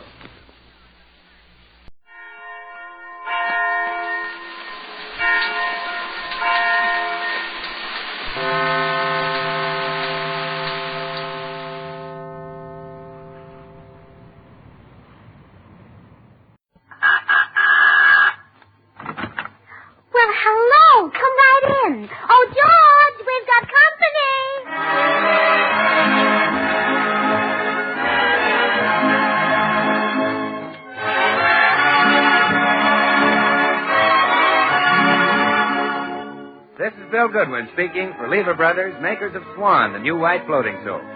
Well, it's Tuesday night again. Time for another pleasant visit with George Burns and Gracie Allen, Jimmy Cash, and Paul Whiteman and his music. And now meet the people who live in the Burns house, George and Gracie.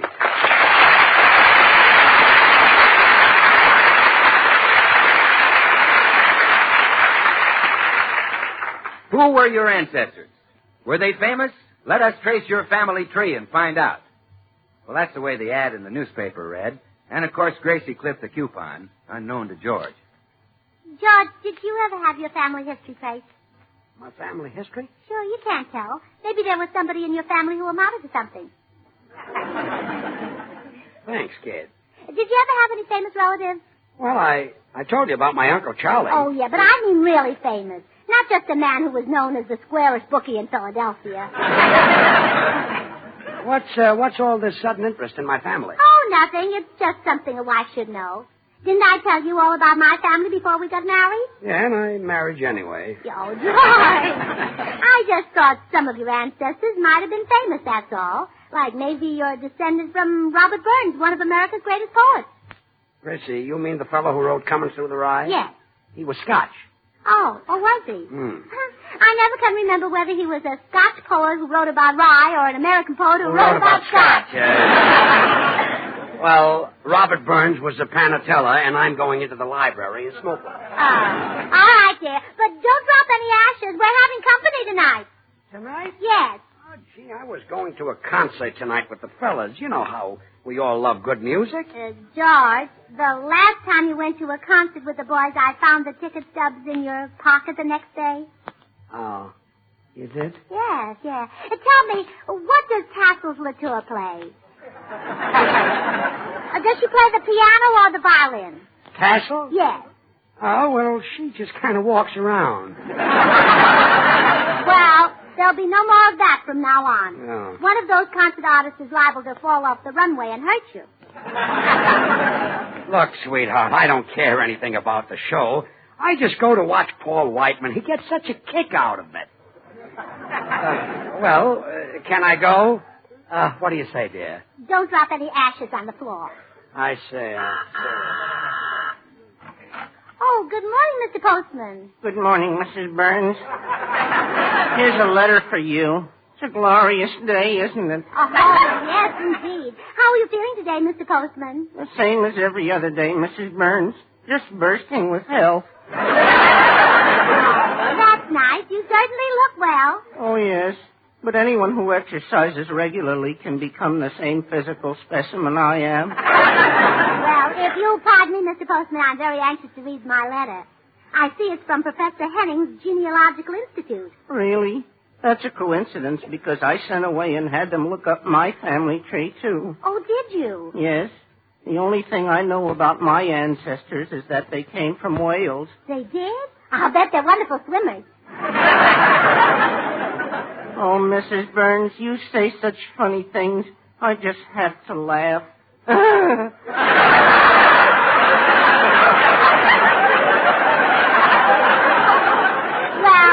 I'm anxious to read this letter, Mr. Postman, so I'll see you tomorrow. Goodbye, Mrs. Burns. Remember, keep smiling. Oh, I'm so excited. Now I can learn all about George's family background. Dear Madam, we take pleasure in informing you that your husband, Mr. George Burns, is the direct descendant of an ancient Scottish king. This report... Oh, my goodness, a king. George is a king. Hiya, Gracie. Where's George? Oh, Bill, the most wonderful thing has happened. What? I just discovered that George has royal blood. Well, say, that is wonderful. Didn't know the kid had any. Oh. I'm not joking, Bill. It's true. Professor Henning's Institute says that George is a Scottish king. And it only cost me 50 cents. Well, you certainly got your 4 bits worth. Yes. Now George and I are perfectly mated. There's some royal blood in my family, too, you know. Oh, really? Oh, sure. When Mama was a girl, she was chosen queen of the annual Spring Onion Festival. Well, gee, just think of George Burns taking his place with famous kings like Louis XIV, King of France, Richard the Lion-Hearted, King of England, Swan the Suds and Whiz, King of Soap. Oh, Bill. I don't believe there ever was a king with a name like that. Like what? Richard the Lion-Hearted. Why, Gracie, Richard the Lion-Hearted took the throne of England back in 1189. I remember the date because it was just exactly 752 years before the introduction of Swan, the new white floating soap that's purer than the finest Castile. Well, tell me some more about Richard the Lion-Hearted, Bill. You know, I think I'll pick a name like that for George. Like, George the Tiger Lungs. Or, George the How about George the Chicken Liver? Oh, yeah. He'll sound like an hors d'oeuvre. Tell me more about Richard the Lion-Hearted. Well, I tell you, Gracie, he was a great fighter and a great eater. You see, they say that he could eat an entire side of beef at one sitting. Well, that was possible in those days. Well, can you imagine the dishwashing that went on in his castle, Gracie? What a shame they didn't have Swan. Swan is great for washing dishes, you know, because it suds faster than other white floating soaps. And since Swan is purer than the finest Castiles, it's bound to help keep your hands smooth and lovely. That's why you should use Swan for every soap and water job. You know, it might be just the thing to wash George's kilts. Kilts? Oh, sure. If he's a descendant of a Scottish king, he ought to wear kilts. Oh, no. I've seen George's legs, and I think all of his royal blood must be above his knees.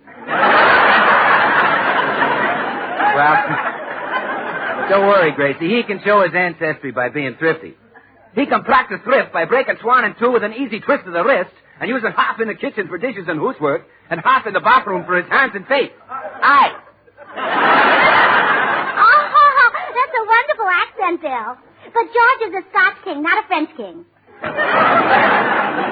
hello, Bill. Oh, greetings, Your Majesty. Hi, Highness.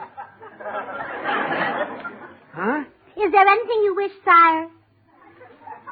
Who, me? May I fetch you a goblet of 7-Up? Now, what's this? Gracie, His Majesty looks perplexed. Well, all right, the joke's over. Now, what's this all about? Oh, I've got the nicest surprise for you, dear. You're a king. A king? Yes. Well, that's nice. Oh, Gracie. George, I set away for your family tree, and there was a Scotch king growing on it. Gracie, what have you started now? Oh, but George is wonderful. Just think from now on you'll be his grace, and I'll be her Gracie.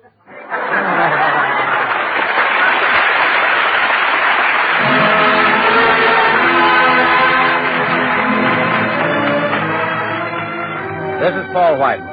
You've heard this tune plenty of times by now, but here are the boys in the 6 hits and a miss with what we consider a different arrangement of Moonlight Becomes You.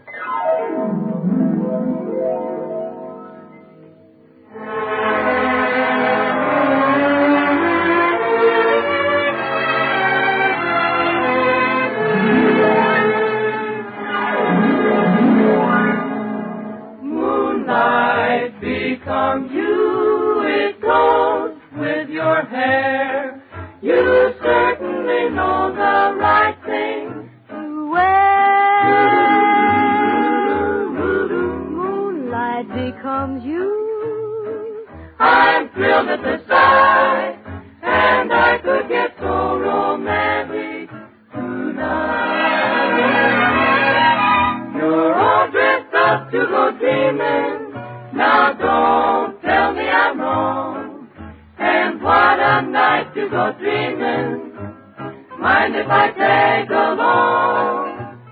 If I say I love you, I want you to know it's not just because there's moonlight, although moonlight becomes you so.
care what those people wrote you. I'm telling you for the 50th time, I'm not a king. Do you understand? Yes, Your Majesty. And stop calling me Your Majesty. Yes, Your Highness. And don't call me Your Highness either. Yes, Your Kingship. Look, sweetheart, I'm not a king. Well, your ancestors were. And you know what I always say? Blood is thicker than, Water. what? I said blood is thicker than water. Well, of course it is. What's so wonderful about that? Never mind. Forget it. Forget it. Oh, did your loving subject say something to offend His Majesty? Look, will you please stop? Well, if I did, you have the right to banish me from your kingdom. Gracie. But you better not banish me further than Pasadena. We've only got 3 gallons of gas. Look, for the last time, I'm trying to... Come in. Are you the party who called me on the phone? Oh, yes. Go right in the next room and get started. Okay, Lenny. Who's that? A carpenter. I've got a little job for him to do. And when he's through with that one, I'm going to have him carve the Burns coat of arms on the front door. There's no Burns coat of arms. Well, I'm making one. You know, the coat of arms denotes what the head of the house is famous for. Look, Gracie. If he's a brave knight, he has 2 lances claws. Yes, but... If he's a brave hunter, he has 2 guns claws. Yes, but... Yours is going to be beautiful. I'm crossing 2 cigars. Yes, I'm a very brave smoker. Now, Gracie, stop this foolishness. I'm not a king. I'm not a king. I'm not a king. You are, too. Oh, here comes your little son, the Crown Prince.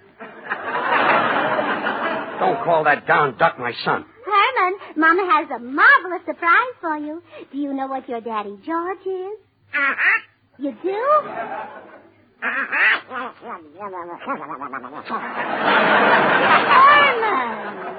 he is not. Oh, fine. Your daddy George is a king. A king.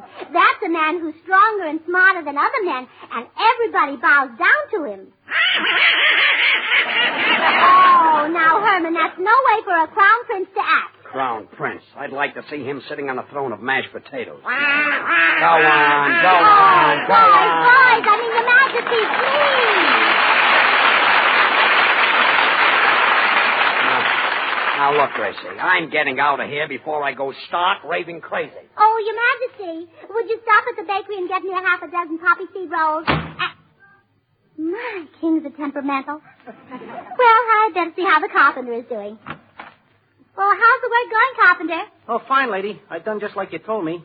Nailed one of the dining room chairs on a pedestal 2 feet high. Oh, good. Hey, what's the idea? So your little boy can reach a table? Oh, no. When my little boy wants to reach the table, he just flies up there. Your son can fly? Well, of course. He's nearly 2 years old. He'd be pretty backward if he couldn't fly by now. Holy gee, I got a kid that old who can't even walk yet. Well, give him time. Say, that chair does look nice, though. Oh, I know my husband will be delighted with it. Oh, it's for your husband? Uh-huh. He's a midget? Oh, no. You see, this chair is going to be his throne. He happens to be a king.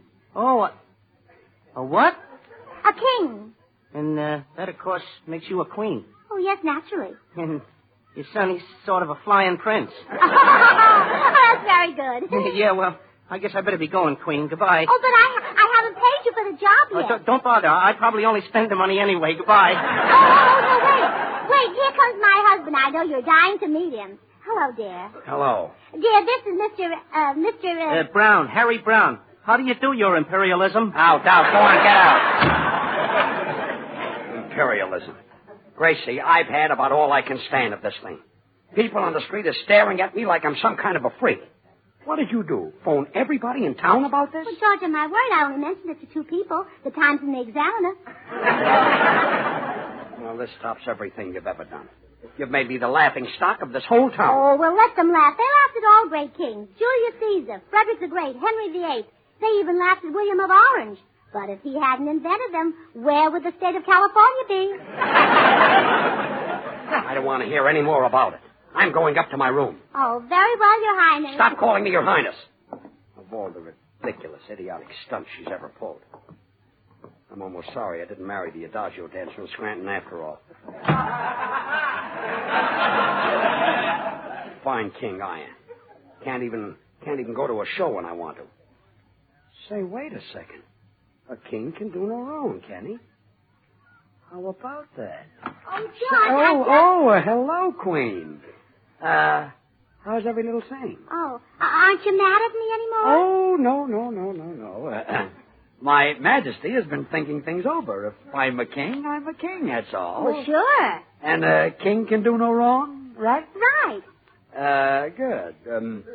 Now, about going out with the fellas tonight to see Tassel's Latua. I think my royal self needs a little diversion. Oh, well, then by all means go, Your Majesty. Who am I to tell a great king what to do? Well, hallelujah. Long may I rule.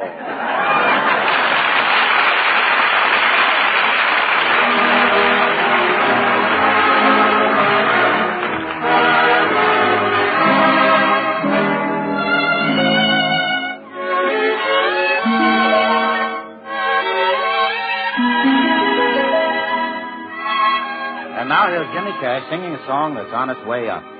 3 Dreams. Okay, Jimmy. You're dreaming, she's dreaming, I'm dreaming too, but 3 dreams are one too many, so my dream can never come true. You love her, she loves you, I love her too, but 3 dreams are one too many, so my dream can never come true. My hoping that she would love me was only a madcap scheme that left me in the middle of this crazy little 3-cornered dream.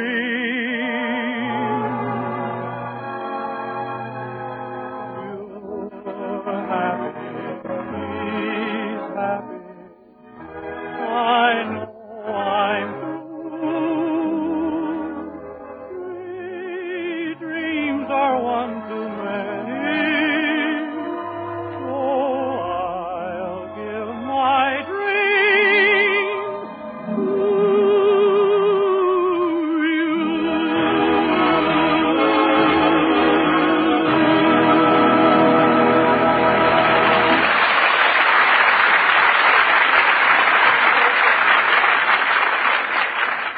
Ah, boy. This is the life. Is Your Majesty quite contented? Oh, yes. Everything is lovely. Would Your Majesty care for another cigar? Oh, no. The 2 I'm smoking now are fine. Is that pillow comfortable for your royal head? Oh, yes. Is that footstool comfortable for your royal feet? Oh, sure. Is that chair comfortable? Yes, everything is comfy. Oh, boy, this is the life. The king can eat what he pleases, do what he pleases, go where he pleases. Like, say, to a show with the fellows. Huh? Well, of course, sire. Oh, boy, this is the life. Would Your Majesty care to partake of a light snack? There's a T-bone steak in the royal icebox. Steak?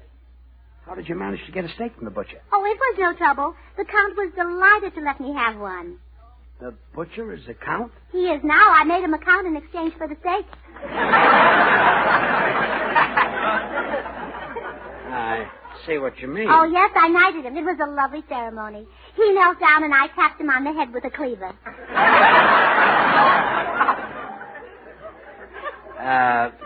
Must have been pretty. Oh, yes. I also got a tin of coffee from the Marquis of A&P. Well, that's nice. And a quarter of a pound of butter from the Earl of Safeway.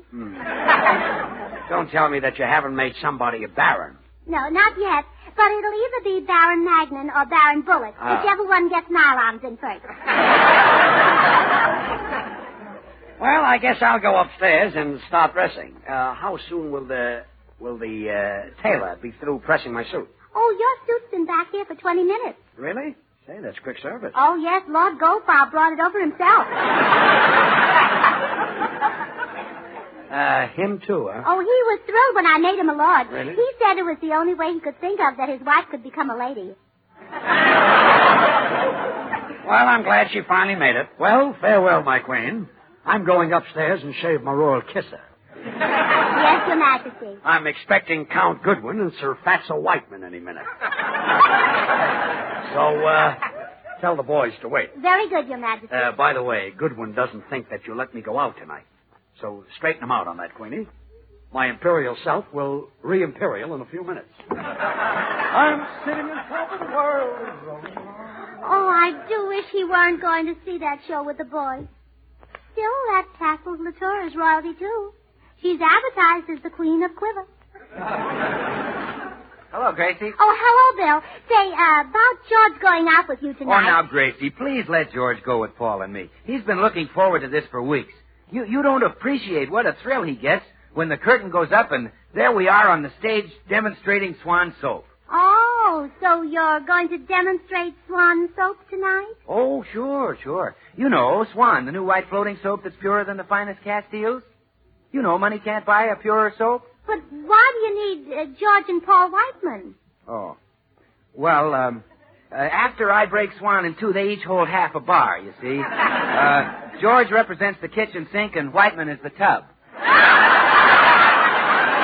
Oh, I see. And where are you going to hold this demonstration? Where? Yes. At the Elks. The Elks? Oh, yes, of course. You see, Elks are men, and men have wives. Wives are women, and women have long considered Castile soaps the standard of purity, but Swan is even purer than the finest Castiles. Swan is so pure that it's kind to a little baby's tender skin. That's why thousands of mothers use Swan to bathe their babies. Oh, is Tassels Latour an elk? And if Swan is kind to a baby's tender skin, then you know it must be wonderful for your hands and face, your tub or shower. And always What did you say? Tassels Latour. Well, then you know where we're going tonight. Oh, sure. Well, Gracie, why'd you go to all that trouble to make a dope out of me? It wasn't much trouble, Bill. Oh, thanks. Well, then you don't object to George going, huh? Well, I couldn't object. George is a king. Oh, I see. George thought I didn't know he goes to burlesque shows, but he never fooled me. Oh, really? Well, what gave you the tip-off? Well, I came home one day, and when I took off my hat and coat, he applauded.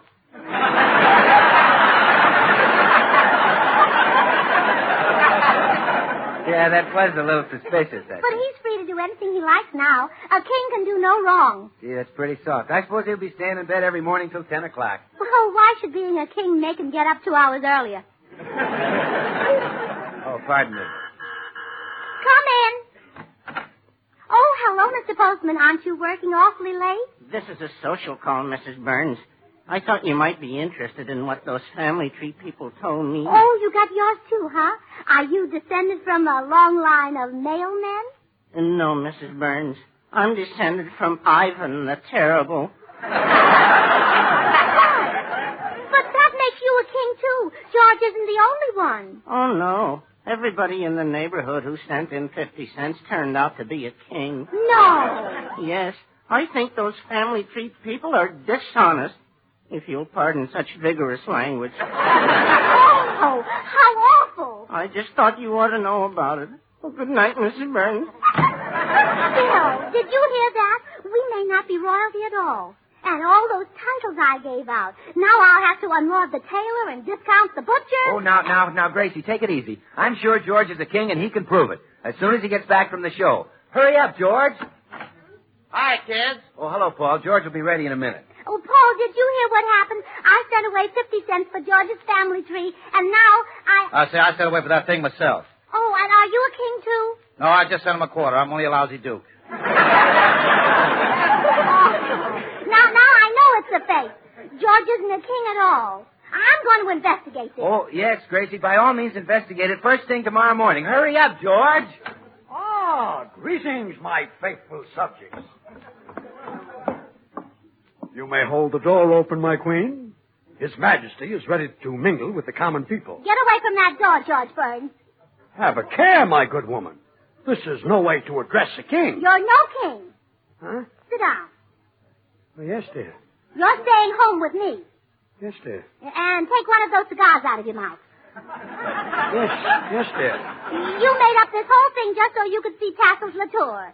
I made it up? Yes. You better go into the kitchen and look at the curtains. They've got the only tassels you're going to see tonight.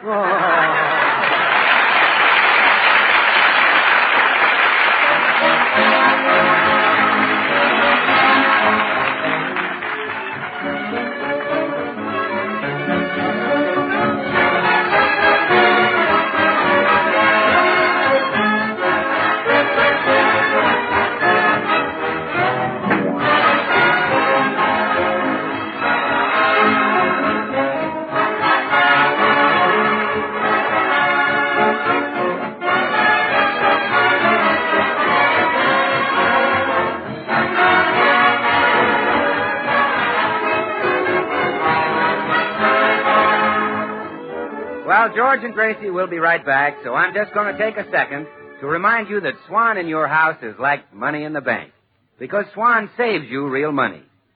You see, you save with Swan in the kitchen because Swan does the work of expensive packaged soaps. And you save again in the bathroom because Swan gives you more soap per penny than any of the leading toilet soaps tested. So buy Swan and save money with the soap that's purer than the finest Castiles. Well, here they are again, George and Gracie. George, would you take this can of waste kitchen fat down to the butcher? Oh, I'll be glad to. You know, the government needs waste fats to make bombs and bullets. Oh, sure. I'll be glad to take it, Gracie. And if I don't come back in an hour or two, don't worry. No, I won't. I took that ticket out of your pocket. I'll be back in 10 minutes.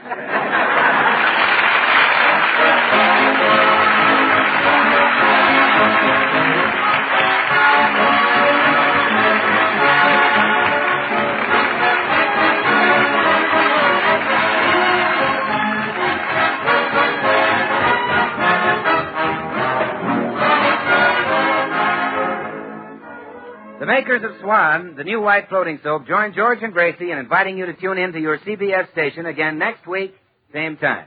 Now remember, George Burns and Gracie Allen, CBS, next Tuesday night. And don't forget to listen to Swan's other show, Tommy Riggs and Betty Lou, over another network, next Friday night.